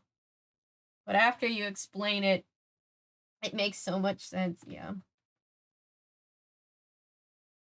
Mostly listening to this in the background while cleaning empty office building. Ooh, night shift, sorry. The book is making itself worse. Yes, the book is making itself worse. It's making itself worse. We're just gonna keep going. Chapter 14. Margaret, remember we were just reading Scooby-Doo books? Remember that time? Fun, quirky, oh, look at that! The pterodactyl was real! That's the craziest thing we've ever seen! How innocent we were. Margaret uttered a shriek of terror and spun away from the plants to find her brother. Help! Casey cried. Here, Margaret took a few steps, scampering across the floor. She started to laugh. Casey, it's a squirrel. What? His voice was several octaves higher than normal. It grabbed my ankle. Look, Margaret said, pointing. It's a squirrel. I thought this was a cutoff. Daddy, I want another squirrel. Look how scared it is. It must have run right into you. Oh, Casey sighed. The color began to return to his ash-gray face. I thought it was a plant. Is a squirrel plant food? Right, a furry gray plant, Margaret said, shaking her head. He did say that he was trying to make plant animals. Her heart was still thudding in her chest. You sure gave me a scare, Casey. I'm starting to feel like this guy is the reason why demogorgons exist. The squirrel stopped several yards away, turned, stood up on its hind legs, and stared back at them, quivering all over. How did a squirrel get down here? Casey demanded, his voice still shaky. Margaret shrugged. Squirrels are always getting in, she said, and remember that chipmunk we could get rid of? And then she glanced over to the small ground-level window at the top of the opposite wall. That window, it's open, she told Casey. The squirrel must have climbed in over there. Shoo! Casey yelled at the squirrel. He started to chase it. The squirrel's tail shot right up in the air and then took off, running through the tangled plants. Save yourself, little squirrel! Get out, Casey screamed. The terrified squirrel, with Casey in close pursuit, circled the plants twice. Then it headed to the far wall, leaped into a carton, then onto a higher carton, then bounded over the open window. Bounded out the open window. Sorry, that didn't make any sense. Casey stopped running and stared up at the window. Good work, Margaret said. Now let's get out of here. We don't know what anything is. We have no idea. We have no idea what to look for, so we can't tell if Dad is telling the truth or not. She started towards the stairs, but stopped when she heard the bumping sound. Casey, did you hear that? She searched for her brother, but he was hidden by the thick leaves and plants. Casey? Yeah, I heard it, he answered, still out of view. It's coming from the supply closet. Oh, God.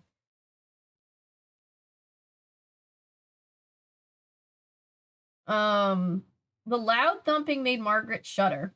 It sounded to her exactly like someone banging on the closet wall. Casey, let's check it out, she said. No reply. The banging got louder. Casey? Why wasn't he answering her? Casey, where are you? You're frightening me, Margaret called, moving closer to the shimmering plants. Another tomato plopped to the ground, so near her foot it made her jump. Despite the intense heat, she suddenly felt cold all over. Casey? Margaret, come here. I found something, he finally said. He sounded uncertain, worried. She hurried around the plants and saw him standing in front of the work table beside the supply closet. The banging from the closet had stopped. Casey, what's the matter? You scared me, Margaret scolded. She stopped and leaned against the wooden work table. Look, her brother said, holding up a dark folded up bundle. I found this on the floor, shoved under this work table. Huh? What is it? Margaret asked. Casey unfolded it. It was a suit jacket, a blue suit jacket, a red and white striped necktie with folded inside it. Eee. It's Mr. Martinez's, Casey said, squeezing the collar of the wrinkled jacket between his hands. It's his jacket and tie. Margaret's mouth dropped open into a wide O of surprise. You mean he left it here? This could go. I think he's plant food, but I like to never mind. I like to think that this is he just forgot it when he was there hooking up. You know, like that's the more fun thing to think. But correct. He's dead. He's dead. I knew it. I think Hannah is very correct. If he left it, why was it bundled up and shoved back under the table? Casey asked. Margaret stared at the jacket. She ran her hand over the silky striped tie. Did you see Mr. Martinez leave the house yesterday afternoon? Casey asked. No, Margaret answered, but he must have left. I mean, his car was gone. He didn't drive, remember? He told Dad he got a lift. Margaret raised her eyes from the wrinkled jacket to her brother's worried face. Casey, what are you saying? That Mr. Martinez didn't leave? That he was eaten by a plant or something? That's ridiculous. Then why were his coat and tie hidden like that? Casey demanded. Margaret didn't have a chance to respond. They both grabbed us as they heard they both gasped as they heard loud footsteps on the stairs. Someone was hurrying down to the basement. Hide, Margaret whispered. Where? Casey asked, his eyes wide with panic. Yikes, yikes, yikes, yikes, yikes, yikes, yikes, yikes, yikes.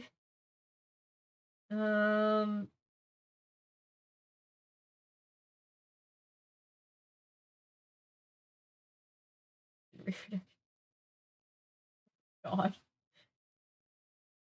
It's flashbacks to Grease 2. Not the song. I still haven't seen Grease 2. Totally understand the hate of Shadow Club Series 3. What episode did I cover a season from? Was it 3? I don't think it was 3. I forget now. It was a long time ago. Yeah, Saddle Club is pretty universally loved here. For this, I've been reading, watching new and Me Too webfan comics. Ooh, nice. I hope those are less traumatizing. Mr. Martinez did the nasty Brewer. I would prefer that. I would prefer that. That's a much funnier. That's a much lighter and less gruesome thought than him being fertilizer. Yeah.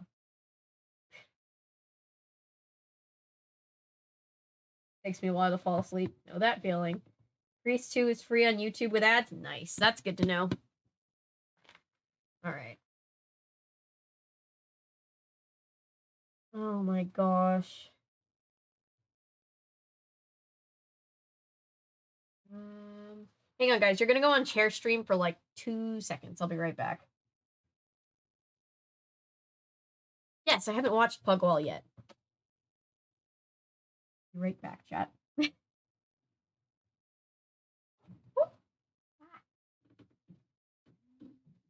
Can hear my cats up to no good. Hang on. You're back.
I'm back. Was stream better without me?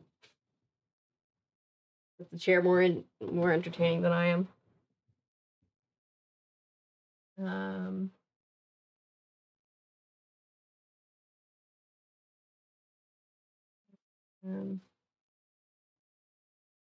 Effort wise, interesting. My Uber deliveries. Oh, I'm glad to keep you company on the Uber deliveries. Oh, we have more people in stream than when I left. Sorry, you came into a chair stream. I apologize. My cats are doing that thing where it's raining and they're chasing each other around and trying to do that parkour like Michael Scott and Dwight and Andy did. And I'm just like,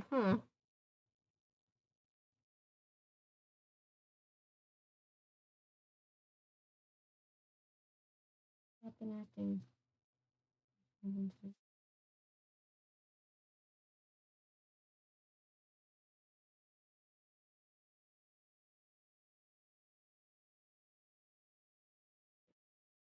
Trying to get caught up on chat. All right, we are in chapter 15. We're almost done, guys. It's raining here in Australia where I am yeah, we're getting rain. We haven't had rain in like 2 weeks, but we're getting like a ton of rain right now. Chair's personality is very wooden. I appreciate that pun. I appreciate it very much. I'm glad that these books are readable in one stream because I think I would lose sleep if I had to like go to bed halfway through one of these books without at least getting closure. You know what I mean?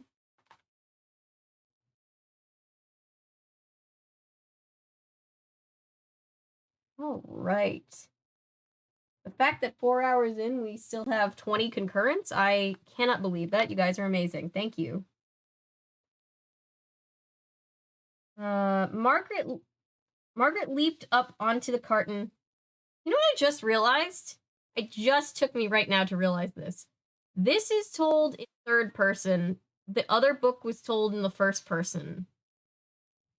Interesting. Margaret leaped up onto the carton, then pulled herself through the small open window. A tight squeeze, but she struggled out onto the grass. Then she turned around to help Casey. That squirrel turned out to be a friend, she thought, tugging her brother's arms and scrambled out of the basement. It showed us the only escape route. The afternoon air felt quite cool compared to the steamy basement. Breathing hard, they both squatted down to peer into the window. Who is it? Casey whispered. Margaret didn't have to answer. They both saw their father step into the white light, his eyes searching the plant room. Why did Dad come back? Casey asked. Shh. Margaret held a finger to her lips. Then she climbed to her feet and pulled Casey forward or toward the back door. Come on, hurry. The back door was unlocked. They stepped into the kitchen. Just as their father emerged from the basement, a concerned expression on his face. Hey, there you are, he exclaimed. Hi, Dad, Margaret said, trying to sound casual. Why'd you come back? Get more tools, he answered, studying their faces. He eyed them suspiciously. Where were you two? Out in the backyard, Margaret said quickly. We came in when we heard the back door slam. Dr. Brewer scowled and shook his head. You never used to lie to me before, he said. I know you went down into the basement again. You left the door wide open. Well, you didn't used to be a plant monster, Dad. We just wanted to look, Casey said quickly, glancing at Margaret, his expression fearful. We found Dr. Martinez's jacket and tie. Don't tell him that. Oh my God, don't tell him that. What happened to him, Dad? Huh? The question seemed to catch Dr. Brewer by surprise. Why did he leave his jacket and tie down there? Margaret asked. I'm raising 2 snoops, her father griped. Martinez got hot, okay? I'm sure Martinez was very hot to death. Sorry. I have to keep the basement at a very high tropical temperature with lots of humidity. Martinez became uncomfortable. He removed his jacket and tie and put them down on the work table. Then he forgot them when he left. He probably removed more than sorry. Keep continuing. If you're just coming into stream, sorry, we're all a bunch of little monsters. Dr. Brewer chuckled. I think he was in a state of shock from everything. I showed him everything I showed him down there. It's no wonder he forgot his things, but I called Martinez this morning. I'm going to drive over and return his stuff when I finish at Mr. Henry's. Margaret saw a smile break out on Casey's face. She felt relieved too. It was good to know that Mr. Martinez was okay. Eee. Awful to suspect my own father of doing something terrible to someone, she thought. But she couldn't help herself. The fear returned every time she saw him. I better get going, Dr. Brewer said, carrying the tools he had picked up. He started toward the back door, but he stopped at the end of the hall and turned around. Don't go back in the basement, okay? It really could be dangerous. You could be very sorry. Margaret listened to the screen door slam behind him. Is that a warning or a threat, she wondered.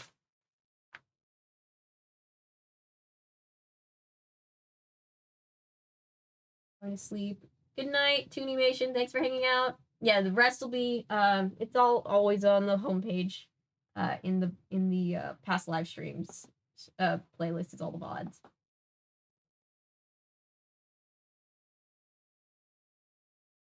Show I talked about has all the seasons on YouTube. Thanks. My sleeping pill is kicking in. Good night, everyone. Good night, Patrick. I love that this is how I'm sending everybody off to sleep. Murderer plant monster, Dad. Mr. Martinez, what do you like better? God damn it.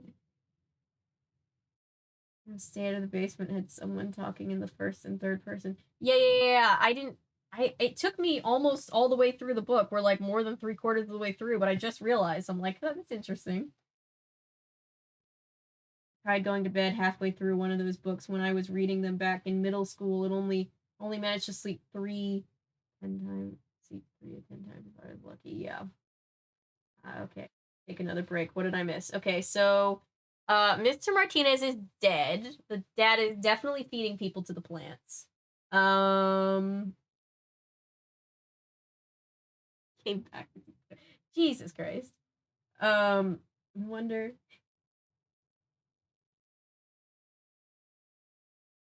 Yeah, this is Daddy Issues the book in more than one way. You know what I'm saying? He's helping him mow the lawn, of course. Of course. Margaret Sweetie, it's a fucking threat, yep. Hope you also enjoyed the not safe for work version of Avery's stream. I tried so hard to keep it safe for work, but we are off the rails and there's no going back. And you know what? It's okay. If you're logging into this, well, there's no point in a warning now. If you're watching this VOD back or you're logging into this with a child, please don't. Please shield them from this.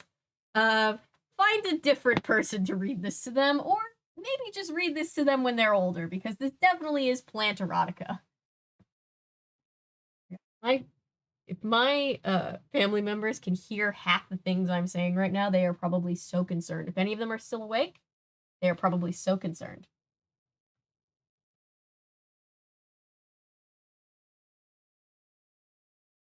Another Goosebumps book where they had two main characters take turns talking in the first person. Interesting. The gay is helping us cope? Yeah.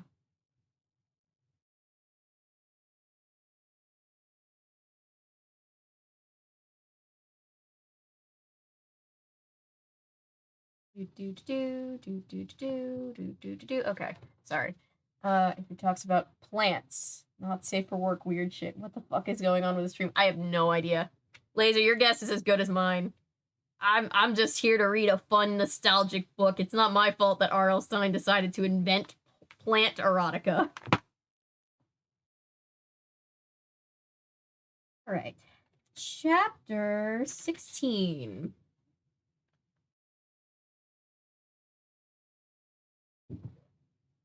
Margaret spent Saturday morning biking up in the Golden Hills with Diane. The sun burned through the morning smog, and the skies turned blue. A strong breeze kept them from getting too hot. The narrow road was lined with red and yellow wildflowers, and Margaret felt as if she were traveling somewhere far, far away. They had lunch at Diane's house, tomato soup and avocado salad. Ooh, that sounds good. Then wandered back to Margaret's house.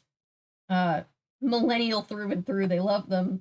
We love us some avocado. Well, I'm millennial. I'm cusp, but millennials really do love them some avocado.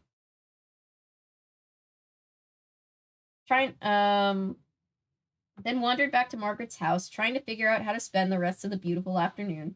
Dr. Brewer was just backing the station wagon down the drive as Margaret and Diane rode up on their bikes. He rolled down the window, a broad smile on his face. "Good news," he shouted. "Your mom is on her way home. I'm going to the airport to get her." I'm worried for Mom. I'm very worried for Mom for multiple reasons. Is he going to kill the mom? "Oh, that's great," Margaret exclaimed, so happy she could almost cry. Margaret and Diane waved and pedaled up the driveway.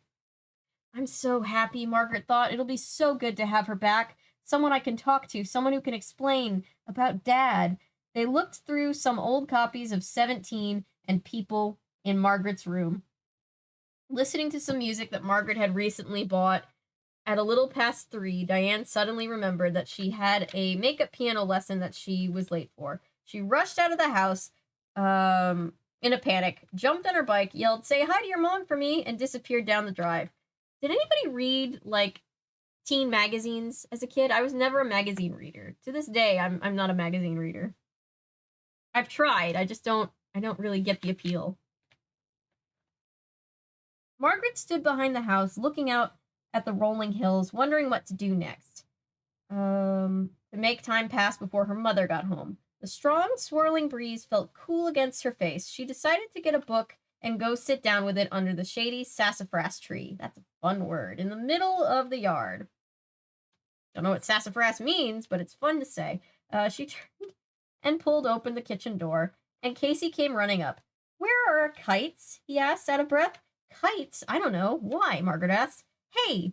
She grabbed his shoulder to get his attention. "Mom's coming home. She should be here in an hour or so." "Great," he cried. "Just enough time to fly some kites. It's so windy. Come on, want to fly 'em with me?" "Sure," Margaret said. It would help pass the time. She thought hard, trying to remember where they put the kites. "Are they in the garage?" "No," Casey told her. "I know they're in the basement. On those shelves. The string, too." He pushed past her to the house. "I'll jimmy the lock and go down and get them." "Hey, Casey, be careful down there," she called after him. He disappeared into the hallway. Margaret had second thoughts. She didn't want Casey down there in the plant room by himself. "Wait up," she called. "I'll come with you." Uh-oh. They made their way down the stairs quickly, into the hot, steamy air, into the bright lights. The plant seemed to bend towards them, to reach out to them as they walked by. Margaret tried to ignore them. Walking right behind Casey, she kept her eyes on the tall metal shelves straight ahead. The shelves were deep and filled with old, unwanted toys, games, and sports equipment. A plastic tent, some old sleeping bags. Casey got there first and started rummaging around on the lower shelves. "I know they're here somewhere," he said. "Yeah, I remember storing them here," Margaret said, running her eyes over the top shelves. Casey, down on his knees, started pulling boxes off the bottom shelf. Suddenly, he stopped. "Whoa, Margaret." "Huh?" She took a step back. "What is it?"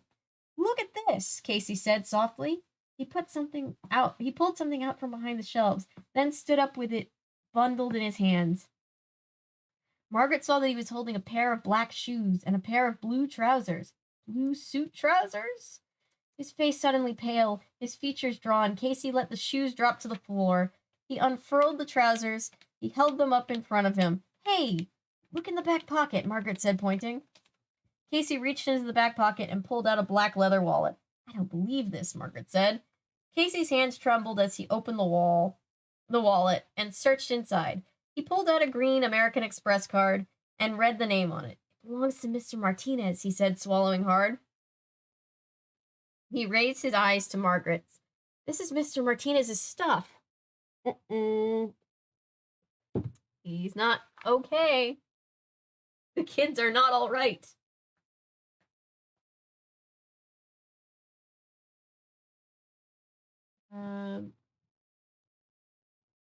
Pardon me. Hey, everyone.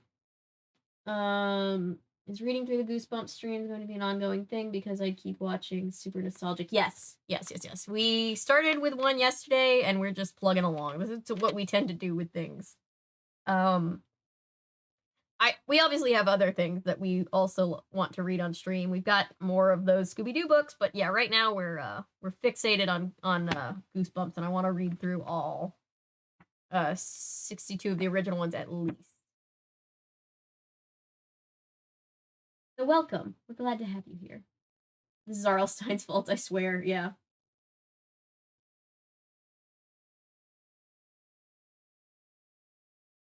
Can't imagine. Oh god. Is it weirder than this? The Unreal series? The series? Wait, did they take out the plants? No, the plants are still there. We think he's feeding people to the plants. That's what I'm to assume, I guess. Hopefully we can go back to Scooby-Doo after this. Yeah, I'll have to figure out. We need to juggle until we can get the last of the Scooby-Doo books done. I don't want to obviously make people think that we're abandoning those or not doing, like, I know some people want other nostalgic books like Babysitter's Club. I'll have to figure out how to juggle all of those things. You know, if anybody's got any suggestions, I'm definitely open to it. Quickly, kids, grab your mom and get the hell out of Dodge. Yeah. Hopefully we can keep the next stream safe for work-ish. Hopefully. That's my hope. My dear, dear hope.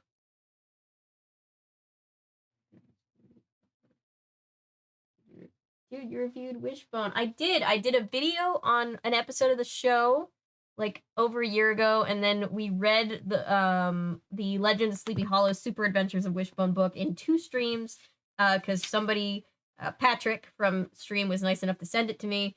And I've got some other Wishbone books. One is just mine that I've had forever. Another one was also sent to me by Patrick. And I'm going to review the episode that is based off of that Legend of Sleepy Hollow book soon. So yeah.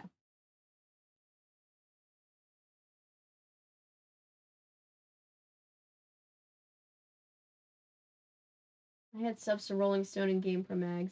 My brother was into like a Minecraft magazine. I think it was a magazine.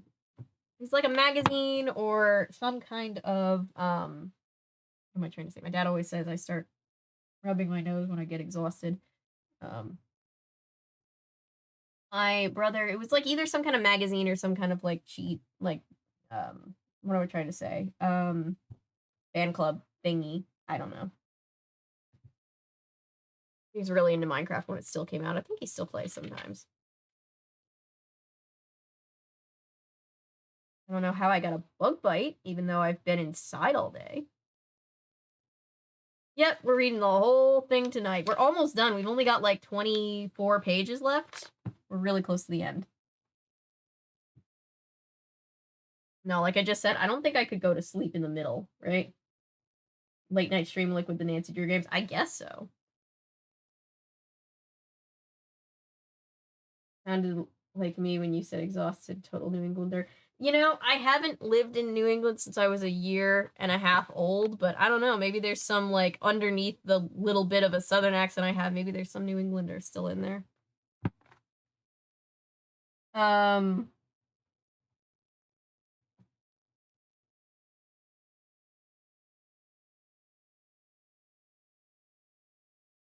Whoa, that was my neck. All right, chapter 17. I don't know if we're ready for this. I don't know if I'm ready for this. Dad lied, Casey said, staring in horror at the wallet in his hands. Mr. Martinez might leave without his jacket, but he wouldn't leave without his pants and shoes. A fair point has been made. But what happened to him? Margaret asked, feeling sick. Casey slammed the wallet shut. He shook his head sadly, but didn't reply. In the center of the room, a plant seemed to groan, the sound startling the 2 kids. Dad lied, Casey repeated, staring down at the plants and shoes on the floor. Dad lied to us. What are we going to do? Margaret cried, panic and desperation in her voice. Wait, hang on. I looked up at chat and now I've lost my place. We've got to tell someone what's happening here, but who? The plant groaned again. Tendrils snaked along the dirt. Leaves clapped against each other softly. Wetly. What? I don't like the use of the word wetly.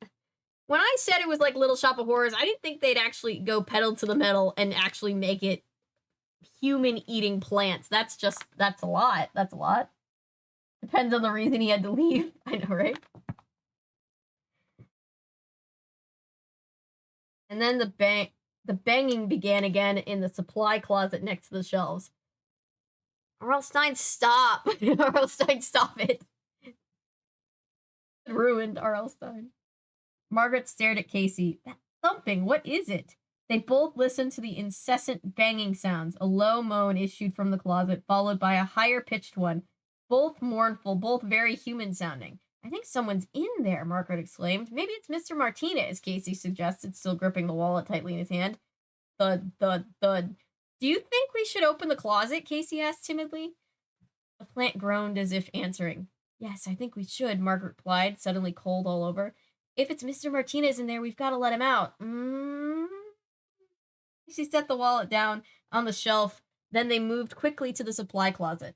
Across from them, the plants seemed to shift and move as the two kids did. They heard breathing sounds. Another groan, scurrying noises. Leaves bristled on their stalks. Tendrils drooped and slid. Hey, look, Casey cried. I see, Margaret said. The closet door wasn't just locked. A 2x4 had been nailed over it. Oh, okay. Interesting. Very not suspicious at all.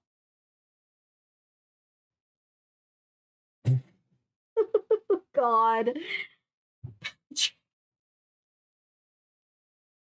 Sharks are older than trees. Wait. Grass didn't exist until after dinosaurs. Interesting. I'd like to think about that instead of this book right now. I'm quite uncomfortable. We're just gonna keep going.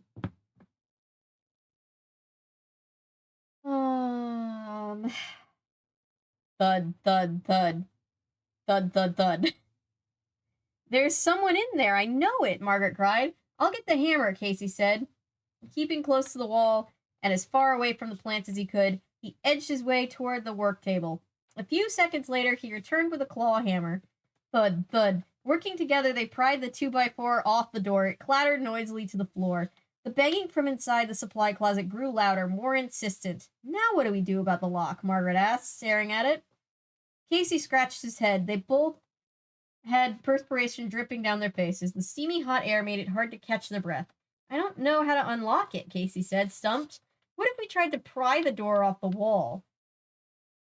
Pry the door off the way we pulled off the 2x4? Margaret asked. Thud, thud, thud. Casey shrugged. I don't know. Let's try. Working the claw of the hammer into the narrow crack, they tried prying the door on the side of the lock. When it wouldn't budge, they moved to the hinged sides of the door and tried there. It's not moving, Casey said, mopping his forehead with his arm. Keep trying, Margaret said. Here, let's both push it. Push it real good. Sorry, that song is in my head now. Digging the claw in just above the lower hinge, they both pushed the handle of the hammer with all their strength. It moved a little, Margaret said, breathing hard. They kept at it. The wet wood... The wet wood...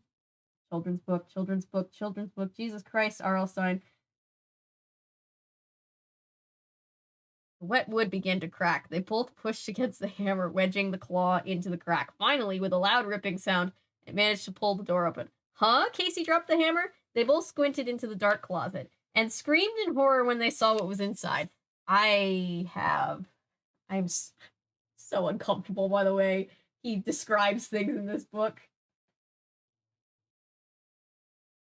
Martinez or something.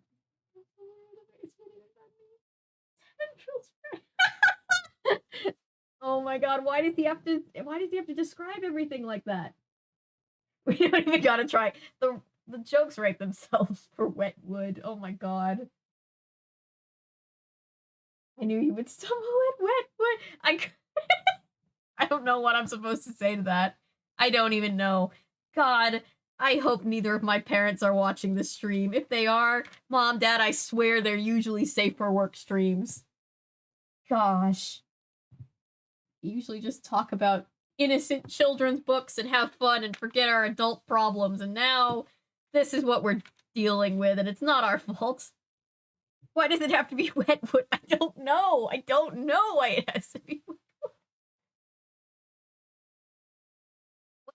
wood. This, the auto captions are going to try to censor out. You know, because the captions censor the captions. Almost as bad as Totally Spies. Oh god, have you seen Saber Sparks video on Totally Spies? I never realized how suggestive that show could be until he did his video, and I was like, oh lord, oh god.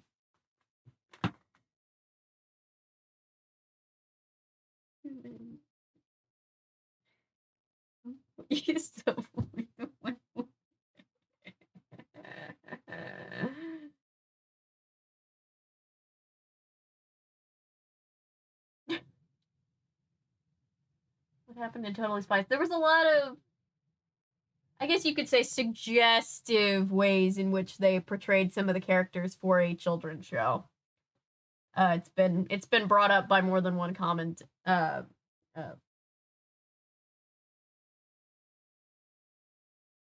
been brought up by more than one person in the commentary community how interesting that show is. Oh, watching it back as an adult.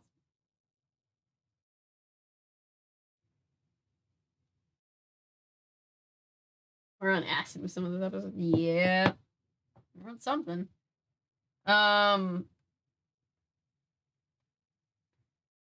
Is there an example of one? I'm not I'm not the super duper expert on Totally Spies, but I do know there were a lot of, the main characters were girls, like teenage girls, and they were portrayed in ways that probably shouldn't have been. Yeah, do go research, but be careful. Just look up Saber Spark here on YouTube. Saber Spark's video on Totally Spies. He does a very good video on it. Anyway, while we're already here, ooh, we're in the less than 20, we've got 20 pages left, guys. And then this hellscape is over for now.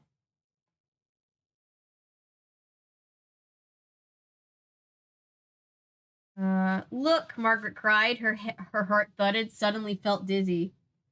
Her heart thudding, she suddenly felt dizzy. She gripped the side of the closet to steady herself. I don't believe this, he said quietly, his voice trembling as he stared into the long, narrow supply closet. They both gaped at the weird plants that filled the closet. Were they plants? The ceiling bulb. They bent and writhed, groaning, breathing, sighing. Branches shook, leaves shimmering, and moved tall... Wait, let me try that again. Branches shook, leaves shimmered and moved. Tall plants leaned forward as if reaching out to Margaret and Casey. Look at that one, Casey cried, taking a step back, stumbling into Margaret. It has an arm. Oh, Margaret followed Casey's stare.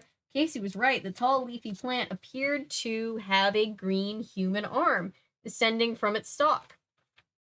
Margaret's eyes darted around the closet. To her horror, she realized that several plants seemed to have human features. Green arms, a yellow hand with 3 fingers poking from it, 2 stumpy legs where the stem should be. Eesh. She and her brother both cried out when they saw the plant with the face. Inside a cluster of broad leaves, there appeared to grow a round green tomato, but the tomato had a human-shaped nose and an open mouth, from which it repeatedly uttered the most mournful sighs and groaned. Oh God, this is, you know what this is? You remember Pirates 2? I was with the Bootstrap Bill, and he's like all barnacle-y and he's part of the ship. That terrified me when I was younger.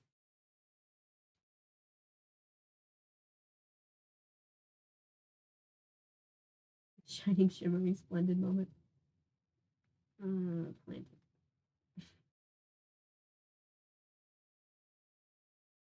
Sonic. Next. Scooby.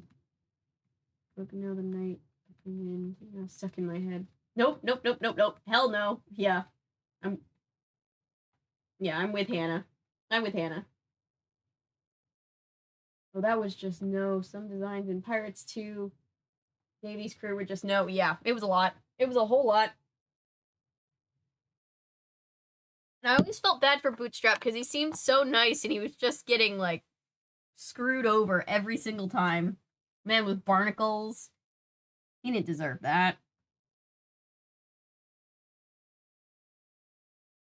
Although I always thought they could have gotten the casting a little bit better just in the way that Will resembled his dad, since the first movie made such a big deal about how much he looked like him, but that actor is good.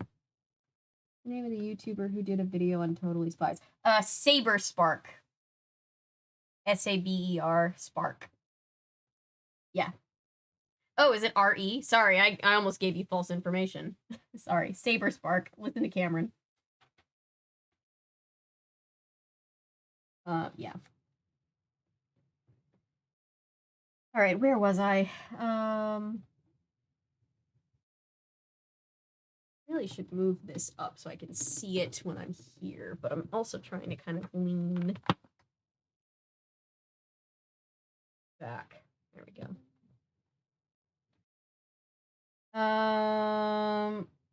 Another plant, a short plant with clusters of broad oval leaves, had two green, nearly human faces, partly hidden by the leaves, both wailing through open mouths. Let's get out of here, Casey cried, grabbing Margaret's hand in fear and tugging her away from the closet. This is gross. The plants moaned and sighed. Green, fingerless hands reached out to Margaret and Casey. A yellow, sick-looking plant near the wall made choking sounds. Oh, God, this is just straight-up body horror. That's all this is. A tall, flowering... Not... The whole point is that I need to be able to read chat, phone. There we go. Nope, Saber Spark. Oh, I was right. Okay. I got the R-E for certain words. Okay. I just was trying to make sure I wasn't giving away the wrong information. Although it probably would have come up. I think YouTube. He's big enough that YouTube would know exactly. Even if you kind of spelled his name right, you would get to it. A yellow, sick-looking plant near the wall made a choking sounds. A tall flower plant staggered toward them, thin, tendril-like arms outstretched. Wait, Margaret cried, pulling her hand out of Casey's. She spotted something on the closet floor behind the moaning, shifting plants. Casey, what's that? She asked, pointing. She struggled to focus her eyes in the dim light of the closet. On the floor behind the plants, near the shelves, on the back wall, were two human feet. Eee! Margaret stepped cautiously into the closet. The feet, she saw, were attached to legs. Margaret, let's go, Casey pleaded. No, look, there's someone back there, Margaret said, staring hard. Huh? A person, not a plant, Margaret said. She took another step. A soft green arm brushed against her side. Margaret, what are you doing? Casey asked, his voice high and frightened. I have to see who it is, Margaret said. She took a deep breath and held it, ignoring the moans and the sighs, the green arms reaching out to her, the hideous green tomato faces. She plunged through the plants to the back of the closet. Dad? She cried. Her father was lying on the floor, his hands and feet tied tightly with plant tendrils, his mouth gagged by a wide strip of elastic tape. Margaret! Casey was beside her. He lowered his eyes to the floor. Oh no! Their father stared up at them, pleading with his eyes. He struggled to talk through the gag. Margaret dived to the floor and started to untie him. No, stop, Casey cried, and pulled her back by the shoulders. Casey, let go of me. What's wrong with you? Margaret cried angrily. It's Dad. It can't be Dad, Casey said, still holding her by the shoulders. Dad is at the airport, remember? Behind them, the plants seemed to be moaning in unison. A terrifying chorus. A tall plant fell over and rolled towards the open closet door. Their father continued to plead, struggling at the tendrils that imprisoned him. I've got to untie him, Margaret told her. Brother, let go of me. No, Casey insisted. Margaret, look at his head. Margaret turned her eye to her father's head. He was bareheaded, no Dodger's cap. He had tufts of green leaves growing where his hair should be. We've already seen that, Margaret snapped. It's a side effect, remember? She reached down to pull at her father's restraints. Just teaching kids to have trust issues everywhere we look, aren't we? No, don't, Casey insisted. Okay, Margaret said. I'll just pull the tape off his mouth. I won't untie him. She reached down and tugged at the elastic tape until she managed to get it off. Kids, I'm so glad to see you, Dr. Brewer said. Quick, untie me. How did you get here? Casey demanded, standing above him, hands on his hips, staring down at him suspiciously. We saw you leave for the airport. So Casey hasn't suspected that much of their plant father this entire time, but now he's suspicious of this father? That wasn't me, Dr. Brewer said. I've been locked in here for days. Huh? Casey cried. But we saw you, Margaret stated. It wasn't me. It's the plant, Dr. Brewer said. It's a plant copy of me. Dad, Casey said. Please, there's no time to explain, their father said urgently. raising his leaf-covered head to look quickly towards the closet door. Just untie me quick. The father we've been living with? He's a plant? Margaret cried, swallowing hard. Yes, please, untie me. Margaret reached for the tendrils. No, Casey insisted. How do we know you're telling the truth? I'll explain everything, I promise, he pleaded. This would explain a lot, Casey. Hurry, our lives are at stake. Mr. Martinez is here too. Startled, Margaret turned her eyes to the far wall. Sure enough, Mr. Martinez also lay on the floor, bound and gagged. He's not dead! Let me out, please, her father cried. Why didn't he have his clothes? Just saying. I think we're on to something. Out, please, her father cried. Margaret couldn't stand it anymore. I'm untying him, she told Casey, and bent down to start grappling with the tendrils. Her father sighed gratefully. Casey bent down and reluctantly began working at the tendrils too. Finally, they had loosened them enough so their father could slip out.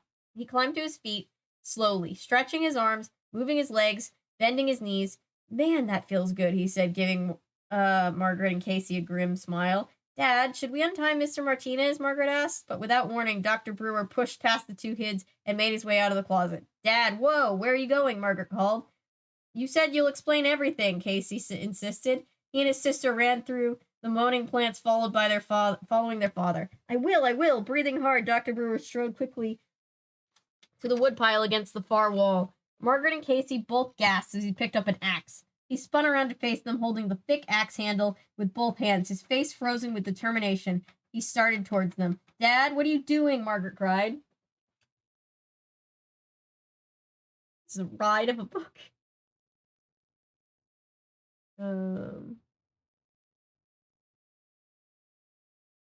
Theater center, for example. Yeah.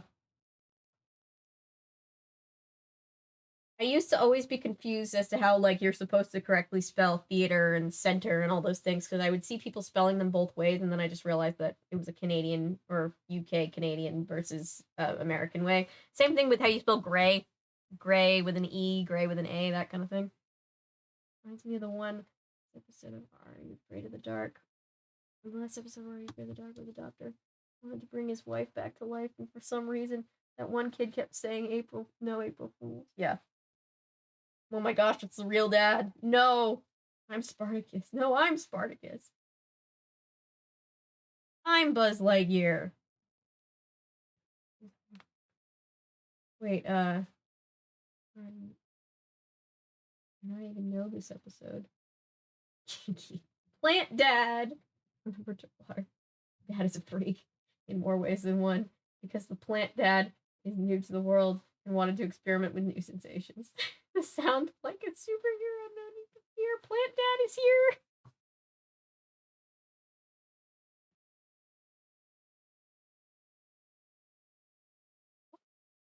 Name that the brother in the last book made up for himself. Wasn't it Plant something? I can't remember. All right, chapter 19. It is almost midnight.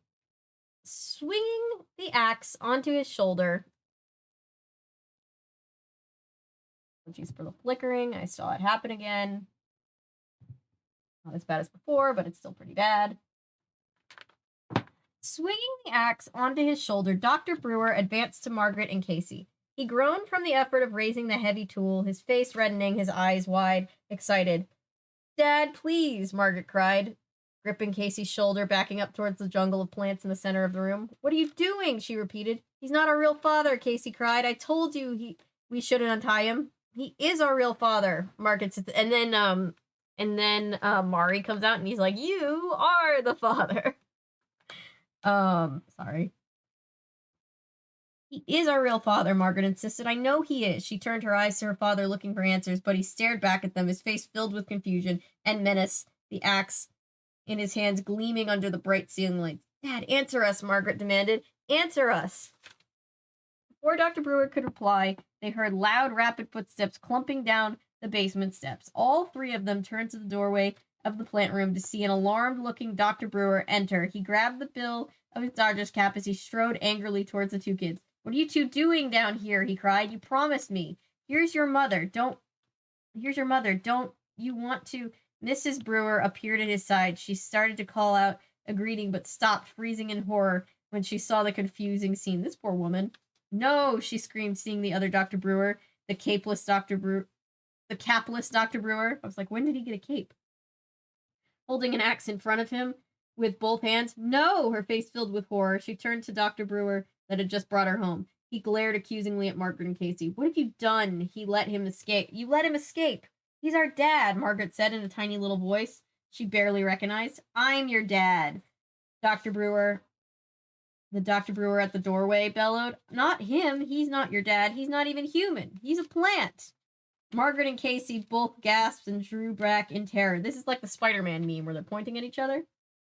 You're the plant, the bare-headed Dr. Brewer accused, raising his axe. He's dangerous, the other Dr. Brewer exclaimed. How could you have let him out? Caught in the middle, Margaret and Casey stared from one father to the other. Who was their real father? Stuck in the middle, you. Sorry, another song in my head. An abridged version of the thing, yeah. Oh my gosh, that got me. The Mari thing, that's all I can think about. You are the father.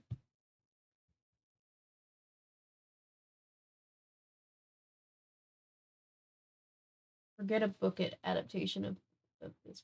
The Adventures of Plant Dad, right? Oh my gosh. Okay. Almost there. Almost there. Almost there. Almost there. These books really do end in a way where you're just like, how are we going to end this one? That seems like a lot. A lot to wrap up in 10 more pages, but okay.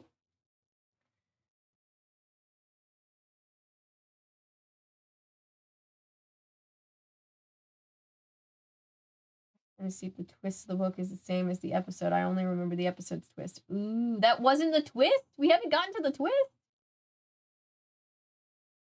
Oh, okay.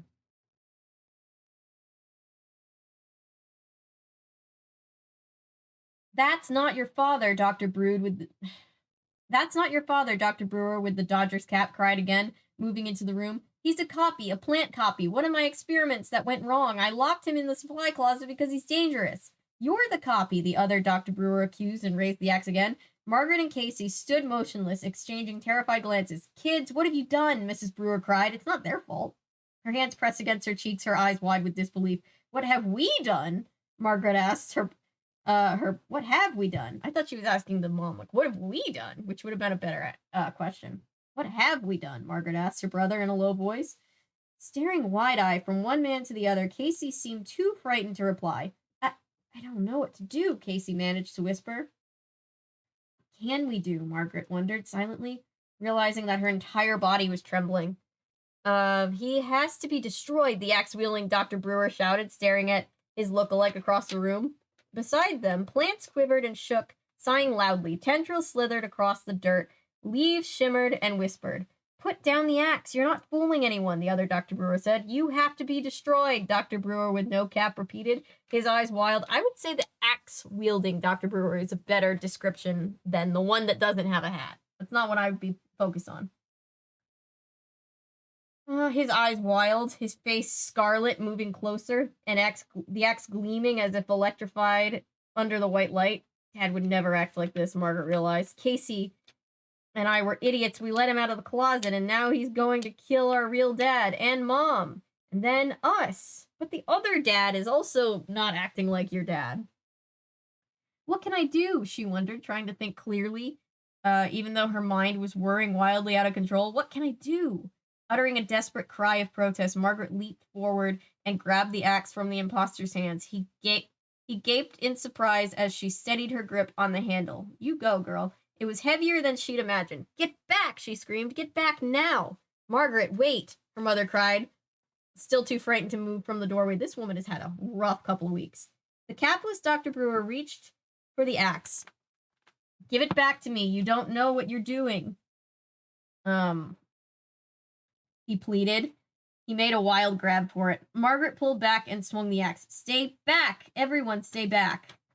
Thank goodness, Dr. Brewer with the Dodger's cap exclaimed. We've got to get him back in the closet. He's very dangerous. He stepped up to Margaret. Give me the axe. Margaret hesitated. Give me the axe, he insisted. Margaret turned to her mother. What should I do? Mrs. Brewer shrugged hopelessly. I don't know. Princess, don't do it, the capless Dr. Brewer said softly, staring into Margaret's eyes. Called me princess, Margaret realized. The other one never had. Does this mean that the dad in the closet is my real dad? The jokes write themselves. Anyway, Margaret, give me the axe. The one in the cap made a grab for it. Margaret backed away and swung the axe again. Get back, both of you. Stay back, he warned. I'm warning you, Dr. Brewer, in the cap said. He's dangerous. Listen to me, Margaret. Get back, she repeated, desperately trying to decide what to do. Which one? Which one? Why did we keep saying things 3 times? Her eyes darting back and forth from one to the other. She saw that each of them had a bandage around their right hand, and it gave her an idea. Casey, there's a knife on the wall over there, she said, still holding the axe poised. Get it for me, fast. Casey obediently hurried to the wall. It took him a short while to find the knife among all the tools hanging there. He reached up on tiptoe, pulled it down, and then hurried back to Margaret with it. Margaret lowered the axe and took the long-bladed knife from him. Margaret, give me the axe, the man in the Dodger's cap insisted impatiently. Margaret, what are you doing? The man from the supply closet asked, suddenly looking frightened. I have an idea, Margaret said hesitantly. She took a deep breath. Then she stepped over to the man from the supply closet and pushed the knife blade into his arm.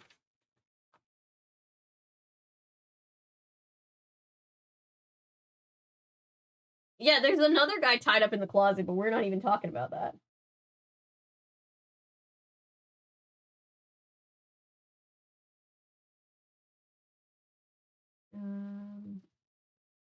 Yeah, the basement, yeah. They're all gonna need some therapy. A little bit. A little. Caught between a knife and a sword. Yep. A trick. Yeah, what do we even believe at this point? I don't even know what to think. I feel like that one episode of Monk, I was just watching it earlier today, where he's like, I don't know what to feel. Tell me what to feel. The ending is intense for a kid's book, yeah. Hold up, there's 2 dudes tied up in a closet. Oh, Paulo. Welcome back. Yes, there are 2 dudes tied up in a closet, and it's not as fun as what one might think. One more chapter. 6 more pages. See how this ends. You're the dude with the plants. Oh, God. I don't even know where to start when we write the Goodreads review. Ow! He cried out as the blade cut through the skin. Margaret pulled the knife back, having made a tiny puncture hole. Red blood trickled from the hole. He's our real dad, she told Casey, sighing with relief. Here, Dad, she handed him the axe. Margaret, you're wrong, the man in the baseball cap cried in alarm. He's tricked you! He's tricked you! The capless Dr. Brewer moved quickly. He picked up the axe, took 3 steps forward, pulled the axe back, and swung with all his might. The Dr. Brewer in the cap opened his mouth wide and uttered a hushed cry of alarm. The cry was choked off as the axe cut easily through his body, slicing him in 2. Jesus Christ. As I read this, it's all coming back to me. Boomerang, it's all coming back to you. Sorry. A thick green liquid oozed from the wound as the man fell, his mouth locking open in disbelief and horror. Margaret could see that his body was actually a stem. He had no bones, no human organs. That is disturbing. The body thudded to the floor. Green liquid puddled around it. Princess, we're okay, Dr. Brewer cried, flinging the axe aside. You guessed right. It wasn't a guess, Margaret said, sinking into his arms. I remembered the green blood. I saw it. Late at night. One of you was in the bathroom bleeding green blood. I knew my real dad would have red blood. We're okay. I'm a red-blooded American. Sorry. We're okay, Mrs. Brewer cried, rushing into her husband's arms. We're okay. We're all okay. All 4 of them rushed together in an emotional family hug. One more thing we have to do, their father said, his arms around the 2 kids. Let's get Mr. Martinez out of the closet. Poor Mr. Martinez, by the way. You know? Yeah. Those poor kids. I know, right? I feel so bad for the kids. In all of these books. It recently fun to streaming together. I don't know how we get away streaming DComs, because I really wanted to watch, because I'd done a video on the Tower of Terror DCom and it's on YouTube now, which it wasn't very accessible back when I did the video of it, and I wanted to do a stream where we watch it. And I did a test stream just to see if it would kick me off, and it absolutely did. So, yeah, I have no idea what's plausible in that realm. Pure thoughts only, pure thoughts only, pure thoughts only. Children's book, children's book, children's book, R.L. Stine. Someone needed to remind R.L. Stine that he was writing for children. Everyone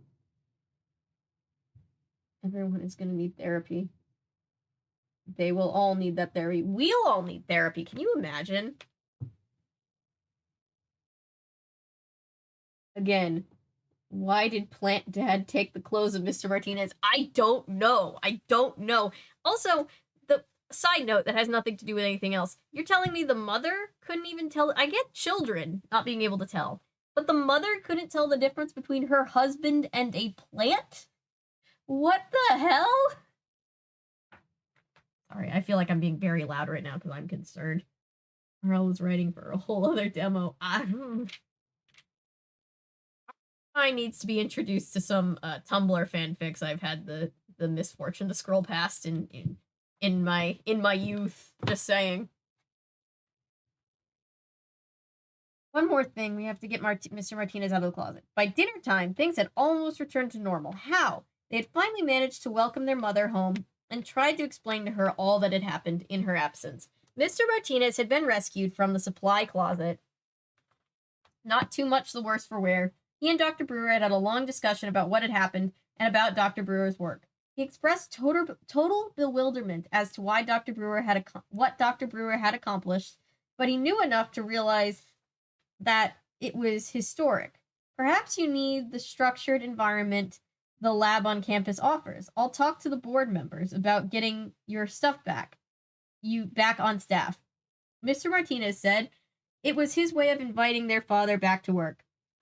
After Mr. Martinez was driven home, Dr. Brewer, sorry, I keep taking away his doctorate. Dr. Brewer disappeared into the basement for about an hour. He returned grim-faced and exhausted. I destroyed most of the plants, he explained, sinking into an armchair. I had to. They were suffering. Later, I'll destroy the rest. Every single plant? Mrs. Brewer asked. Well, there are a few normal... Do I trust the mother? Why do I don't trust anybody. I think I'm just scarred. Well, there are a few normal ones that I can plant out back in the garden, he replied. He shook his head sadly. Only a few. At dinner, he finally had the strength to explain to Margaret, Casey, and Mrs. Brewer what had happened down in the basement. I was working on a super plant, he said, trying to electronically make a new plant using DNA. Elements from other plants. Then I accidentally cut my hand on a slide. I didn't realize it, but some of my blood got mixed in with the plant molecules I was using. When I turned on the machine, my molecules got mixed in with the plant molecules, and I ended up with something that was part human, part plant. I could talk about the scientific leaps in logic, but I too far gone for that. That's gross, Casey exclaimed, dropping a fork full of mashed potatoes. Well, I'm a scientist, Dr. Brewer replied, so I didn't think it was gross. I thought it was pretty exciting. I mean, here I was inventing an entirely new kind of creature. How do you feel about it now, Dad? Those plants with faces, Margaret started. Her father nodded. Yes, those were things I made by inserting human materials into plant materials. I kept putting them into the supply closet. I got carried away. I didn't know how far I could go, how human I could make the plants. I could see that my creations were unhappy, suffering, but I couldn't stop. It was too exciting. Human material? What the hell are human materials? That could mean anything. He took a long drink of water, but I couldn't stop. It was too exciting. He took a long drink of water from his glass. You didn't tell me any of this, Mrs. Brewer said, shaking her head. I couldn't, he said. I couldn't tell anyone. I was too involved. Then one day I went too far. I created a plant that was an exact copy of me in almost every way. He looked like me, and he sounded like me, and he had my brain, my mind. Okay, so I guess he's putting his own materials into the... I don't want to go down this thought process anymore. But he still acted like a plant in some ways, Margaret said. He ate plant food, and he was perfect. He wasn't perfect, Dr. Brewer said. leaning forward over the dinner table, talking in a low, serious voice. He had flaws, but he was strong enough and smart enough to overpower me, to lock me in the closet, to take my place, and to continue my experiments. And when Mr. Martinez arrived unexpectedly, he locked him in the closet too, so that his secret would be safe. Was the head full of leaves one of the flaws? Casey asked. Dr. Brewer nodded. Yes, he was almost a perfect clone of me. Almost. A perfect human, but not quite. But Dad, Margaret said, pointing, you have leaves on your head too. He reached up and pulled one off. I know, he said, making a disgusted face. That's really gross, huh? Everyone agreed. Well, when I cut my hand, some of the plant materials mixed it with my blood, got into my system, he explained, and then I turned on the machine. The machine created a strong chemical reaction between the plant material and my blood. Then my hair fell out overnight, and the leaves immediately started to sprout. Don't worry, guys. The leaves are falling out already. I think my hair will grow back. Margaret and Casey cheered. I guess things will return to normal around here, Mrs. Brewer said, smiling at her husband. Better than normal, he said, smiling back. If Mr. Martinez convinces the board to give me my job back, I'll clear out the basement and turn it into the best game room you ever saw. They're never going to want to go back down into that basement. Margaret and Casey cheered again. We're all alive and safe, Dr. Brewer said, hugging both kids at once. Thanks to you two. It was the happiest dinner Margaret could remember. After they cleaned up, they all went out for ice cream. It was nearly 10 o'clock when they returned. Dr. Brewer headed for the basement. Hey, where are you going? His wife called suspiciously. I'm just going down to deal with the rest of the plants, Dr. Brewer assured her. I want to make sure that everyone is gone, that this horrible chapter in our lives is over. By the end of the week, most of the plants had been destroyed. A giant pile of leaves, roots, and stalks were burned in a bonfire that lasted for hours. A few tiny plants had been transplanted outside. All of the equipment had been dismantled and trucked to the university. On Saturday, all 4 brewers went to select a pool table for the new basement rec room. On Sunday, Margaret found herself standing in back by the garden, staring up at the golden hills. It's so peaceful now, she thought happily. So peaceful here and so beautiful. The smile faded from her face when she heard the whispering at her feet. She looked down to see a small yellow flower nudging her ankle. Margaret, the flower whispered, help me, please help me. I'm your father, really, I'm your father. Oh my god, no, no. Oh my god.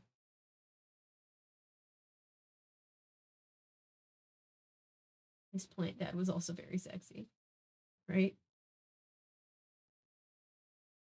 Plant dad peels the pants off. There's something new. Better fake dad, take your clothes. I don't want to talk about it. Again, that's not horrifying at all. Human material could mean, well, yes, that's why I didn't want to keep talking about it. Humans were the materials. That axe was his only weakness, in fact. If you believe the claim, RL had ghostwriters. I don't know too much about the claim. Without having any knowledge on the situation, what I feel like could have happened, and again, I have done little research and have no personal knowledge, so this probably means nothing. But I feel like maybe because they were writing so many of them, it could have just been that he had like assistant writers potentially. Maybe he did have ghostwriters. Honestly, I don't see the huge deal with the amount of books that he was writing by contract. I don't see that big of a problem with him having ghostwriters. I mean, people have ghostwriters, but it could have been, he swore that he didn't. They swore that he did. It probably could be something in the middle where like he had assistants, like he was dictating to somebody else who was doing the legwork, or somebody else was pitching him ideas and he was just writing, or vice versa, he was pitching other people ideas. I don't know. I really couldn't tell you. Time to have that family move and set the house on fire. Let me guess, one of the plants escaped. Mr. Brewer slept his way to the top. Nope. Mom wants you to keep. So much for this book being lighter. Now that is an ending. Margaret still might have lost her father. No. I don't know because the other dad was so I don't know. I really don't know. The other dad was either she lost her real dad who was evil because her other dad was like trying to get them to eat God knows what. What was he trying to get them to eat? What was that all about? Or it's her real dad. Her real dad was the one who knew like her nicknames and stuff and the other one didn't. So my theory is that the other one was just a failed copy. That's my theory. I choose to stick with it. I don't know. Surprised the plot of this book was never revisited in the Goosebumps series. Right? Right? There's a couple books. Night in Terror Tower also has that where I'm like, it feels like they were setting up for a sequel that never happened. What if their new game room ends up haunted by the ghosts of the tomato faces? Oh gosh. Where does it start? Where does it end? I have no idea, but my brain is melted. My brain is gooey and confused.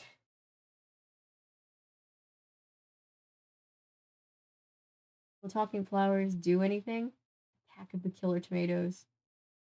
Because the other plants could have just learned, if they're starting to gain sentience, that the way out is to confuse the child. I don't know.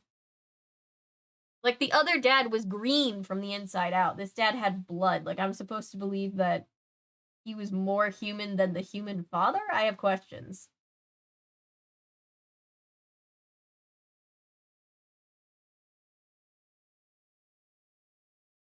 Hmm.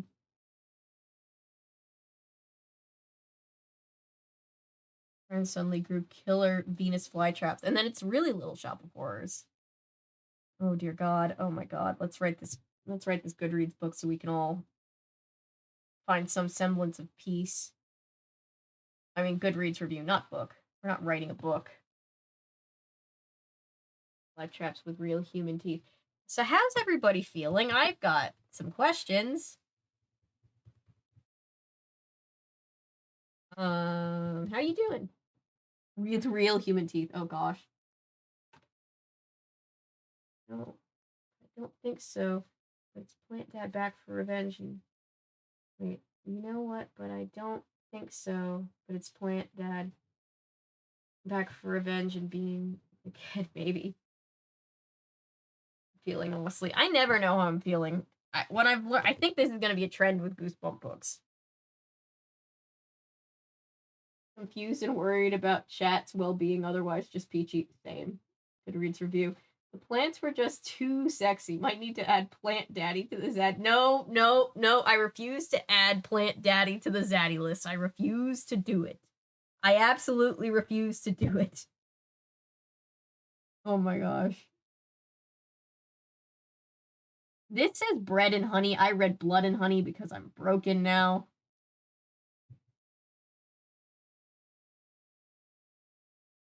Let's put this on the red list. The library all list. And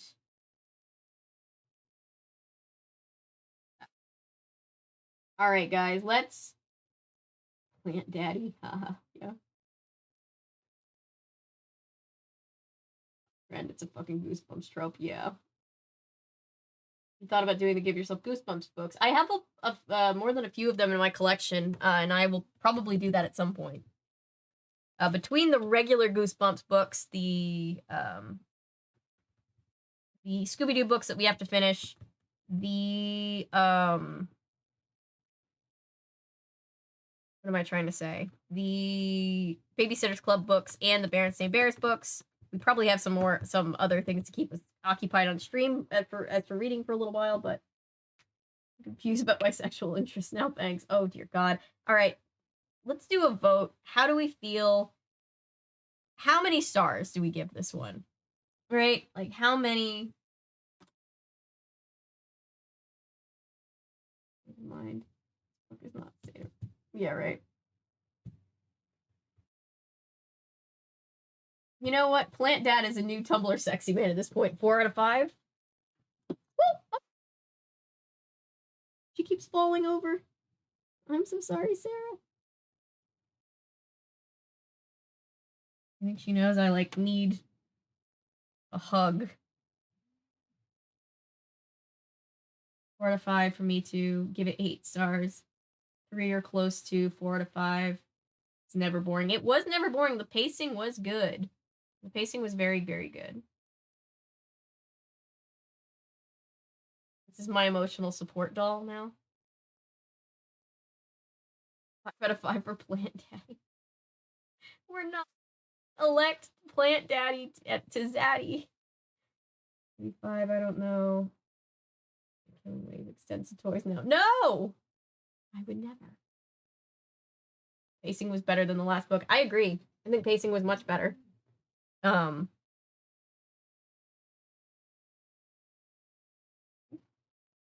you too, Witty. Stay where you are. Don't even think about it. There we go.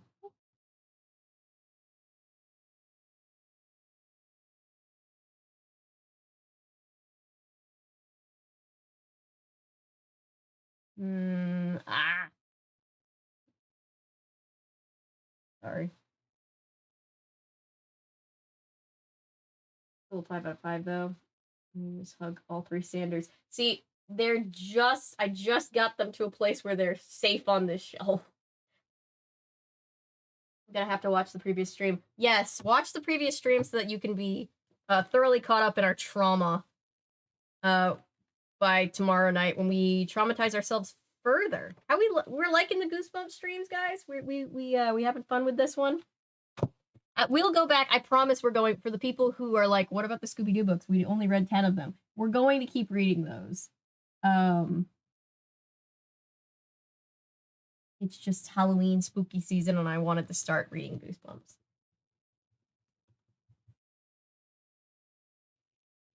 No, Noah, the dolls are perfect. I just feel bad that I don't have, I just feel bad because, like, I don't want anything to happen to them. I'm like, no, my children. So, like, every time they, like, fall, I'm just like, no, take me instead. Love the Goosebumps streams. I'm glad everybody likes the Goosebumps streams. It certainly seems like we're having fun. They are fun for spooky season. Cuddle me! Going with a 5.5. Oh, let me put it to a vote. Let's put it to a vote so we'll have a democracy. Let us see. Create poll. I'm only going to give us the option between 4 out of 5 and 5 out of 5 since that seems to be the most prevalent answers that I'm seeing, and I would definitely say a 4 or 5. They're pretty durable, TBH. I'd only be worried if Mary fell because I'm not sure how sturdy her vacuum is. The vacuum is amazing. Did you make the vacuum or did you find the vacuum? It's absolutely amazing. Just trying to keep them protected from the world. 4 seems to be the common denominator. I think you're right.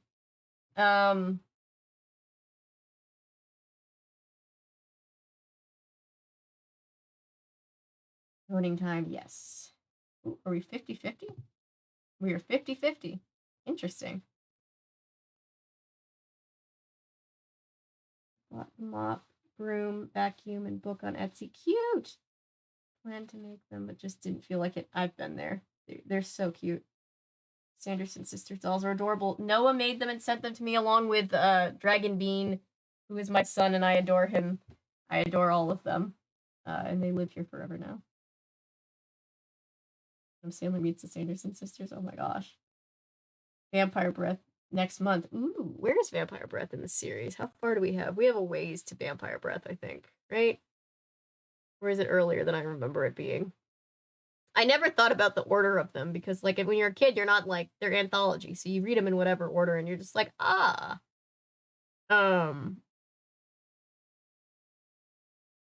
Where is it? It's one of these. Oh, Vampire Breath is book number 49. We've got some time. It'll be next month before we read Vampire Breath, too.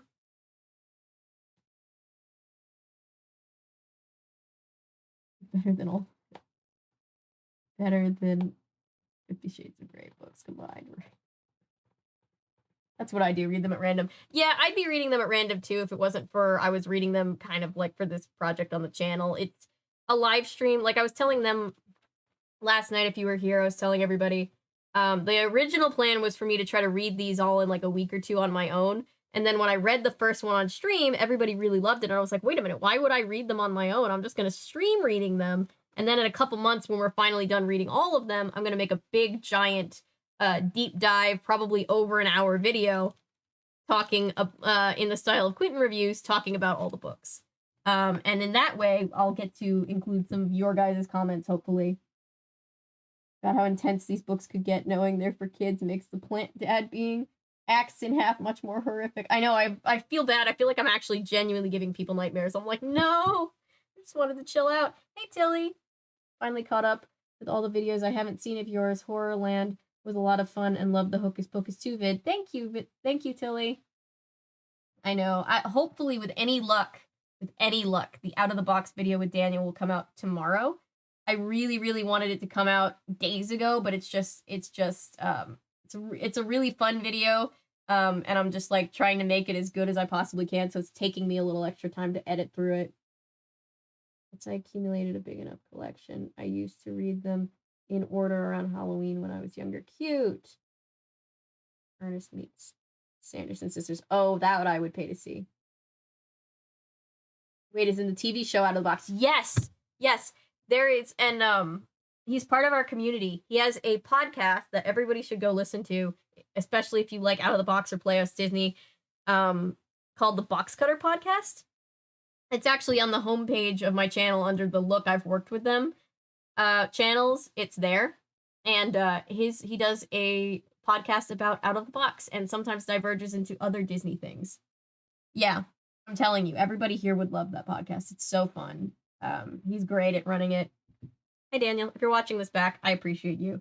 And we finally got to work together. He had invited me months ago to be on the podcast, and I was really swamped with like work and personal stuff, and I just didn't have a whole lot of time, and I felt bad, like, you know, I really didn't want to, I really wanted to do it, and I really hated having to say no, but I just couldn't pull it off then.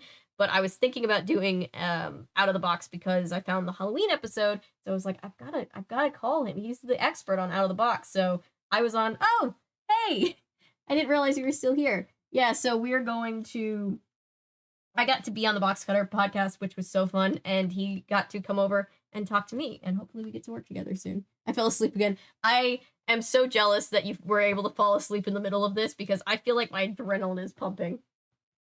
If you're reading them in order, then you'll have Motsabla next. Yes, I'm thinking of, if all goes to plan, I'll stream tomorrow if you guys are cool with that. Had a dinosaur themed story either about resurrected dinos, time travel. I feel like, wasn't there one kind of like that in Goosebumps series 2000, or am I merging together the thought of that and something else? I used to watch Out of the Box every day as a kid and forgot it existed until I just Googled it. Yep.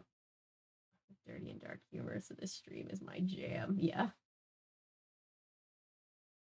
Long since Nancy through PC game stream. Yeah, but you know what? I'm glad that we got to read this in one. I would be kind of salty if I had to pause in the middle. And yeah, I hopefully tomorrow night, because I was able to read through the other one faster. I think I was just so stream has just been so chaotic that I think I was just reading chat more than I was reading this. If anyone wants to be on the podcast, there are plenty of episodes from season 2. I still have to cover. Yes. Forgot to mention that I fell asleep last night watching Murder, She Wrote. Oh, I know. I've been watching a lot of Murder, She Wrote too. What are you going to be for Halloween? On Halloween, when I'm giving out candy, my family and I are doing a group costume that is the Mystery Inc. gang. No surprise to anybody. I am our Velma. On the channel, though, I've been saying that I was going to be Vampire Nancy Drew, or possibly Vampire Velma. What was the one that I said I might have to be? Oh, Vampire Barbie, apparently, is one that I now want to do. But one of those things here on the channel. Send me an email and we can schedule Friday to record. Yeah, it's super fun, guys, watching an episode of Out of the Box and talking about it was so much fun.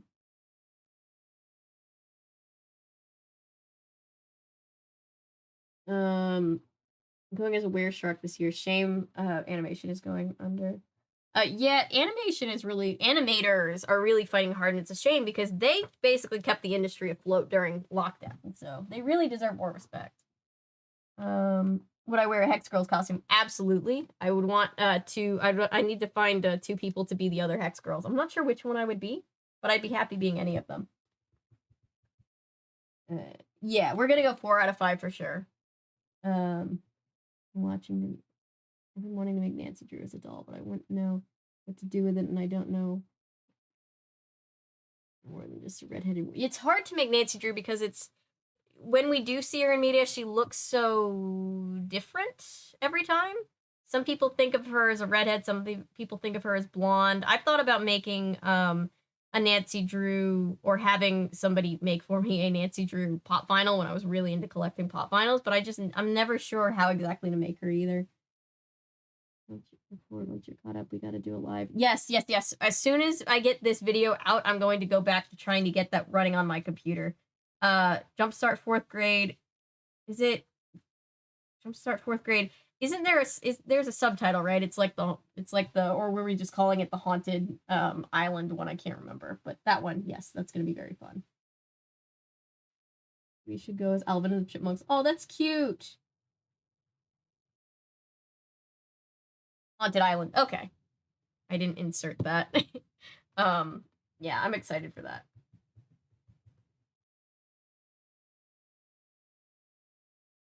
Milo. Items, clues hidden for Nancy. That'd be fun. I remember at one point they did a Nancy Drew like murder mystery cruise that I was like, oh, I wonder what being on that cruise was like. That had to be so much fun. It's happened when I was a kid. Home from practice just in time for the end. Yeah. We're all traumatized. For Jumpstart, there was more in a circus, and I was learning a lot of reading and writing. The fact that we still have 18, 19, 20 concurrents is just I knew that Goosebumps would be popular, but this is very popular for us. Have you covered the Chipmunk movies yet? No, I haven't yet, and I want to. My brother is like, you have to cover at least the first one because we grew up with the first one. That rhymed. Nancy Drew Mystery Cruise. Yeah. I don't know if that's literally what they called it, but they should have because it rhymed.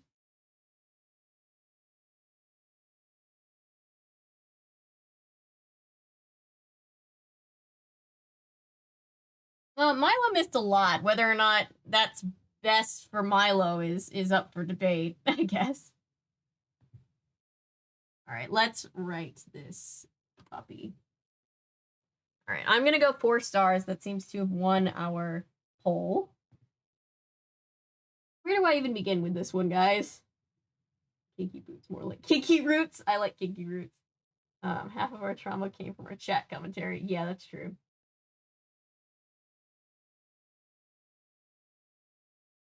Although it's not our, we didn't make the innuendos as prevalent as they were. That was R.L. Stein's doing. Oh, that's interesting. Wait, is that the guy? No, maybe I'm thinking of a different guy. For Halloween, it's gonna be goth girl. I love it. Black makeup, leather skirt, gloves, hat, shirt, floral leggings, steampunkish, black glasses, and a cross necklace. I love it. I love it so much. One of these years, I want to be. Nobody will know who I am, but Mel from Warnings at Waverly Academy would be so much fun.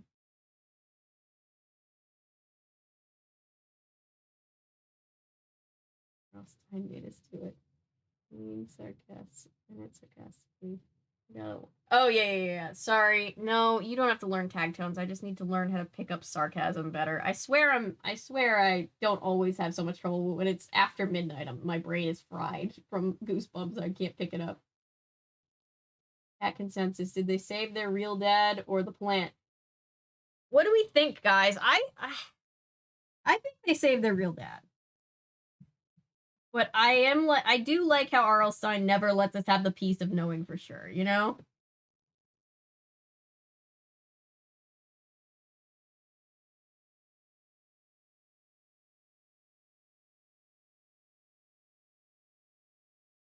Since I just don't have the space for them anymore. Oh, yeah, I understand that. Plant Daddy.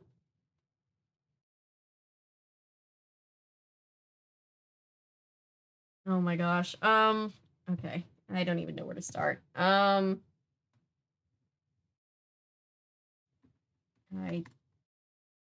don't even know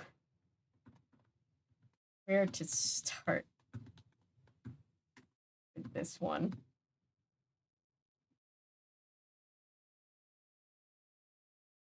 My dad is out living real dad's life. It's a lot spookier that way. It is a lot spookier that way. Plant dad was hot, that is all.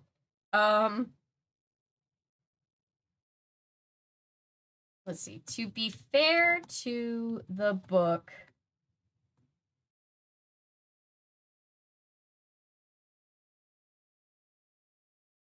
our chat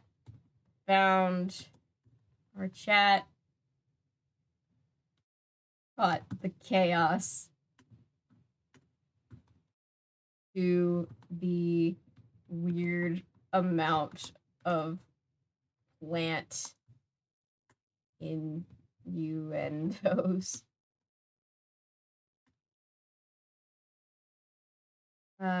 To be fair, oh my gosh, I can't type. To be fair to the chat,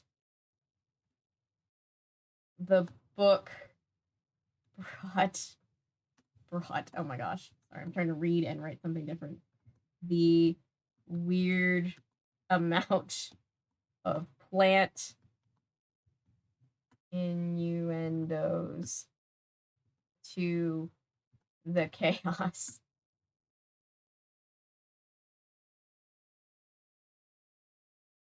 Sometimes plot holes are a good thing when they're deliberate. But it sounds like something out of the Gonads from like 2000. What? No. No, did I? No, don't leave me. I need to finish my review. No, go back. How do I? Damn it. Damn it. Hang on. Let me go back. This was one of the scariest books. This was a lot for sure. Yeah, because it's the idea of like, can you even trust your parents, especially as a kid? Terrifying thought. Where was I going? My books. Go back.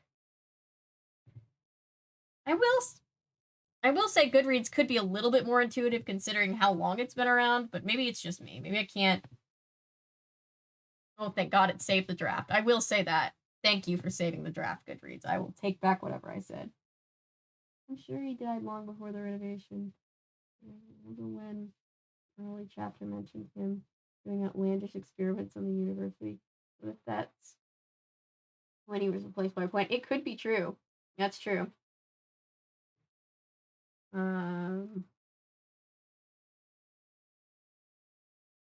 Well, we always talk that we always write from the perspective and sign it as the Scooby Drew crew. And then my bio says we read books on stream. So it's kind of a given that we're reading as a collective. Especially in horror. Yeah, plot holes can be really good in horror. Let's go now. My planet needs me. Leaving the review away. Plus the fact that she's got to kill a facsimile of her father with an axe. That's terrifying. That was pretty intense. Full check system on there. Yeah, I agree. No, I totally agree. Let's do the thing that I always do. You could my computer has the spell check system. There's no like automatic replace though. What do I want to say?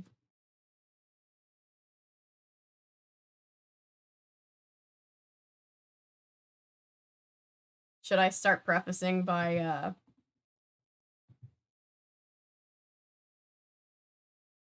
preface? This book was read on a live stream.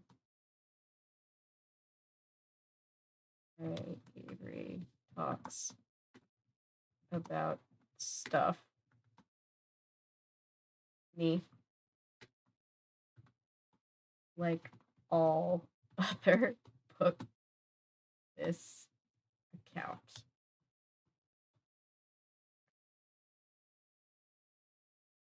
Let's see.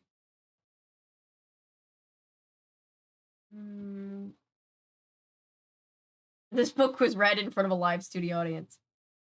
Yeah. Got this. This book was read front. I need to go back and make them all say that. Okay, live studio audience.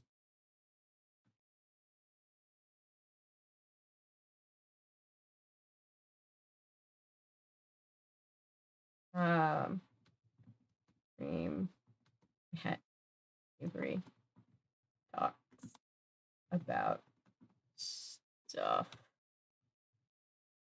Wow, I'm bad at typing. Oof.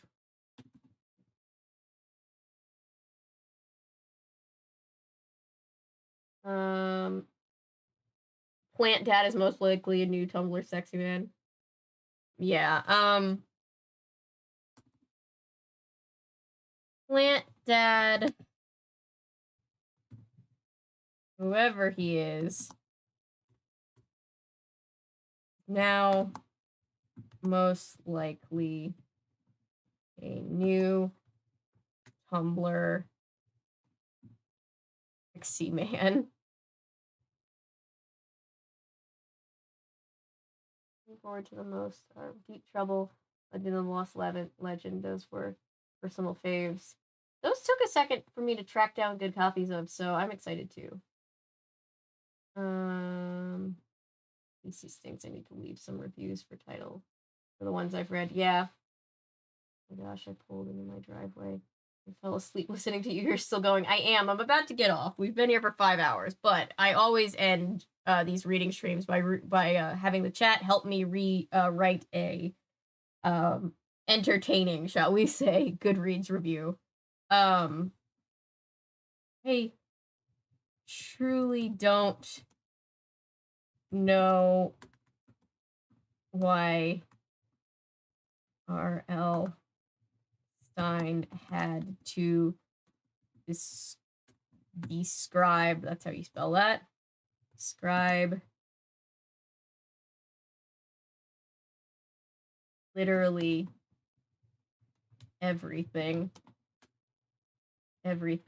as being suggestive, though.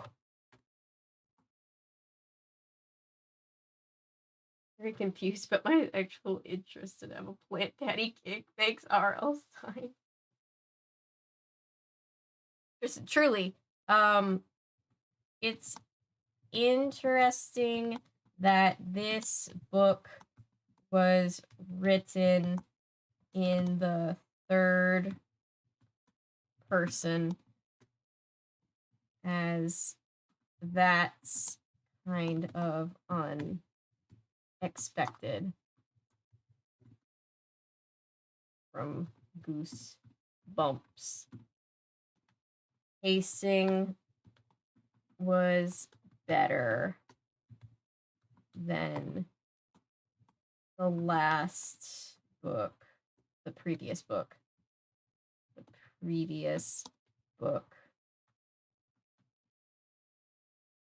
to Dead House by a mile. I still oddly remember an interview with Stein, and someone asked him about his dreams. He said his dreams were boring. What was it about? Making a sandwich. That's funny. I don't believe it. This man has the craziest imagination. Wet wood, unfortunately, lives rent free in my mind. Things are all side. Okay, so can we think of some of the innuendos that we can list off, just so that people have an explanation to know what we're talking about and that we're not completely crazy? Here are some examples of innuendo that come out of nowhere in this book. It's all talking about plants in a basement, but it feels like plant erotica, which is the most cursed thing I've written in one of these reviews. Reviews! There we go.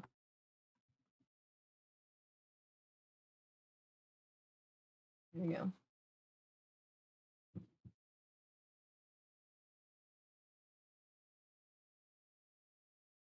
You're eating veggie straws. Wet wood. Yes. Quote. Basement was moist and hot in the scene where they die. They find a man's pants.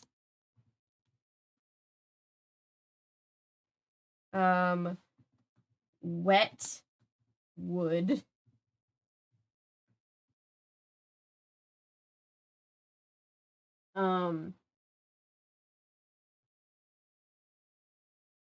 I don't even remember what the context of wet wood was, but it doesn't matter.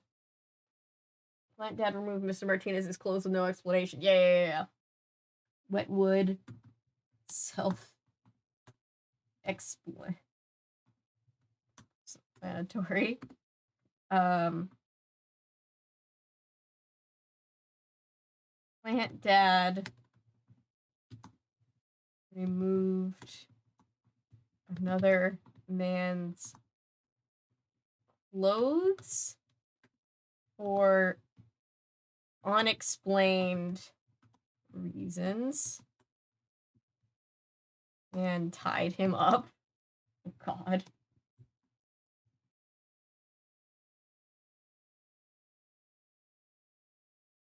Put the little, please put some asterisks. This is chaos, but I at least want it to be readable, legible.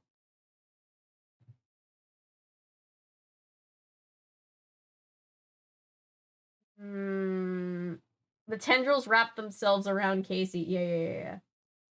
Oh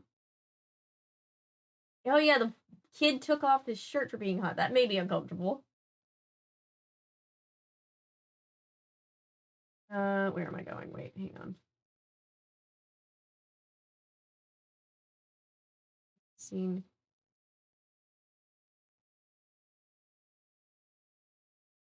Quote. The tendrils, I spelled that wrong.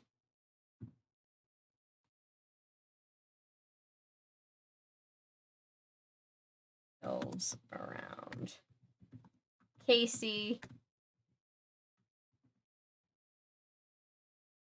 IDK. Why a handsy plant is bothering this child. Yeah.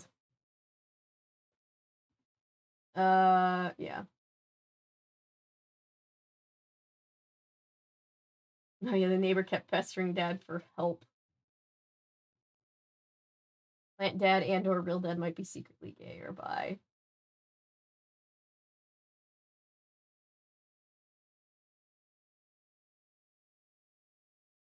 What wouldn't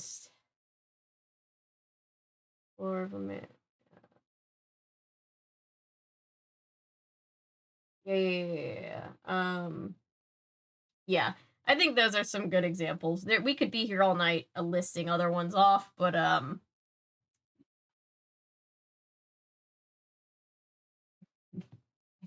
think they get the picture. A question mark here. A couple of question marks there. What other do we have other comments? Do we have I like the ambiguous ending. Oops, by a mile.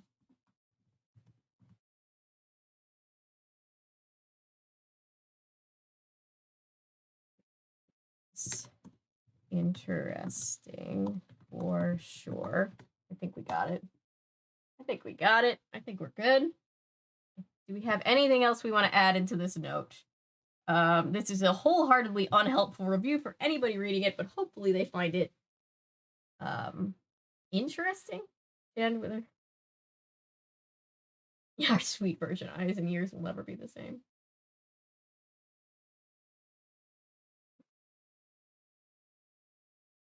The whole erotic undertones make one's imaginations run wild.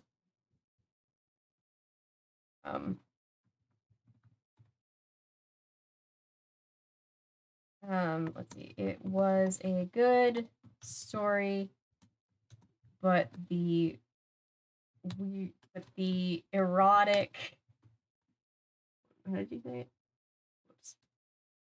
Undertones make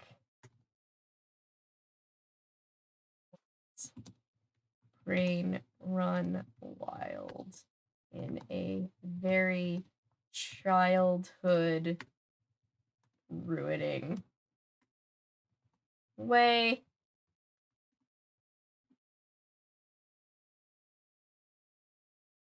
Our innocent eyes and ears will never be the same. Oh yeah, the moaning coming from the basement. Yeah. I'm gonna add that up. Let me add that up here. God.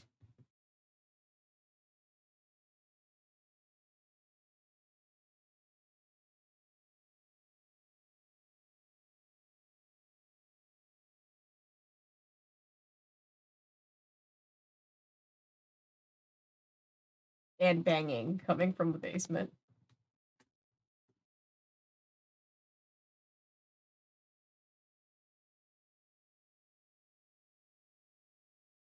Was it? Yeah, okay.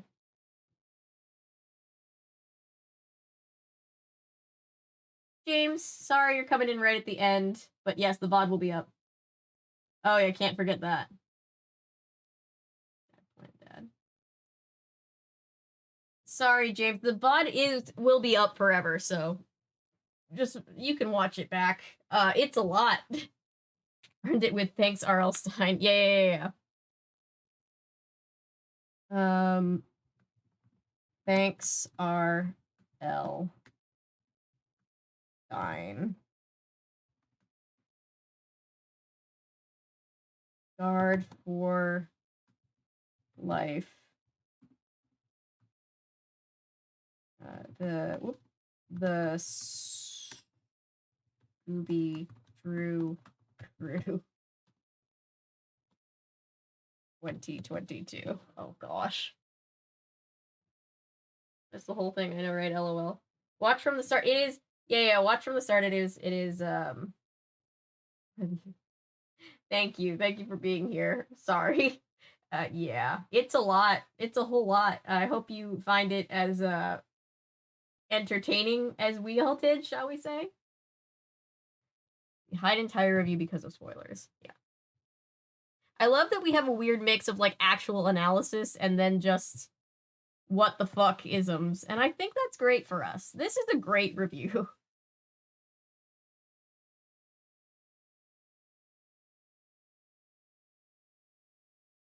All right, let's post this. Yes, we own a copy of this book. Post it. All right, let me go back to my books, by the way. Well, thank you guys for hanging out with me. I know we've been here for over 5 hours. The next one will be the what the fuckisms need to be brought to light. Yes, they do. That's what we do here. We bring to light the what the fuckisms. That is absolutely it. We've read 14 books on stream, guys. Good for us. My